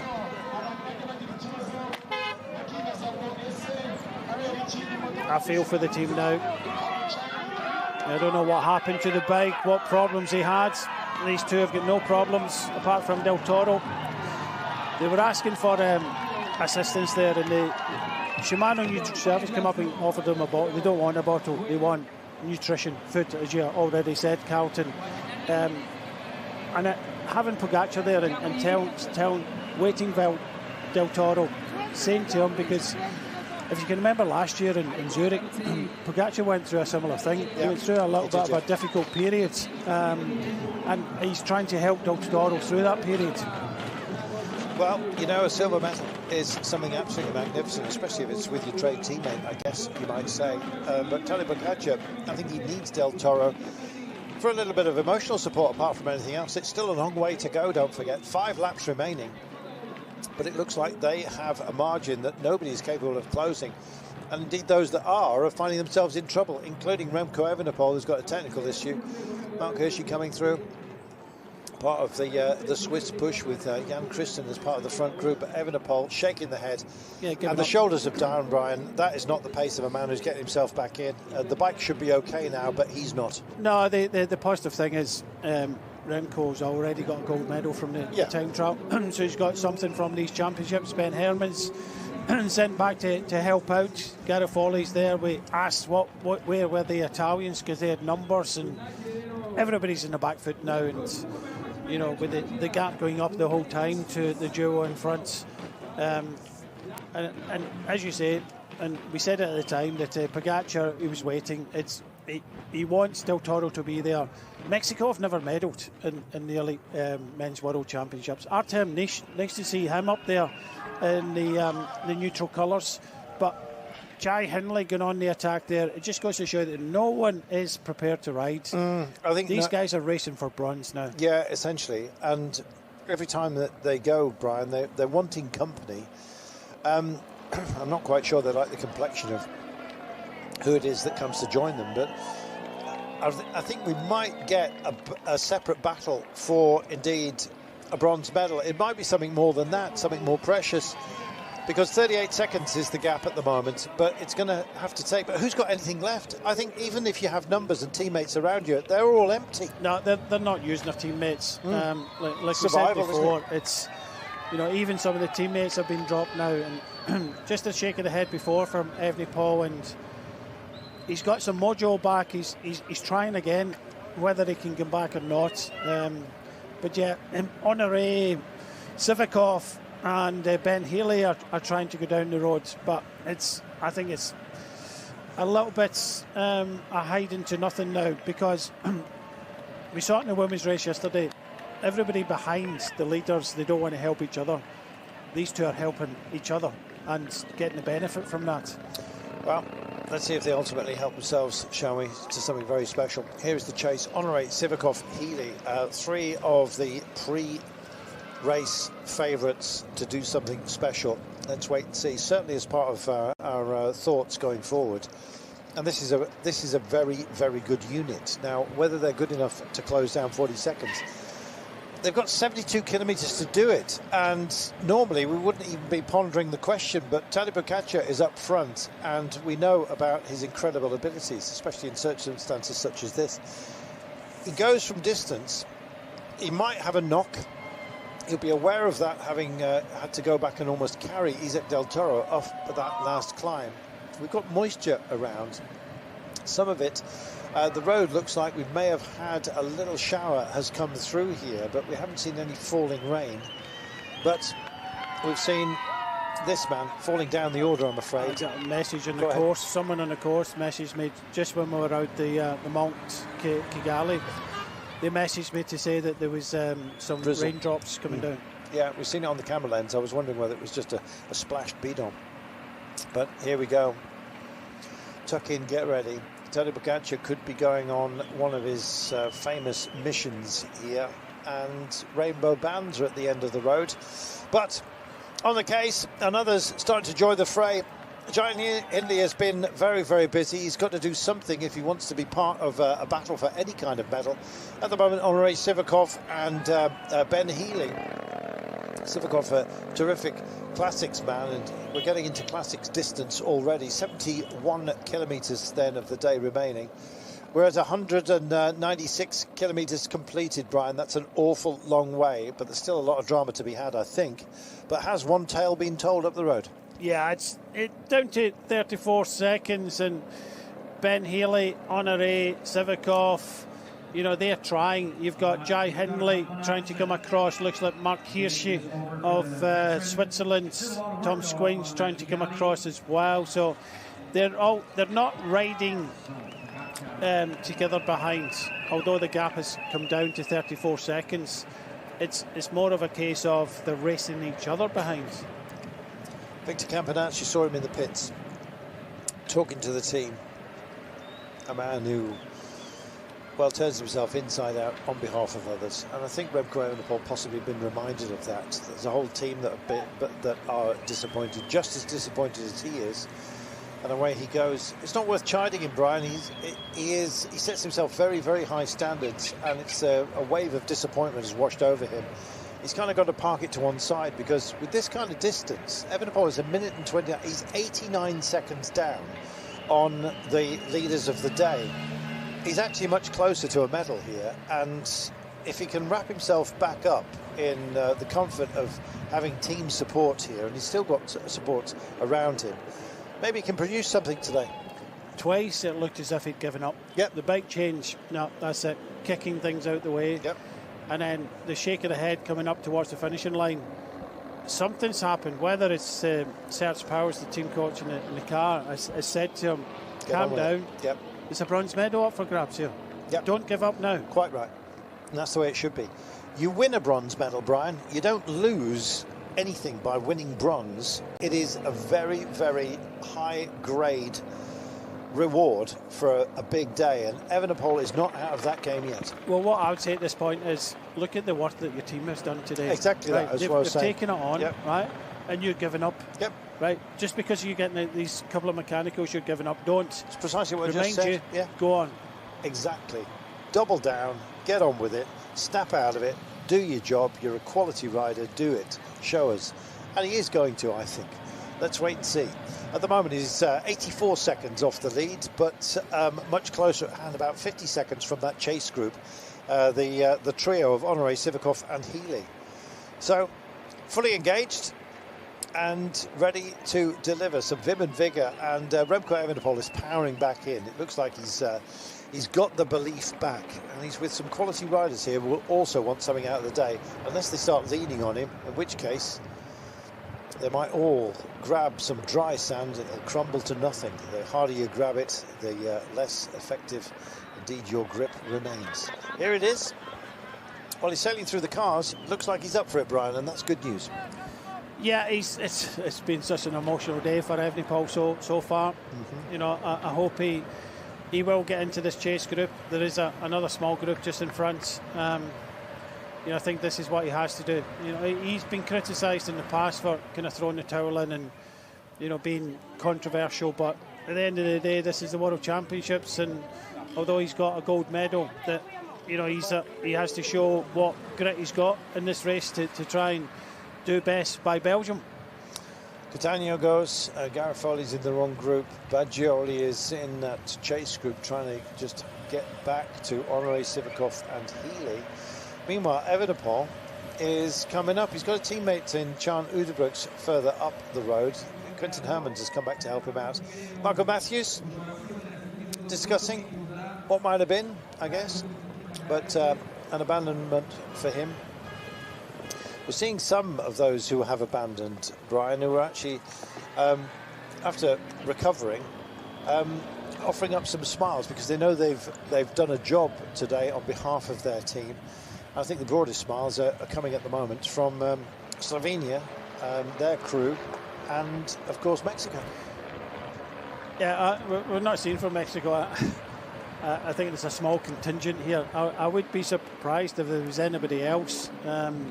I wouldn't be surprised if the Mexican team were in the same team as the Slovenian team, put it that way. Welcome to the table. Well, that's what happens. When you go to World Championships, you know, when I went as a domestic rider, Robert Miller and now Pippa York wasn't in the same hotel. Sometimes you get the trade teams have their own hotel. So UAE Team Emirates, I would presume, have their own set-up accommodation, because some federations have been banging on about this the whole way through the World Championship. Some federations don't have the financial backing to be able to deliver what a World Tour team can. Look at this. They're streaking down on some of the faster sections here, and it feels like, not that the party's over, but the invitations to a very exclusive table have been issued. And that top table has two guests at the moment facing each other. But Tadej Pogačar is the man that's serving up all the dishes. And I still think that Remco Evenepoel is now thinking, you know what, to hell with it. I'm going to get on that bleep podium, and I'm going to show what I can do. And here we go, Del Toro. So there may be a silver medal up for grabs, because Isaac Del Toro, I'm afraid, has finally blown. He's a young man, only 21 years of age. I just think he's just a little bit too young for this kind of distance. Meanwhile, Tadej Pogačar has flown the coop. They've obviously had a chat. Pogačar's going to have to do it all on his own, and just short of a devil's distance, 66.5, neighbour of the beast. Away he goes. He's on his own. Anyone else, this would be an amazing challenge. Can he bring it in? Let's have a look. Wasn't a technical, I don't think, despite the fact we're looking at the wheels. How you doing? Is it going to happen? Sorry, mate, I just cannot do any more. It's the climbs, Brian. It was going to take a toll, and finally it has. Yeah, I waited for him the first time, can't the second, unfortunately. And yeah, another medal you have to feel goes up for grabs, because I think Del Toro got involved with the kind of heat of the moment. I don't think his strategy with regards to nutrition was the best today. You know, he looked really, really good, but that's a case of a bit of a kind of hunger knock, especially when Shimano come up there and offered a bottle, and I think it was Pogačar who was trying to help him. Yeah. He said no to the bottle. We need nutrition, and of course, when you start to feel like that in a race like this, there's no way back. Check this out. We have an intermingling, and it is Remco Evenepoel. You know what we said about using anger? Sometimes it can work against you if you let it defeat you, but other times you can actually work it into your advantage. And Evenepoel has clearly been reminded about what his responsibilities are. He's back to that significant group just behind Honoré Sivakov and Healy. They're about to find Del Toro. It won't be too long. I don't think they've passed him just yet, but this will spur them on, because they're going to suddenly realise that there is a silver medal now up for grabs amongst this trio. That group behind contains Evenepoel. There he is. He's just bedding himself in. He's with some quality riders here. They won't all lean on him, because I think they've finally realised that they're all going to have to work at this distance, 65 kilometres out, to get something out of the day. But what a story this will be. If Evenepoel medals, that will be an achievement in itself, no matter what the colour. Yeah, of course. I probably said it at the start of the day, but as a former world champion, you know, what you want is to come here and win that title again. But I do feel sorry for Del Toro here. I just think strategy and his nutrition, he got it wrong today and cracked a little bit. Strategy, not the first time he's tripped up this year, Brian. No, but I think that was team orders the last time here. It was probably due to, you know, you got to remember with 3 riders in the race, you don't have your own team car. You have to rely on the support at the side of the road. And I think Pogacar was trying to help him, maybe try and get him a gel. But that wasn't the case. And Pogacar now finds himself alone at front, 53 seconds up. I think given the choice, he would have rather had Del Toro here. But now he's doing what he did. How many times have we said this year? You know, Pogacar has gone for it. He's on his own, and he did it last year in the Worlds from a little bit closer. You know, these guys went from the Malt Kigali, which was about 100 kilometres to go. Ben Healy screens round the corner, and he's in good company here. Mikel Honoré is with him, and Del Toro is about to join them. I don't think he's going to be able to hold on to this quartet. Let's wait and see if he can re-find himself. I don't know whether it is just a feed issue or whether it's something more significant. Screaming down behind them, and may well even come into camera shot in a few moments' time, as Honoré, Sivakov, Del Toro now, and Ben Healy form a quartet. And there, just behind, guess who? Remco Evenepoel is charging into the gap. This is fantastic. He's got, is it Baggioli? Pidcock, certainly. This is brilliant. We have a proper battle on our hands. Has Pogacar gone too early? 54 seconds he holds. Remco Evenepoel seems to be entirely reinvigorated. His mood's in the right place. What can he do? Yeah, it's an amazing turnaround you think here, but I think on the flip side here, you cannot do it all on your own. No. Just when you were giving it up twice, you have to ask the questions. You've got Ciccone here for Italy, you've got Eulalio for Portugal, and Pidcock. I think the others are coming back now, but you cannot do everything. You have to think smart about this. The silver medal, bronze medal are still up for grabs. I still believe in Pogacar can hold this off. From what I see, there's nobody strong enough. They're not riding together well enough. And Evenepoel has gone from, right, I've given up, to, you know, within a chance again. Absolutely remarkable. Evenepoel's got to believe that what happened in the time trial could indeed happen again. If it is, you know, in the mind games and in the physical sense as well, the Remco Evenepoel, he's beaten Tadej Pogacar here in Kigali. He wants to do it again. He's got 58 seconds, but more than that, he's got 62 kilometres to do it. He's had, I guess you might say, a kick of adrenaline due to the anger that has washed over him. And he's just about to get over to the Healy group here. This is absolutely remarkable from Remco Evenepoel. Pidcock's also in the frame here, don't forget. Sivakov, quality rider as well, especially in this kind of circumstance, on this kind of terrain. And here comes Evenepoel, and this is a to-hell-with-it ride at the moment. And it's in a handcart, potentially, for some others. This is amazing. What a drive by Evenepoel, and he's coming straight through. And guess what? Tom Pidcock's on his wheel. Ben Healy now needs to grind in and stay with them. What a trio that would turn out to be, amongst others as well. But Tadej Pogacar, has he bitten off more than he can chew? At the moment, he is chomping into the course. He's eaten up, unfortunately, the efforts and the ambitions of Isaac Del Toro. He might re-find himself, let's not forget, but he's not here where Evenepoel is. Healy is. Pidcock struggling to stay with this.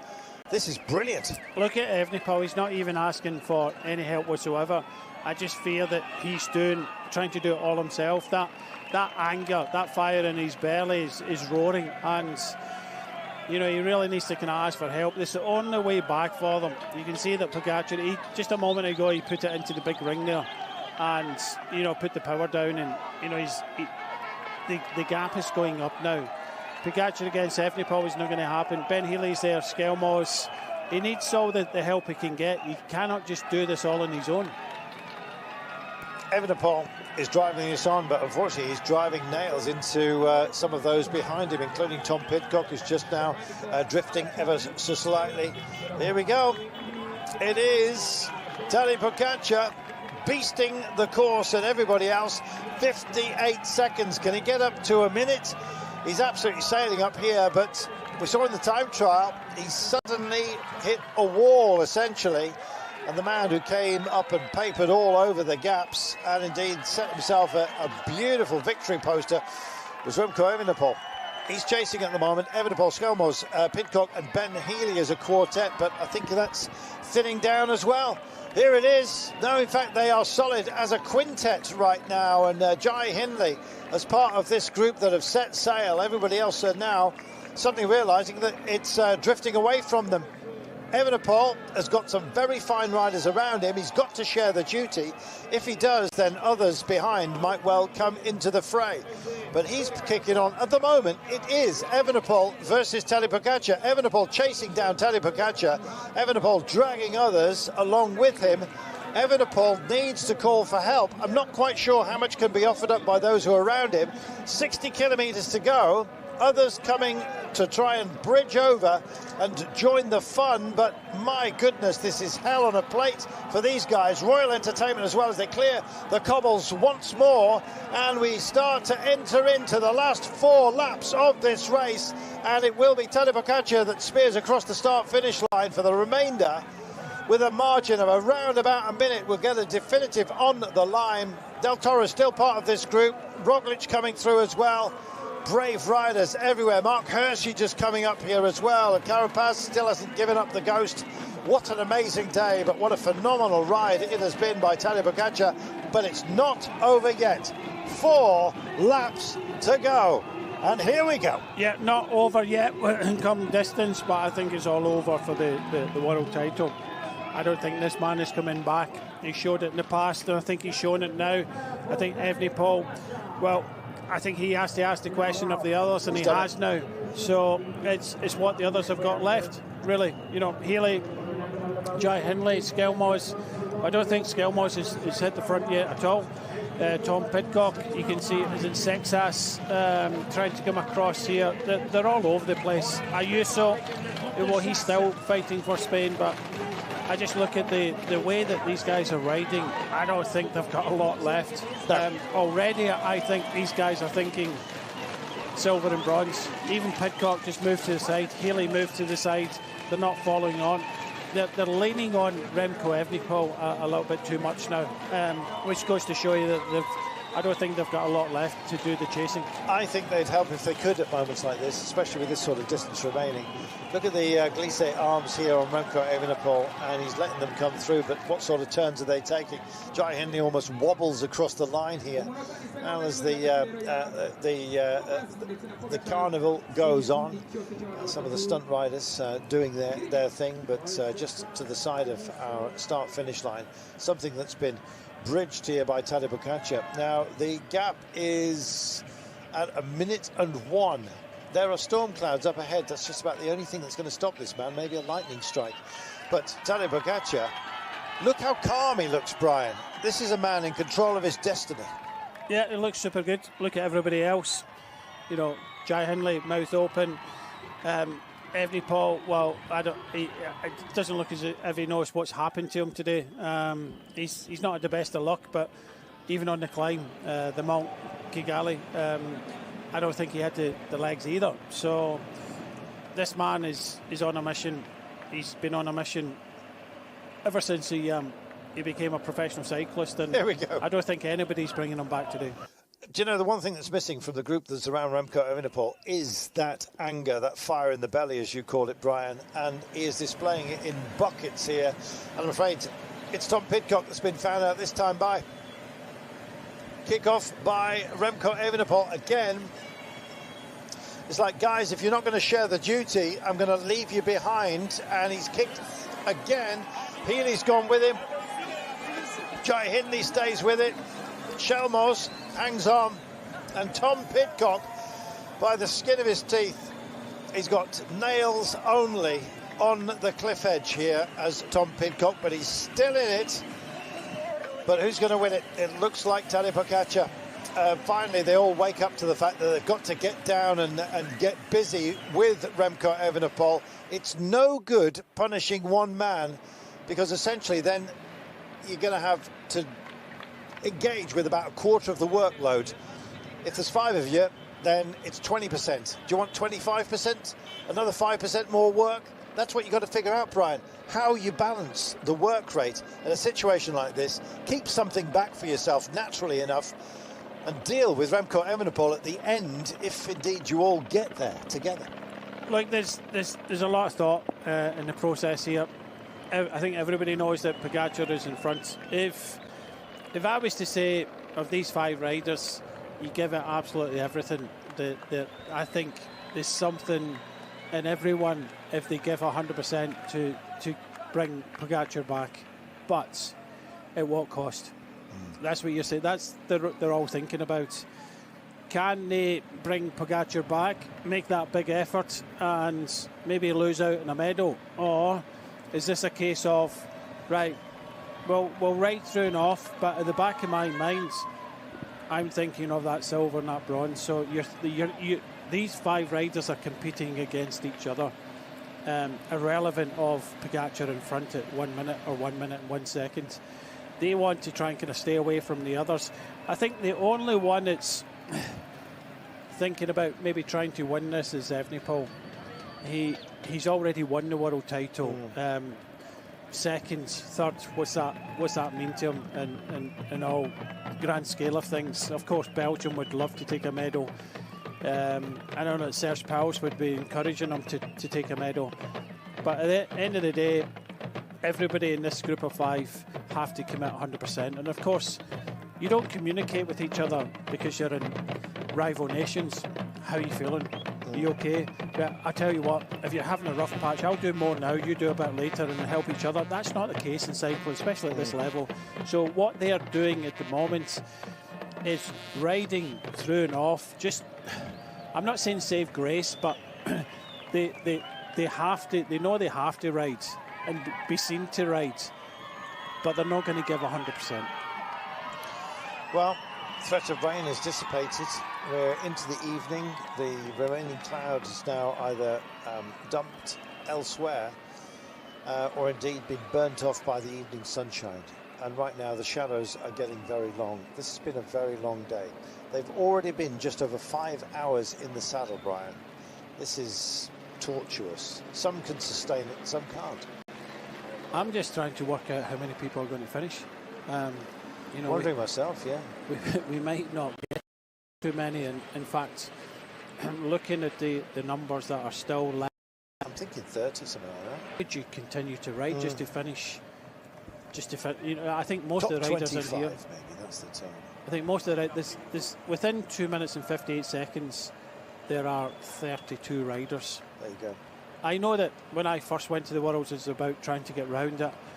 Second World Championships, I got round in 45th place, beating Sean Kelly. And I was kind of pleased at that. I could say on that day I was 45th in the world. But I don't think any of these guys here are thinking about that kind of situation. That they want to be, 30th in the world, 25th or 20th. I think the way this is split up, this race, we could see no more than 20 finish. Let's see. Might well get to be that, especially some will get timed back. As it stands, we have 91 seconds blanketing 16 riders. One rider alone up front, and he's got the biggest margin of all. He's got 1 minute and 2, and that ranges back to a different smorgasbord. This is the chase of Seixas and Juan Ayuso. Ayuso himself, well, he had his moment, but likewise with Del Toro. Ayuso now is in front of Del Toro, but only by a margin of 10 or 12 seconds. Great meandering through the plain here, this river. Oxbow Lake's about to be formed here. I tell you what, Seixas is doing a good ride here for France. Yes, he's the best of the French riders here, and he won the Tour of l'Avenir recently, and he knows how to ride the World Championships at a lower level. So now the first opportunity for him to ride at this elite level, 19-year-old, I think he's done a very good job. Sails around here, skirts the corners, he's hitting all of the apexes. Well, the 5th hour of racing, it's been extraordinarily busy. The last hour has been amazing. When we went up and over Mount Kigali, the atmosphere was absolutely electric. Oh, this man is just steam powered away by the looks of him, and it's for the chase to try and get back to him. It looks like that chance is kind of hanging by a thread at the moment. It would take an entirely different complexion to this chase group here to close this gap. They're not hanging about, Brian. Equally, they cannot afford to go all in right now with still over 50 kilometres to go. They never know whether they're going to hit their own buffers, energy-wise. And so there's got to be some preservation. And when you do that, you move further away from gold. Exactly that. I don't think anybody's going to commit 100% here. It's a case of doing what's right, and doing what's right is do your turn at the front, swing over, let the other rider come through, because for some of these riders to get on the podium here is going to be something special for them, and there's 5 of them with only 2 other medals up for grabs. I think if they all go flat out, then they can get a lot closer to Pogačar, possibly catch him. But at the end of the day, it's about preservation and trying to get what's left in this race. Unfortunately, you know, it's a difficult to be in this group of 5, because of course you want to be in it to win it, and with a minute behind you know you can. Whether we're going to see Remco Evenepoel on the next climb really put the pressure on it and try and do something, I don't think even Remco Evenepoel can go across to Pogačar on his own. I don't think Remco Evenepoel or anyone else within this group knows whether they can do it or not.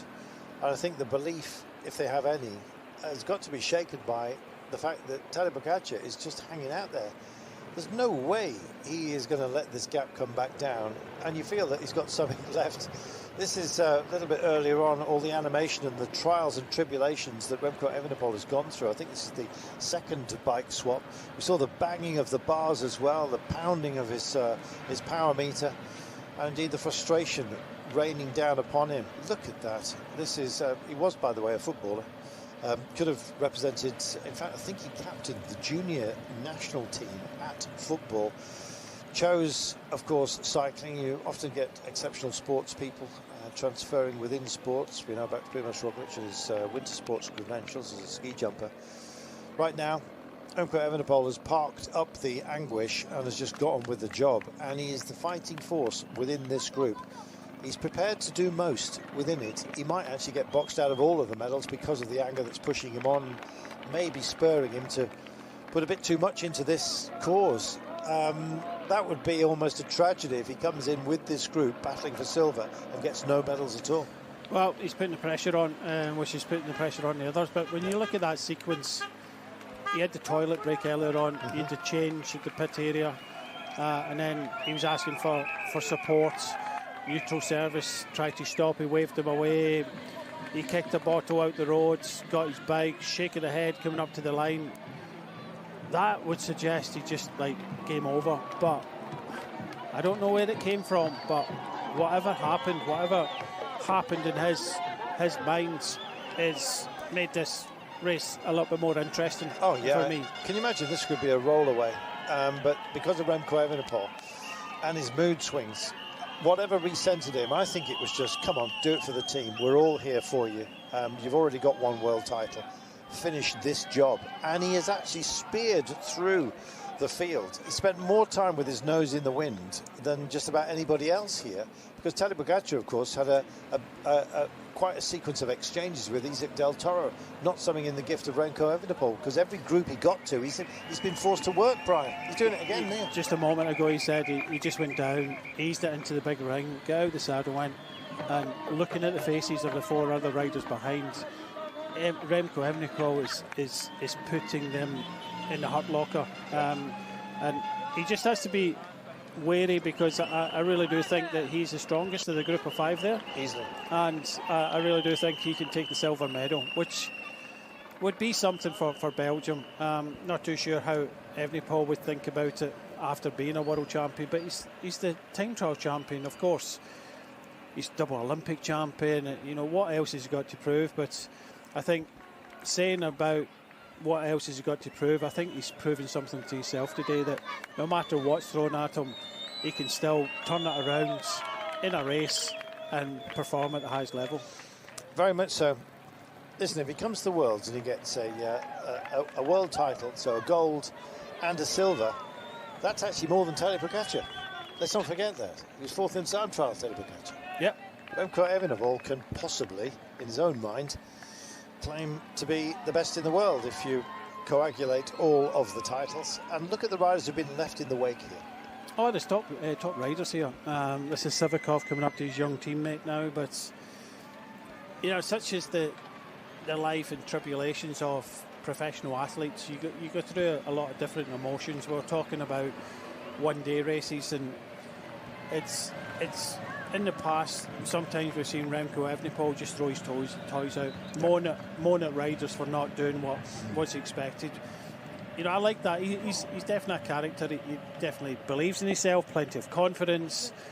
But in the highest level race, the World Championships, in the moments, you could see his emotions. You could see the shaking of the head. You could see the frustration. Tadej Pogačar has had zero to contend with. Absolutely nothing, right? But to see Remco Evenepoel, these things thrown at him, he's had to jump over a few hurdles today, and he's still come out the other side fighting for a medal here. He's jumped over hurdles throughout his career. It's almost the nature of the game, I think it's fair to say. Some of the bottle takes here leave something to be desired. No surprise, there's an awful lot of fatigue here, which affects everything. Least of all, your juggling capabilities, which sometimes you need at moments like that. This is the group with the likes of Primož Roglic. He's just caging a bottle. He's looks like they may have done their job. But this still is only a minute, you know. Third group now, so the Sexas group with Sivakov and things like that has all come back together. So we've got, I would say, the Remco group at 1 minute and the Roglic group at 2 minutes. Yep, exactly that. So Sesha, Sivakov and Ayuso being absorbed by the Roglic group. Meanwhile, the Evenepoel group, nobody would deny who's the lead singer of this band. There he is, he dispatches a bidon. He's got now support to get whatever he needs, but what he needs is a minute, Brian. How do you find that? Not very easily, not against Pogačar. You're hoping that Pogačar has a difficult time, moments, and that can happen, but I just think that they are riding. The person is doing the most in this group is Evenepoel. There's two riders here, isn't there? There's Evenepoel versus Pogačar. Yeah, and you know that battle's been already won in my eyes. I think when he get dropped in Mount Kigali, that kind of psychological blow didn't help him. But this is all about experience and knowing yourself. We heard from Pogačar, and I actually read a few things that some people were possibly kind of writing Pogačar off. He's not mentally there, he's tired, he might not be good. And then we heard the interview with him. He said mentally and physically I'm great. In fact, he said mentally I'm very good. So he's just shown us how good he is. That might have been a little bit of a blip in the all grand scale of things in the time trial. He came from Canada, he came over here, maybe he had less time to acclimatise. He's had another week, Carrollton, to acclimatise. He has. I'm not quite sure whether it was acclimatisation, but I tell you something, Remco Evenepoel is hoping that these 4 seconds they've just closed back down may well be reflective of what happened within the time trial. Tadej Pogačar was found out, don't forget, in the time trial. It wasn't that long ago, just last weekend. And a 2.5 minute gap was found by Remco Evenepoel over a very short distance, shorter than what we have left here. And so, if we're now in time trialing mode, and that's what Remco Evenepoel must be hoping, then something quite remarkable might happen. As it stands, Tadej Pogačar is getting all of the cheers on his own, and by a margin of just over a minute. In fact, that clock can't quite decide where it wants to be. It was at 56 seconds not that long ago. It's now seated at 1:05. So it ebbs and it flows. Pogačar needs to just maintain what he's doing at the moment. Let's for 1 minute then just think that Remco Evenepoel gets over to Tadej Pogačar.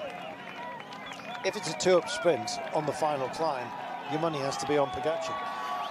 Yeah, I think Evenepoel is getting stronger in the sprint. Is what you've got left in the legs, but exactly. I think that scenario is not going to happen.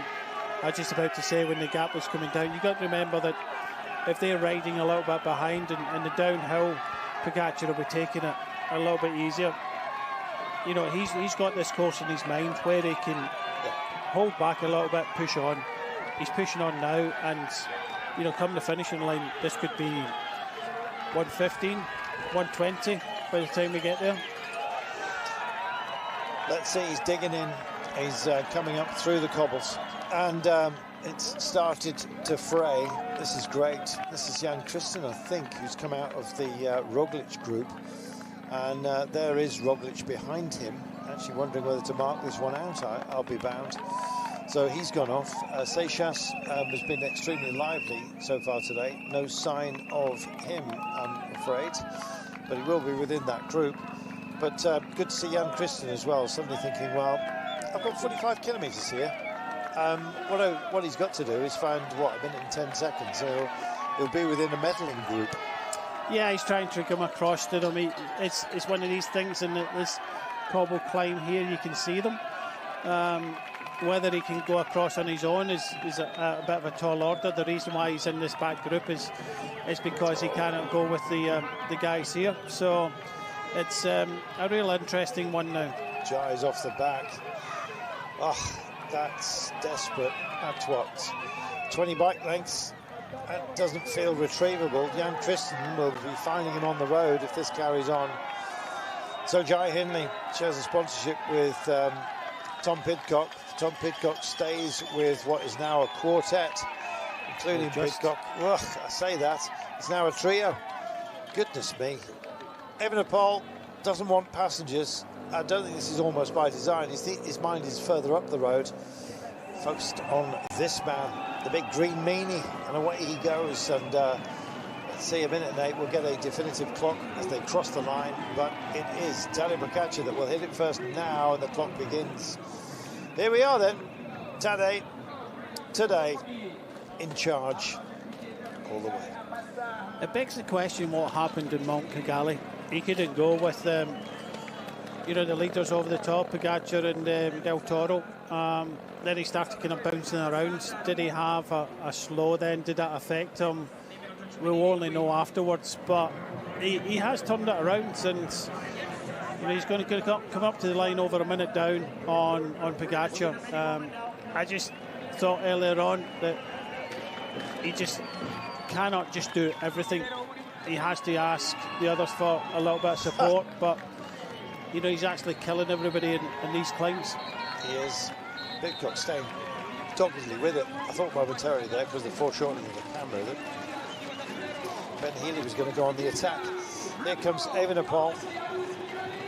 Do you know what? He's such a fantastic rider. I mean, part of his problem is the fact that Tadej Pogačar exists. Because without that, we'd be talking about him as the greatest rider on the planet. Someone like Tadej Pogačar comes along once every few lifetimes. It's been a long time since we've seen such domination, and the way he rides, not only stage races, not only world championships, but classics as well. He wants it all, and he's capable of winning it all as well, Brian. He is. You know, there was talk about burnout, you know, after the Tour de France. I think he still has these goals in mind. I think he still would love to go back to Paris-Roubaix and try and win it, and win the Tour de France 5 times, possibly 6. He is all about, you know, records, and you know, he has to get his motivation from somewhere. But at the bottom of the climb, the gap went down to 56 seconds. At the finishing line, it went up to 107. So it just goes to show you that on the climbs, Pogačar is making a difference. Evenepoel says, I'm out of here. If you're not going to work with me, then I'm going to work against you. And away he goes, Chelmos, Ben Healy. Tom Pidcock is disengaged by 6 or 8 seconds. We'll see whether he gets back in. There's a camera bike here, which is filming these guys. It might well offer up some kind of tunnel for Tom Pidcock to get into. Young Kristen just rounds the corner. We have Jai Hindley, also not that far in arrears, and a group that, are they thinking about a top 10? Is that good enough? Well, at the moment, that's 3 minutes down. That's going to be about the best of it, where they indeed sit within what is a very, very high-quality finishing group. Tadej Pogačar is off and up front. He's got 1 minute and 3 on Evenepoel, Chelmos, Ben Healy. Tom Pidcock has just dropped 10 or 12 seconds, according to timing. We'll see whether he's back on. But Evenepoel has just been offered a turn by Healy. And it is a trio only, which means that Tom Pidcock and Jai Hindley have been trimmed off. Jan Kristen in no man's land as well. Healy reaching for a gel, starting to dream about silver or bronze here. That'll be fascinating to see how these guys mix for that. Still 1 minute and 2 with 42 kilometres to go. Less than 3 laps now, Brian. Yeah, it's an even more difficult situation. There's 3 of them, there were 5. They're still just over a minute down in this man here. I think he's well in control. It might come under at 1 minute at some points because there's 3 of them behind riding. They're riding harder in the kind of easier parts of the circuit, and that's where Pogačar will possibly ease a little bit. And then when it comes to the climbs, put the pressure on. So I think Pogačar definitely has this one. Evenepoel looks the strongest, and Chelmos and Healy are a wee bit. They're trying to hold something back because they know that Evenepoel is going to power on all the climbs. Well, blowing his cheeks out like Dizzy Gillespie. This is Tom Pidcock with his own chit-chat going on in his head. He's a fabulous open book, is Tom. When you ask him a question, he often ponders it and gives you a very, very honest answer. Sometimes you might not like it, but that's absolutely the mark of the man. He's very straight up and down. And at the moment, he's down by just over 10 seconds, I'm afraid. In fact, it's expanded. It's now 27, 28 seconds down on Evenepoel, Chelmos and Ben Healy. What a performance by Ben Healy as well. If he can medal here, that would be exceptional.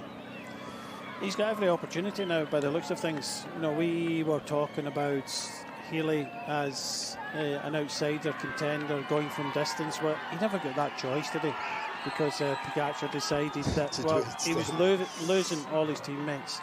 It was a case of 100 kilometres to go from the top of Mount Kigali. That's a long, long way, but it's just blown this race apart. That in the Mur de Kigali, that small part of this course today just killed everybody. What about Ayuso? How must he be feeling as well? He's made a decision, of course, to leave UAE Team Emirates. He was almost a thorn on the cactus, wasn't he? But it was ingrowing, it seemed, and it was uncomfortable for everybody.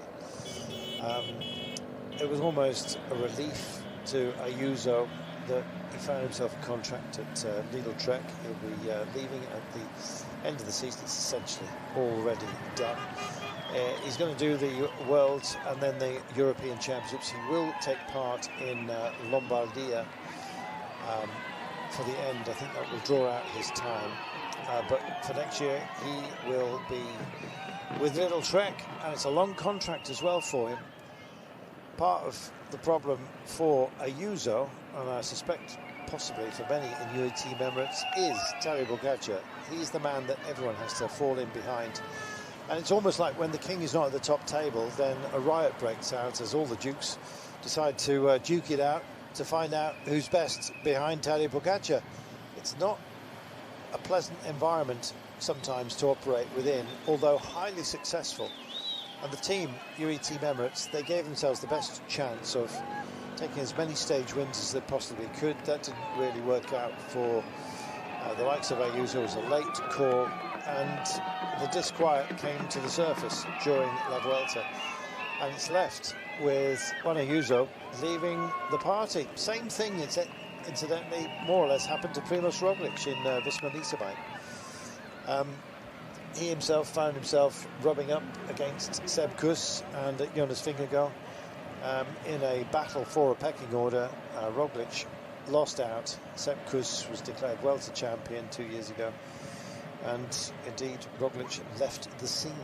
So that's the way of it. Roglic is back here as a national support for Tadej Pogačar, and Roglic might well indeed get himself a decent finish today. He is in a chase group that is detailed at 2 minutes and 52 down. Tom Pidcock is at minute 49. You can see by the blowing out of the cheeks of Tom Pidcock that he realised his day is done. I don't think he was at his absolute best at the start. He's had a hell of a year, Tom Pidcock. Podium in the Vuelta was brilliant, and I'm not surprised that there's perhaps something missing from the tank. But at the beginning of the day, we had high hopes for him. It didn't look good, and then we started to believe. He was in it was up towards the pointy end of the race. He's ebbed and flowed, but I'm afraid he has ebbed away from this chase group of 3, chasing down this man with 38, just shy of kilometres of the day remaining, and the gap is absolutely rock solid. Yeah, he's riding at the same pace, the group behind, nothing more, nothing less. He's looking at this course and he's breaking it down. He knows where he can relax a little bit, he knows where he has to put the pressure on. And of course, with the chase behind, he doesn't really have to. He's getting table service at the top table here, and he's well in control of this one. He doesn't have to push on 100%. If the gap comes down to 45 seconds, then he'll push out a little bit. So it's all controlling at the moment, and he looks nice and relaxed, and well in control of this one. These are the 3 riders battling it out for the last 2 medals. I think Tom Pidcock, you saw him there, he kind of looked back.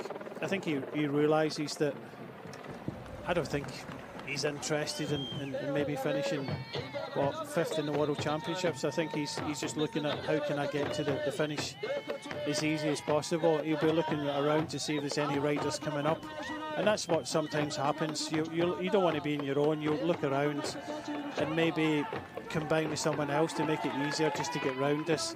I can say that there are 33 riders still in the race. The last one on the roads through the finish. I'll say that again, it's 40 now. 40 riders.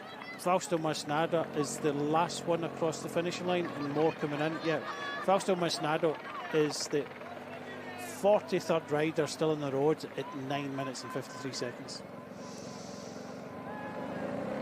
Here we are, check it.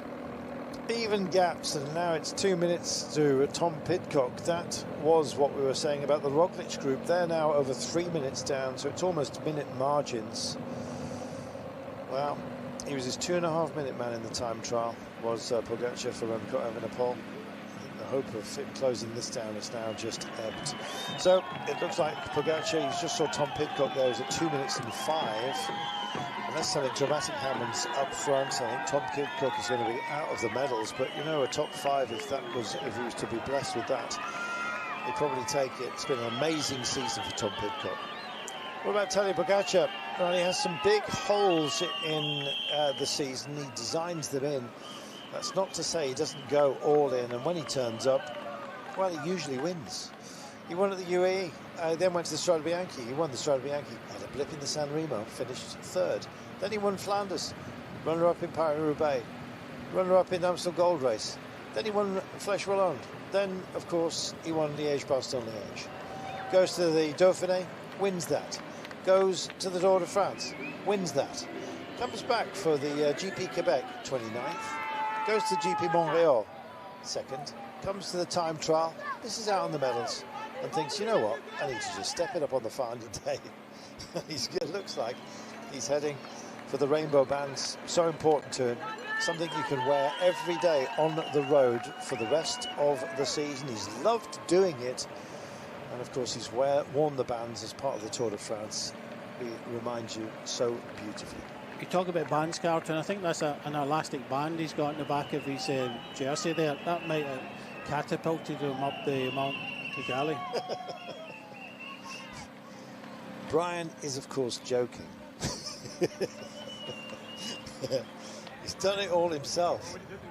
Meanwhile, back in the pits, time for some contemplation. Louis Verweiker is watching. Can't hear our voices coming out of his telly, and it has been a tough day for everybody. France started with some very high hopes, Brian.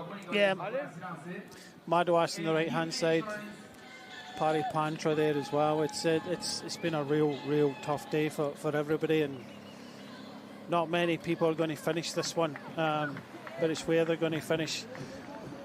Although this is a good performance from Tom Pidcock here, he's talking to Mark Bramia, the manager of the British team. He'll be wanting to know who's behind them, what, you know, with 35 kilometres left, a little bit more for Tom. Of course, Mark will want him to finish well up in the placings, but having been a world champion in other disciplines, you know, what else is there to prove? You said he's had a good season already. I would agree with that. But I think finishing fifth would be worthwhile, and I think that's what Mark Brammer is trying to say. Just keep on going, try and get the best out of this, because he's absolutely in no man's land at the moment. Yeah, indeed. And Corona Paul kicking on. There's a few getting a bit animated. One saying he's always going to blame someone else or something when he's lacking. He was dropped on the climb, not good enough today, the end. Well, he's picked himself up as Remco, and I actually really enjoy his honesty to himself. He shows his emotions, Brian, but yet underneath all of that prickliness is it's like a prickly pear. It's so sweet on the inside. He's just a genuinely nice guy, is Remco Evenepoel. Has said himself, he's almost been dropped into greatness. I think sometimes expectation levels are absolutely enormous, and he bears it well. Inside there's a really nice guy who turns himself into a predator, and he suffers, I think, the brickbats that a professional sporting life can actually offer up to you on occasion. And he lets his emotions come through. And how nice is that to see? We don't want to watch robots, Brian. And for him to come through and be in a potential medaling position, if he gets silver, that will be an amazing achievement, considering the ill fortune that he's had today.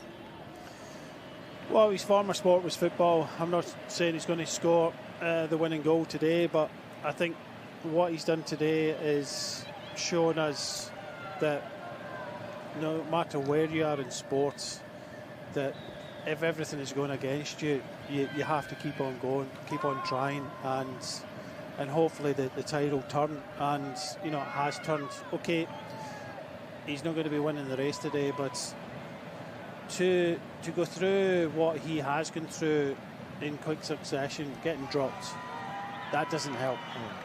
And then having the mechanical, changing the bike, having to wait for the bike, the car not being quick enough there because of the different groups when it was all kind of kicking off. It just happened at the wrong time. The shaking of the head, just everything wasn't going his way. But somewhere, whether it was from the car or from the side of the road or within, he's turned it around, and that's kind of testament to a true champion. When everything's going against you, you get bounced up, shake yourself down, and focus again and what the goal is. The goal is obviously for everybody to try and win the world title, even for Evenepoel, but he's gone down fighting today, and he's going to try and get a medal, and I still believe by the looks of things he could be getting silver. That would be truly amazing. He's up against very accomplished Mandy Schelmos. We'll see whether Ben Healy's got something left in the tank. We always say that about Ben Healy. He can quite often look slightly ragged, and you think surely he's on the absolute limit. And then he produces some magic. There's still a minute, and by our old rule of thumb, that should be closable, especially with 3 chasing 1 and 32 kilometres to go. But that one, where's number 1? And he has been just about in every race he's taken part in. It's Tadej Pogačar. Brian, you just can't catch him. We believe in this gap, and we believe it might well be sustained, possibly even extended. He may well take some time to celebrate at the end of the day. Unless something strange happens, and I hope that that is not the case. You can chuck a chain at any moment, you can suffer a puncture, you can get the hunger knock as well, which we have seen. And this man will be cueing the Jaws music if indeed anything happens to Tadej Pogačar. Wouldn't wish it upon him. He's an amazing rider. Some people say that, and I often get asked, isn't it a shame that Tadej Pogačar is dominating everything? And I say, look, you've just got to enjoy it, because these kind of eras don't come around very often. We talk about him, even Eddie Merckx talks about him as the new Merckx. And you can say, I saw him, I witnessed him, I enjoyed, or indeed endured, whatever it is, you have to have an opinion. And Tadej Pogačar, he sets the tone. I don't think anybody loves dominance in any sport. Well, you want to see a battle. But he's dominating in different ways. One-day races. Yep. I wouldn't say he dominated the kind of cobbled classics, but you know, he did look good. So he's such a versatile rider. You know, he does epic rides like this. Yeah, when he went, there was 100 kilometres to go, and then all of a sudden, with about 70 odd kilometres to go, he goes solo. If we were concentrating on Pogačar, it gives us commentators not a lot to talk about. Just one rider. But good job with managed, yeah, but at the end of the day, it's incredible what he's done, and you know, will continue to do. But for us, there's still a way to go to the finishing line for these guys. 3 of them, 2 medals. I think Pidcock's definitely gone. He might get collected by some of the riders behind, but it's just a matter of just getting to the finish for a lot of these riders now, and it must be tempting just to climb off a lap to go, because what else is it to get out? 30th or 35th or 25th place. But you know, Ireland, Denmark, Belgium, all within short of a medal today. Who's going to be in the podium? It's clear that Evenepoel was the strongest in this group here. He's doing a lot of work, but this gap going up 1:14. It looks as if it's going to be an easier ride for Pogačar than it was last year. If indeed you could call this course anything but. It is remarkable, and so is this performance. And as you say, it stretched out to 1 minute and 14. Wollongong in 2022 was when Remco Evenepoel himself became World Road Race Champion. He is, of course, multiple times, 3 times consecutively, time trial world champion after securing that amazing feat here. The man he passed on the road during the time trial was Tadej Pogačar himself. He found 2.5 minutes in course, finished ahead of him. Well, today, those roles are reversed. Pogačar, indeed, faded to 4th place out of the medals in the time trial. Once the clock had stopped upon him. Not good enough for gold, but this was the big target. And it looks like he may have hit the bullseye from distance. It was a big bore performance in terms of riflery, if indeed that is a word. But no longer part of the Olympic program, because the distances involved in big bore shooting were just so vast. 3 football pitches laid end to end and a target the size of an apple. No scopes allowed. You just had to aim for glory and pull the trigger. And that is exactly what Tadej Pogačar has done from 100 kilometres out. He went solo with 70 after Del Toro faded. He'd seen off Ayuso, and he's seen off absolutely everybody. He's holding a margin of 1 minute and 16 back to this trio. Evenepoel, Chelmos and Ben Healy.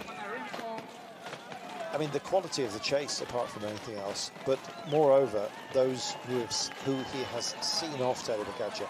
It's going to be a battle for the medals for these guys, because the gap that they hold on those behind them is now magnified. The Roglic group is nearly 4 minutes down, Brian.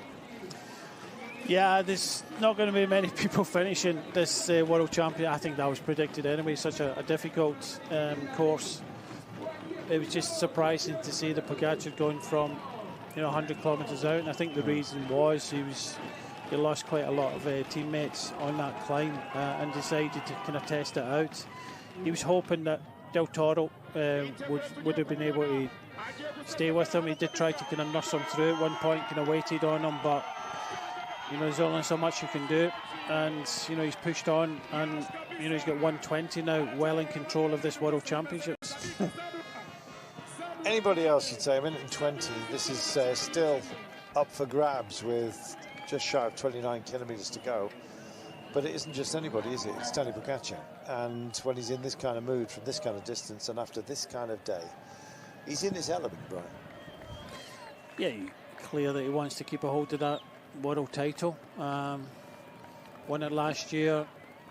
It was quite difficult to watch at times. He went through some tough times in front on his own, and such is the nature of these kind of one-day races now, that a lot of these riders going from distance, and this man is not shy of trying to go from distance. He's just getting some support from the car, as you would, and they must be loving it as well. Such a small nation, but such a big nation in cycling.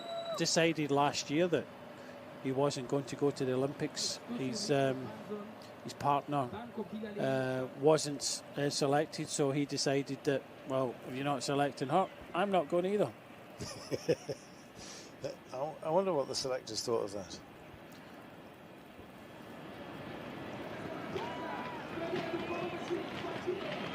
Still struggling, Remco Evenepoel there. You can see the facial expression. Just what else could I have done? It kind of went against me today. I went through a real bad patch there.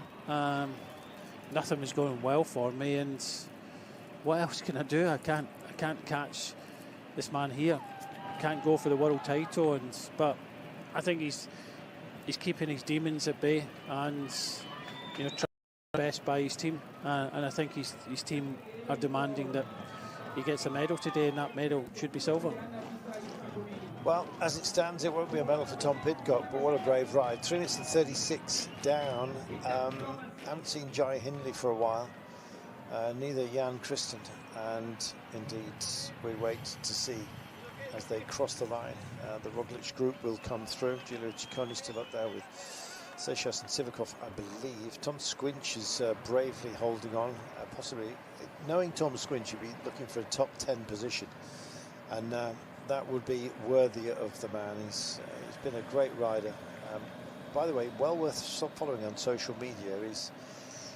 There's a wonderful sense of fun about him, Tom Squinch, the man from Latvia. Well, he's carrying his rather fetching burgundy-coloured jersey. Along is the 34-year-old, now reaching that point within his career where we start to talk about turning leaves. Well, we are in the autumn. We found where the swallows have gone to winter up. But these guys here in Rwanda are thinking about sharing the spoils and something else that will shine brightly, and that will be a silver or a bronze medal. No shame in that. It's just a shame, in a sense, that one of these guys, by the looks of things, is going to miss out on a medal. Yeah, I was thinking that myself. It would be nice, of course, for Remco to say, well, I've been a world champion, I've been on the podium, I'm currently a world champion. No. Well, there you go, there's silver and bronze, but he's not going to do that.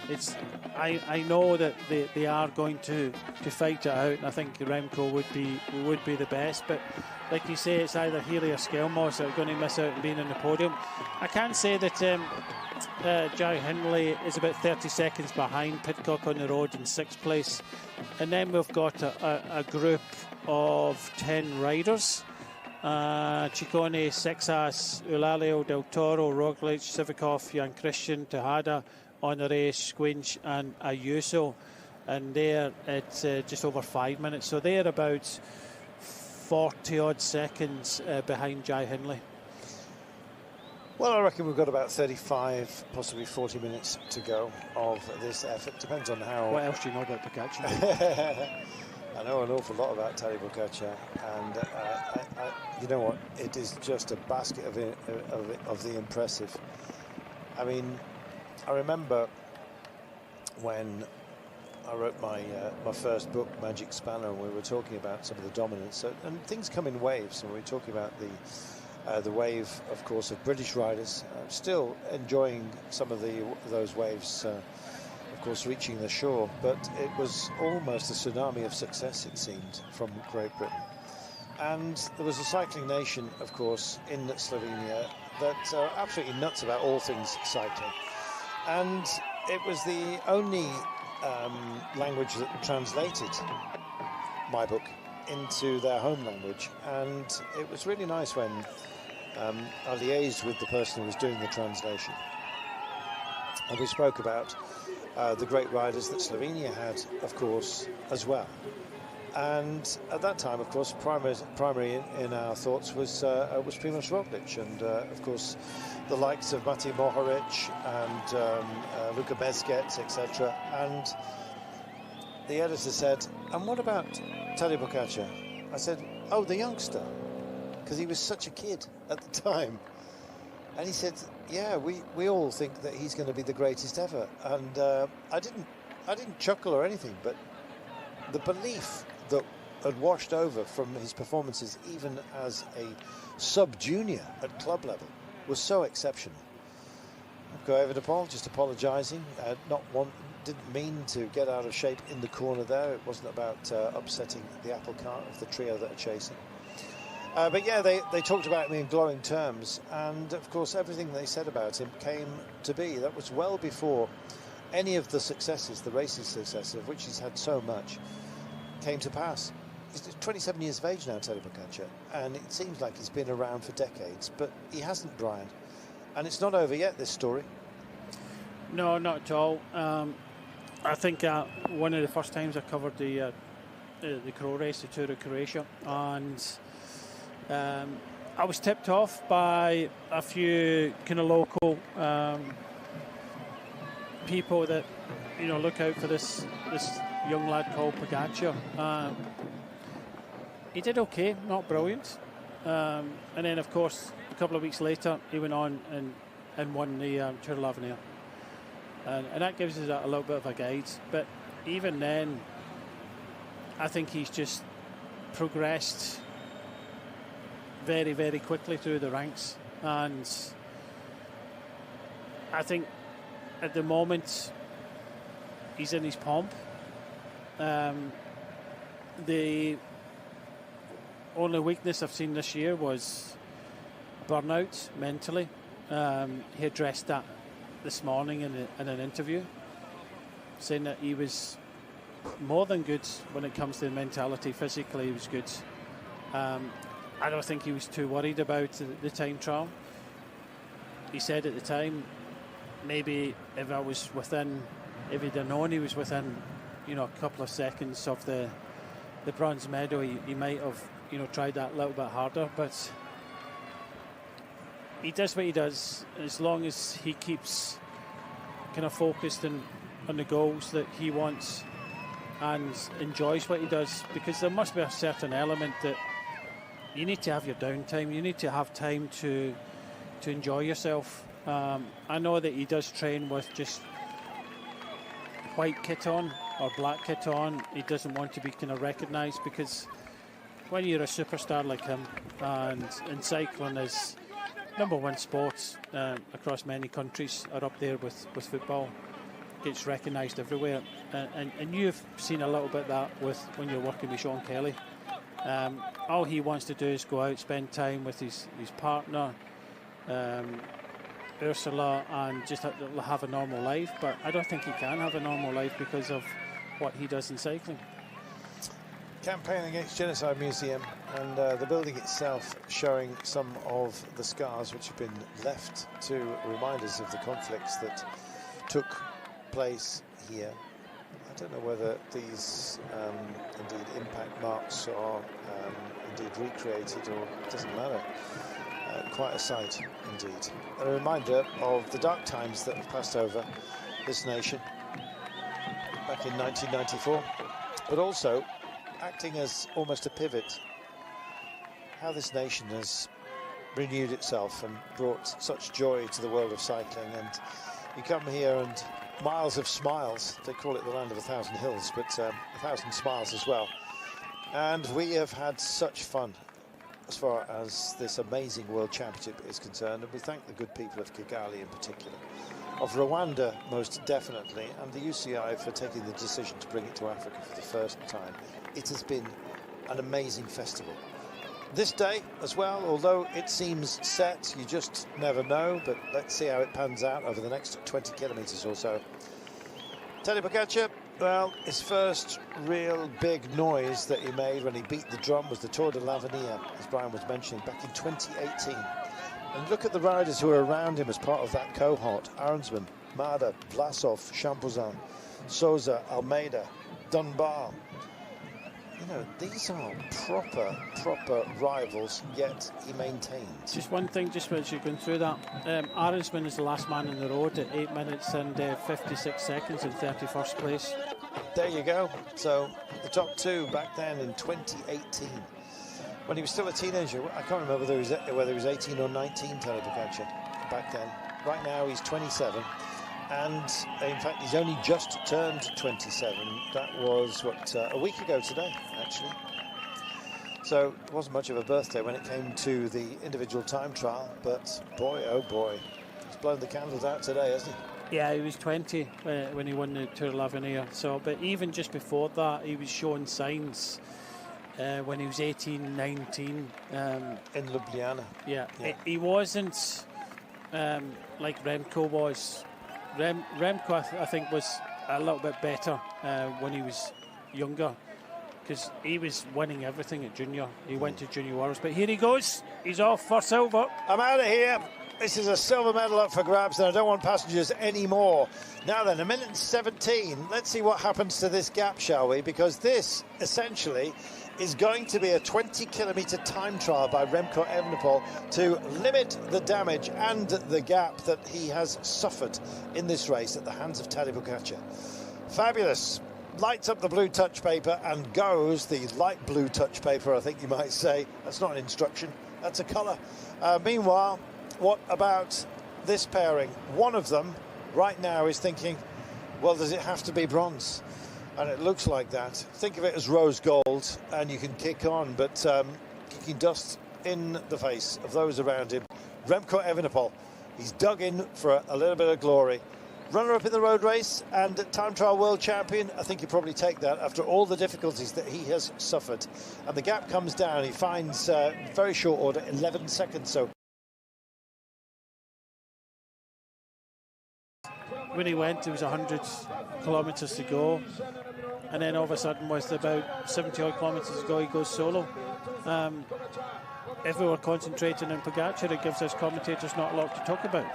Just one rider. But good job with managed, but yeah, but at the end of the day, it's incredible what he's done, and you know, will continue to do. But for us, there's still a way to go to the finishing line for these guys. 3 of them, 2 medals. I think Pidcock's definitely gone. He might get collected by some of the riders behind, but it's just a matter of just getting to the finish for a lot of these riders now, and it must be tempting just to climb off a lap to go, because what else is it to get out? 30th or 35th or 25th place. But you know, Ireland's world road race champion. World road race champion. He is, of course, multiple times, 3 times consecutively, time trial world champion after securing that amazing feat here. The man he passed on the road during the time trial was Tadej Pogačar himself. He found 2.5 minutes in course, finished ahead of him. Well, today those roles are reversed. Pogačar indeed faded to 4th place out of the medals in the time trial once the clock had stopped upon him. Not good enough for gold, but this was the big target, and it looks like he may have hit the bullseye from distance. It was a big bore performance in terms of riflery, if indeed that is a word. But no longer part of the Olympic program, because the distances involved in big bore shooting were just so vast. 3 football pitches laid end to end and a target the size of an apple. No scopes allowed. You just had to aim for glory and pull the trigger. And that is exactly what Tadej Pogačar has done from 100 kilometers out.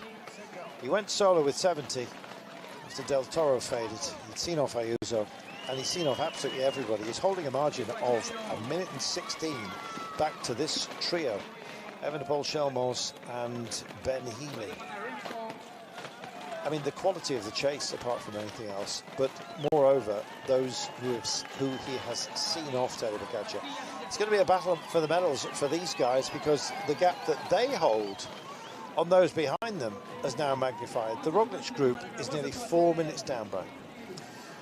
Yeah, there's not going to be many people finishing this World Champion. I think that was predicted anyway. Such a difficult course. It was just surprising to see the Pogačar going from 100 kilometres out, and I think the reason was he lost quite a lot of teammates on that climb and decided to kind of test it out. He was hoping that Del Toro would have been able to stay with him. He did try to kind of nurse him through at one point, kind of waited on him, but there's only so much you can do, and he's pushed on, and he's got 120 now, well in control of this World Championships. Anybody else, you'd say, a minute and 20. This is still up for grabs with just shy of 29 kilometres to go. But it isn't just anybody, is it? It's Tadej Pogačar. And when he's in this kind of mood, from this kind of distance, and after this kind of day, he's in his element, Brian. Yeah, clear that he wants to keep a hold of that world title. Won it last year. It was quite difficult to watch at times. He went through some tough times in front on his own, and such is the nature of these kind of one-day races now, that a lot of these riders going from distance, and this man is not shy of trying to go from distance. He's just getting some support from the car, as you would, and they must be loving it as well. Such a small nation, but such a big nation in cycling. Decided last year that he wasn't going to go to the Olympics. His partner wasn't selected, so he decided that, well, if you're not selecting her, I'm not going either. I wonder what the selectors thought of that.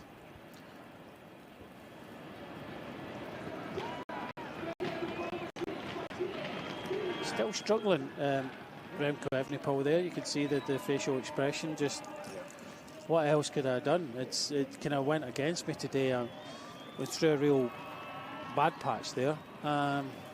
Nothing was going well for me, and what else can I do? I can't catch this man here. I can't go for the world title, but I think he's keeping his demons at bay, and trying best by his team, and I think his team are demanding that he gets a medal today, and that medal should be silver.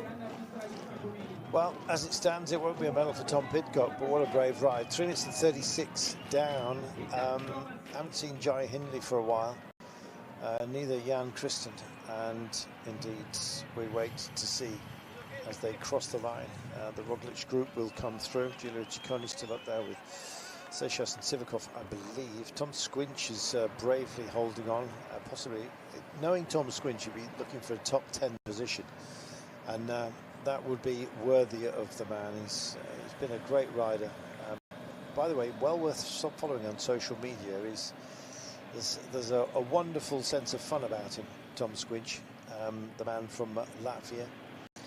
Well, he's carrying his rather fetching burgundy-coloured jersey. Along is the 34-year-old, now reaching that point within his career where we start to talk about turning leaves.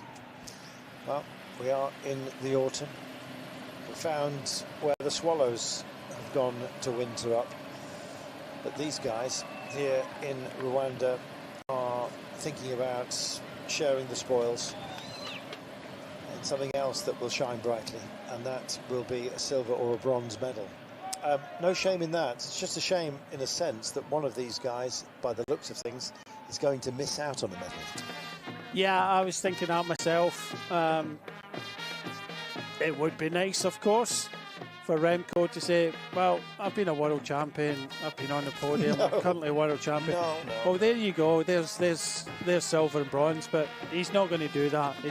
I know that they are going to fight it out, and I think Remco would be the best. But like you say, it's either Healy or Skelmos that are going to miss out on being on the podium.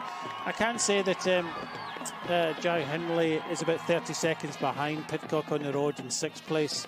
And then we've got a group of 10 riders.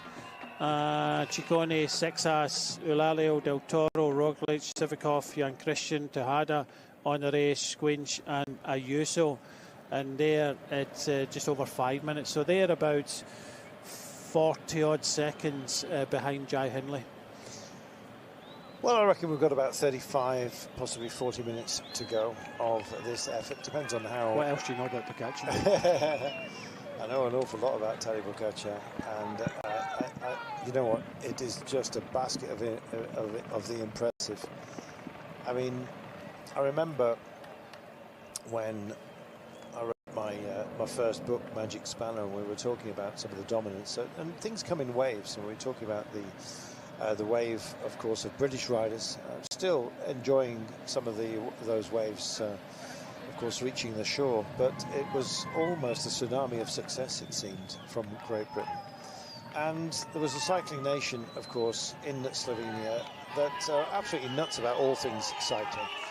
And it was the only language that translated my book into their home language, and it was really nice when I liaised with the person who was doing the translation, and we spoke about the great riders that Slovenia had, of course, as well. And at that time, of course, primary in our thoughts was Primož Roglic, and of course the likes of Matej Mohoric and Luka Bezkets, etc. And the editor said, "And what about Tadej Pogacar?" I said, "Oh, the youngster," because he was such a kid at the time. And he said, "Yeah, we all think that he's going to be the greatest ever." And I didn't chuckle or anything, but the belief that had washed over from his performances, even as a sub-junior at club level, was so exceptional. Go over to Paul, just apologising, didn't mean to get out of shape in the corner there. It wasn't about upsetting the apple cart of the trio that are chasing. But yeah, they talked about me in glowing terms, and of course everything they said about him came to be. That was well before any of the successes, the racing successes, of which he's had so much, came to pass. He's 27 years of age now, Tadej Pogacar, and it seems like he's been around for decades, but he hasn't, Brian. And it's not over yet, this story. No, not at all. I think one of the first times I covered the Crow race, the Tour of Croatia, and I was tipped off by a few kind of local people that, you know, look out for this young lad called Pogacar. He did okay, not brilliant. And then, of course, a couple of weeks later, he went on and won the Tour of l'Avenir. And that gives us a little bit of a guide. But even then, I think he's just progressed very, very quickly through the ranks. And I think at the moment, he's in his pomp. The only weakness I've seen this year was burnout mentally. He addressed that this morning in an interview, saying that he was more than good when it comes to mentality. Physically, he was good. I don't think he was too worried about the time trial. He said at the time, maybe if he'd have known he was within, you know, a couple of seconds of the bronze medal, he might have, you know, tried that a little bit harder. But he does what he does, as long as he keeps kind of focused on the goals that he wants and enjoys what he does, because there must be a certain element that you need to have your downtime. You need to have time to enjoy yourself. I know that he does train with just white kit on or black kit on. He doesn't want to be kind of recognised, because when you're a superstar like him, and cycling is #1 sport across many countries, are up there with football, gets recognised everywhere. And you've seen a little bit of that with when you're working with Sean Kelly. All he wants to do is go out, spend time with his partner, Ursula, and just have a normal life. But I don't think he can have a normal life because of what he does in cycling. Campaign Against Genocide Museum, and the building itself showing some of the scars which have been left to remind us of the conflicts that took place here. I don't know whether these indeed impact marks are indeed recreated, or it doesn't matter. Quite a sight indeed. And a reminder of the dark times that have passed over this nation back in 1994, but also acting as almost a pivot, how this nation has renewed itself and brought such joy to the world of cycling. Born in another era, might have won many races, can't think like that. So Evany Paul, the two big favourites all day long for Belgium. Certainly would. Just trying to Evany Paul is, as predicted by Brian with his amazing crystal ball, a minute and a half down. It might well be that Tadej Pogačar wants to make this as big as possible. If he can make this 2.5 minutes, that would be a real statement after the time trial. It would be, but probably a little bit more, just to dig in a little bit. But yeah, no, the crowd at the finish are wet. So does Urska Zegard, his partner. She had a credit to her. She had a good ride yesterday in the women's race. She was in the thick of it towards the end. But she's waiting for her champion. Over the last year, we've only ever seen him in a leader's jersey or the world jersey, and it's going to be another year like that, you feel. Remco is enjoying this little bit of respite on the descent. He's now got to power himself up to bring it home. He's going to come to the cobbles here. He's being shown the gap on the chalkboard. Meanwhile, already engaged at the top part of this climb is Tadej Pogačar himself. Remco holding station around about a minute and a half down, and the celebrations amongst the Slovenian crew have already begun. Congratulations to them. They had a big battle plan. They came here with the biggest team, 9 riders, 8 plus the world champion. That's what you're allowed. They brought them all. They used them absolutely beautifully, but still the big question has to be answered. And part of it began to reveal itself with 100 kilometres to go. What an amazing tale. Tadej Pogačar does it again, and from distance, an amazing gap. Yeah, it's, and I can remember the scenes last year. Okay, it was different conditions. Today it's nice and sunny. The whole team were there, throwing Pogačar in the air. You know, they won the world title for the first time ever. You know, they're celebrating. They came here with high expectations. Okay, the time trial didn't go as well as expected, but this has gone absolutely to plan. Absolutely remarkable. He's had a hell of a season as Tadej Pogačar.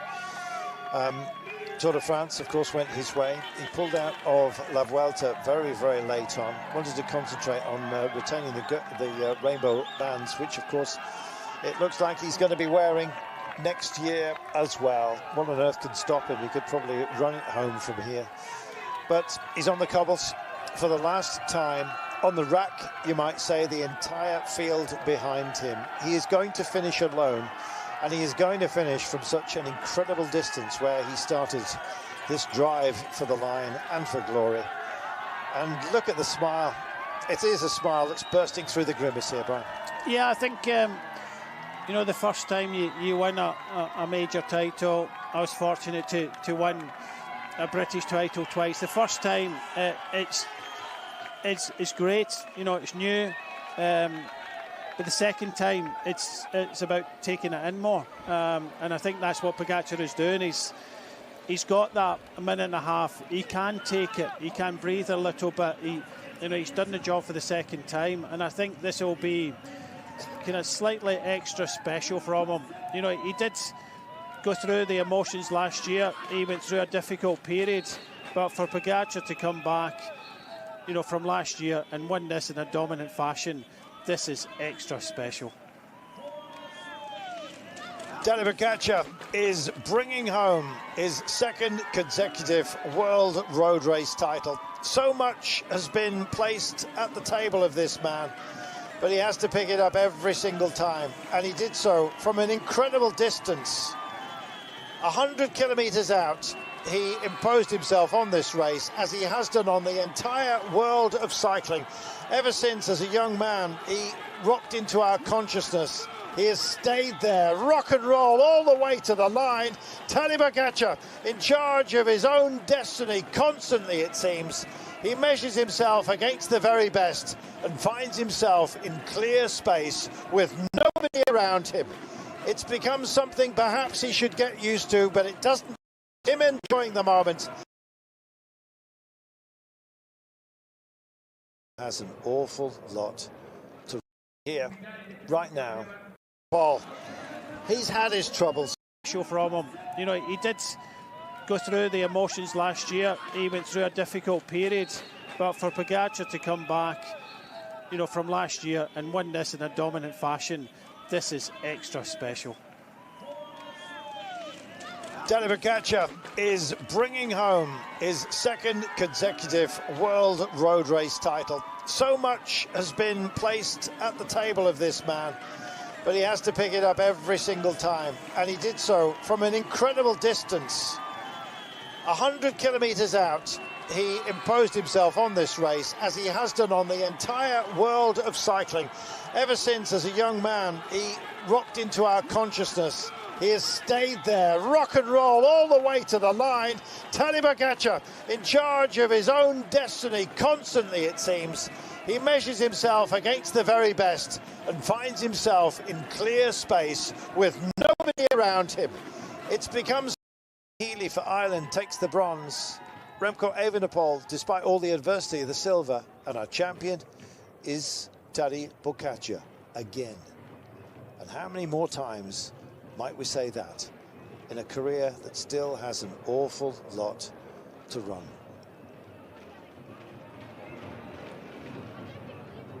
What a result. 6 hours, 21 minutes, and we'll be hearing from Tadej Pogačar in just a few moments' time. He seemed fresh as a daisy, to be honest, when he came to the line and was offering up his thanks to his own team, who had a master plan today, and it was delivered. He burned down his teammates one after the other. They then took to their own little hot seats or cool seats and just enjoyed watching their man bring it in. And he did so from a margin of 100 kilometers out. It was a spectacular performance, as we have ever seen, in one of the finest world championships there has ever been, on the biggest of all of the continents. We are here in Africa, and we have absolutely loved our time.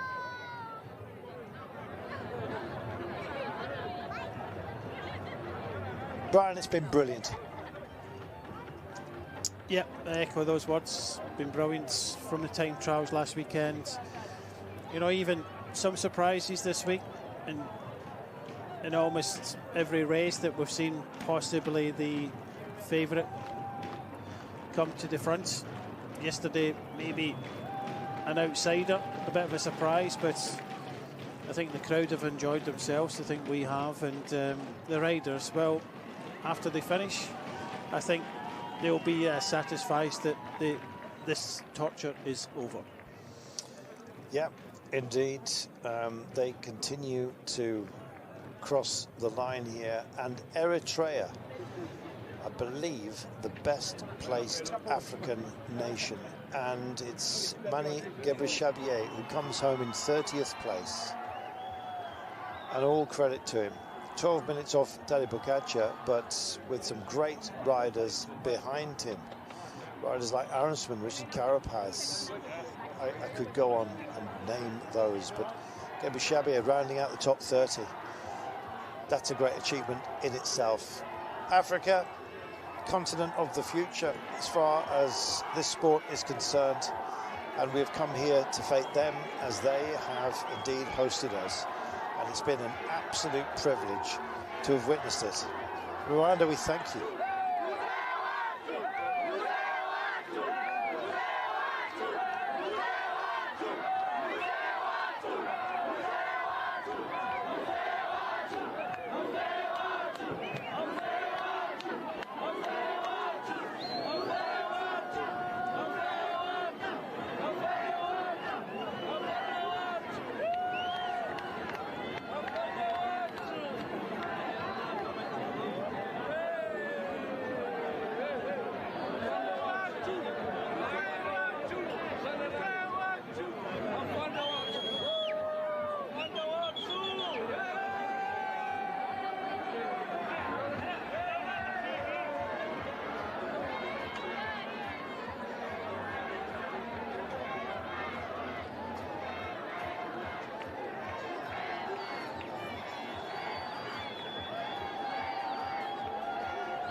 Tadej Pogačar is our champion, and we will wait for him to be fated upon the podium.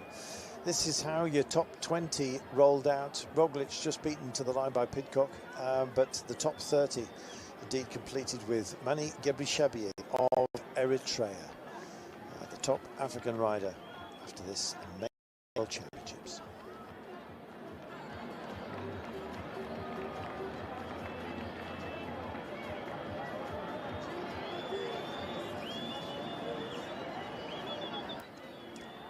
Well, there's not much room down there. The podium is going to be raucous. Quite frankly, I can't wait. There's going to be a massive roar. The people of Rwanda can be extremely proud of what they have produced here. It's been just a whole sequence of wonderful days of racing, and what a way to finish. With the man himself, Tadej Pogačar, going on an all-out assault from 100 kilometres out. It left some bruises out there, not least, of course, with Remco Evenepoel. Del Toro played his part. Ayuso got shaken out. Ultimately, the same fate awaited everybody as Tadej Pogačar went on to take the title.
Today, world champion again, but you wanted to do it even better than last year in Zurich, taking off with 105 kilometers to go.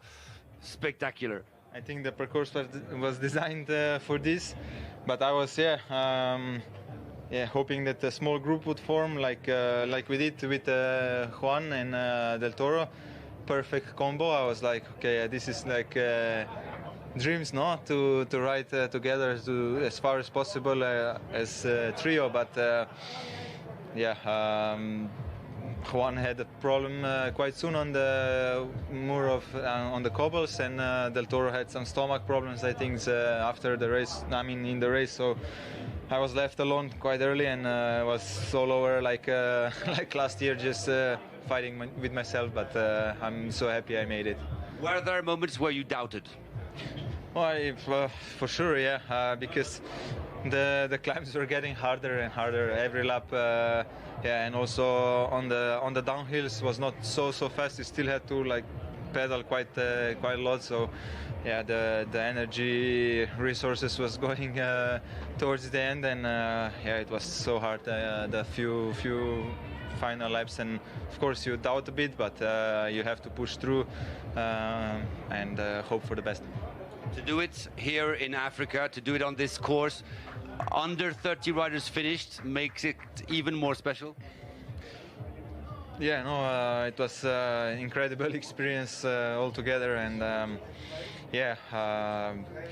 let's say it was a successful week. Enjoy the podium.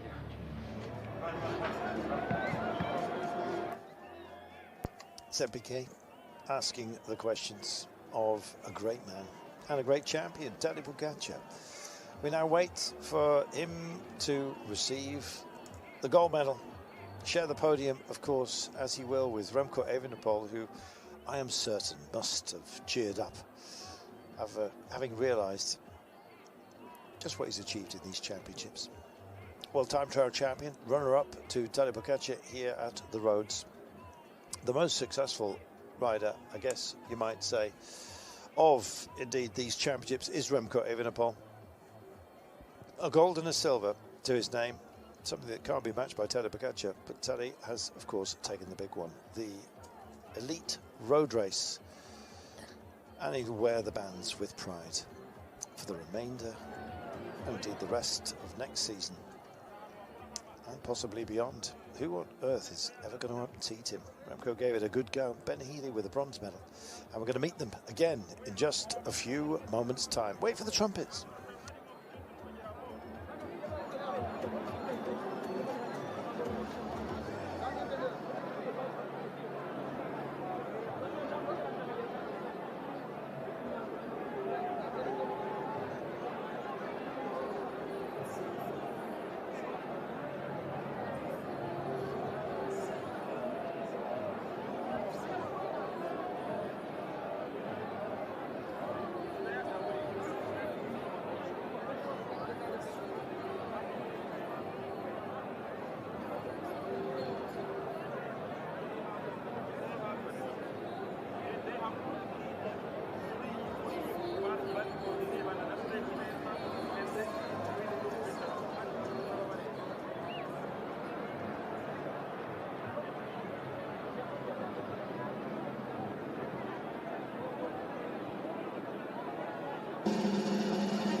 Ladies and gentlemen, welcome to the award ceremony of the 2025 UCI Road World Championships in Kigali.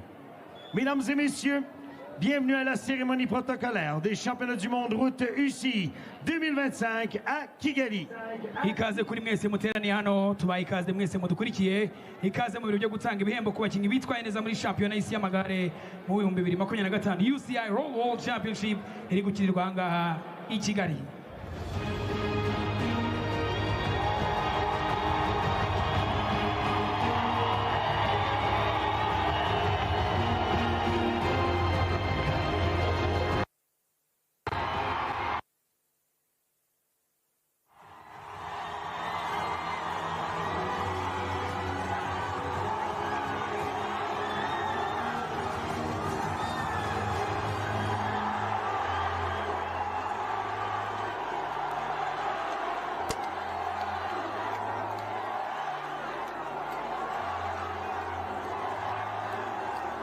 That is absolutely astounding. Award ceremony of the 2025 What a welcome. UCI Road World Championships Men Elite Road Race. Cérémonie protocolaire des championnats du monde route UCI 2025, course en ligne homme élite. Hagiye guhembwa abatsinze muri shampiyona y'isi y'amagare mu 2025 mu bagabo Men Elite Road Race. The bronze medal will be presented by Monsieur David Lapartien, UCI President. La médaille de bronze sera remise par Monsieur David Lapartien, président de l'UCI. Umudari wa bronze ugiye gutangwa na president wa UCI Bwana David Lapartien.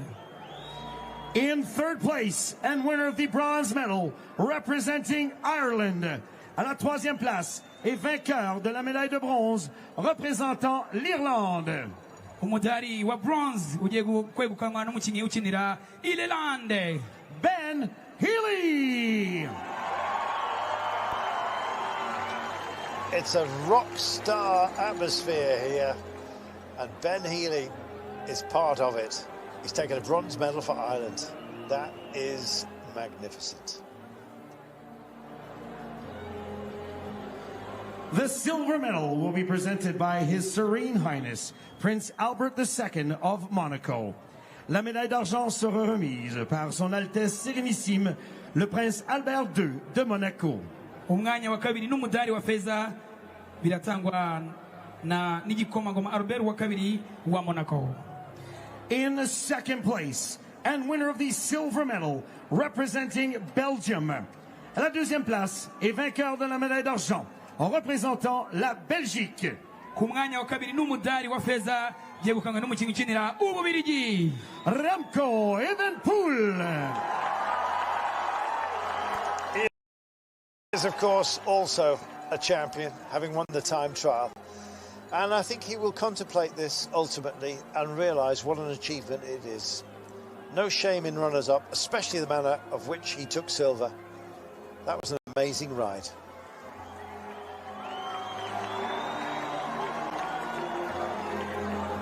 The rainbow jersey and gold medal will be presented by His Excellency Paul Kagame, President of the Republic of Rwanda, and Monsieur David Laportien, UCI President. Le meilleur arc-en-ciel et la médaille d'or sont remises par Monsieur Son Excellence Paul Kagame, Président de la République du Rwanda, et de David Laportien, Président de l'UCI. umwambaro w'uwatsinze n'umudari wa zahabu biratangwa na nyakubahwa perezida wa repubulika y'u Rwanda His Excellency Paul Kagame na perezida wa UCI bwana David Laportien.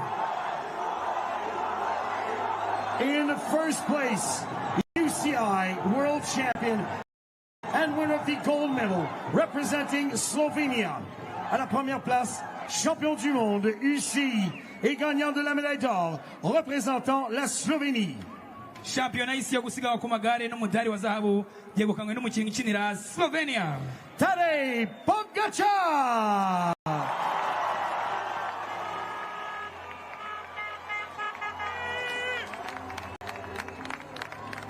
What an amazing champion, and what an amazing atmosphere as well. It's almost hard to quantify just what a brilliant scenario has been created here. And what a great way to win it as well. Tadej Pogačar, heroic status here to so many in this amazing day after an amazing week of racing at these World Championships here in Rwanda.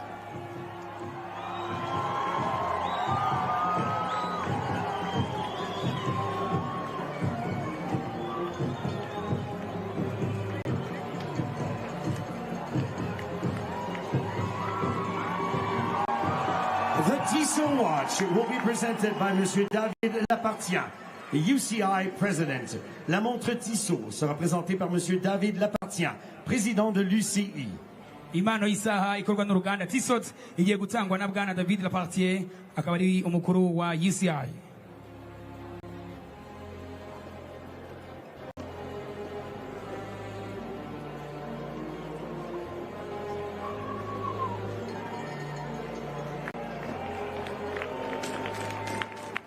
Ladies and gentlemen, in honor of our new UCI World Champion, we present the national anthem of Slovenia. Mesdames et messieurs, en l'honneur de notre nouveau champion du monde, UCI, nous vous présentons l'hymne national de la Slovénie. Mudufasha nanone gushimira uwegukanye shampiyona y'isi y'amagare mu gukomeza kumuha icyubahiro. Twese duhaguruke mu gihe yaririmbwa indirimbo yubahiriza igihugu cye cya Slovenia.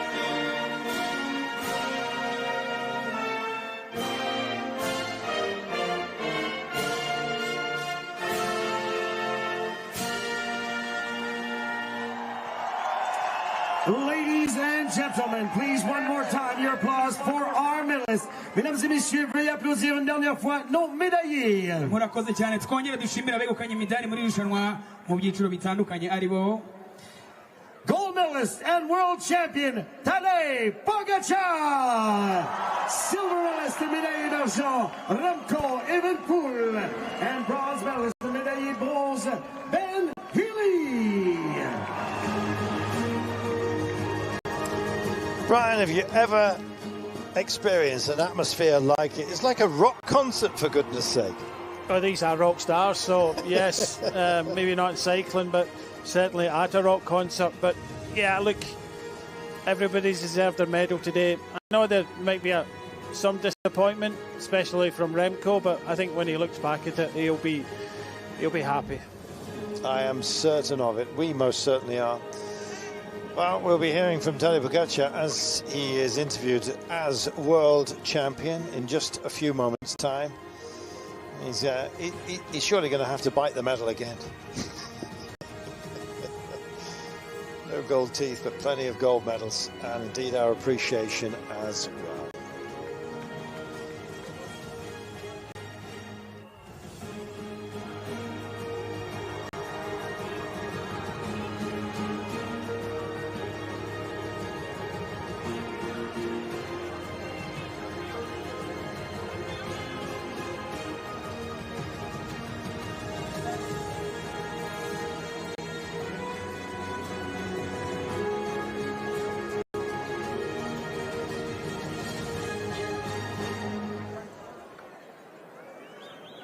Yes, mukanya gatore tugiye kwakira DJ Ira nibutse ko dufite Bwiza ndetse na Chris Easy.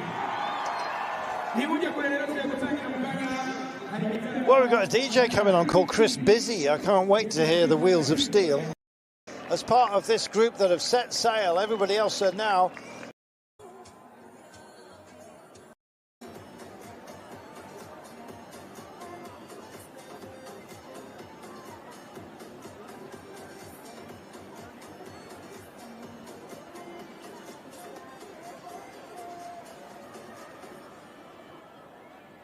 Meanwhile, the protocols and the interviews and the congratulations roll on for this amazing man. Same. Yeah, similar. But well done. Huh? Thank you. See you soon. Can we just do that? See you soon. Thank you so much. Well, it's nearly time for us to fly home.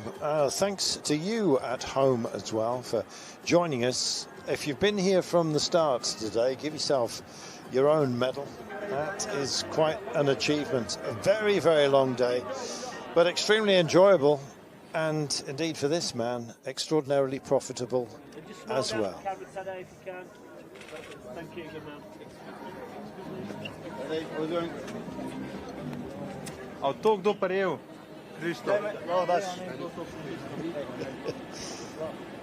Take my watch and my gorilla.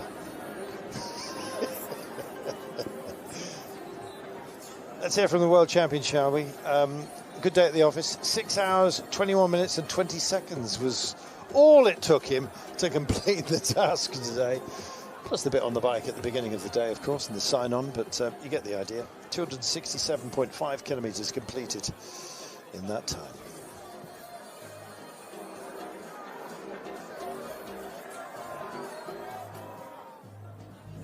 Today, world champion for the second consecutive year. There was no way you were going to give up that jersey. Yeah, I mean, it's a privilege now that I don't need to change my whole closet again.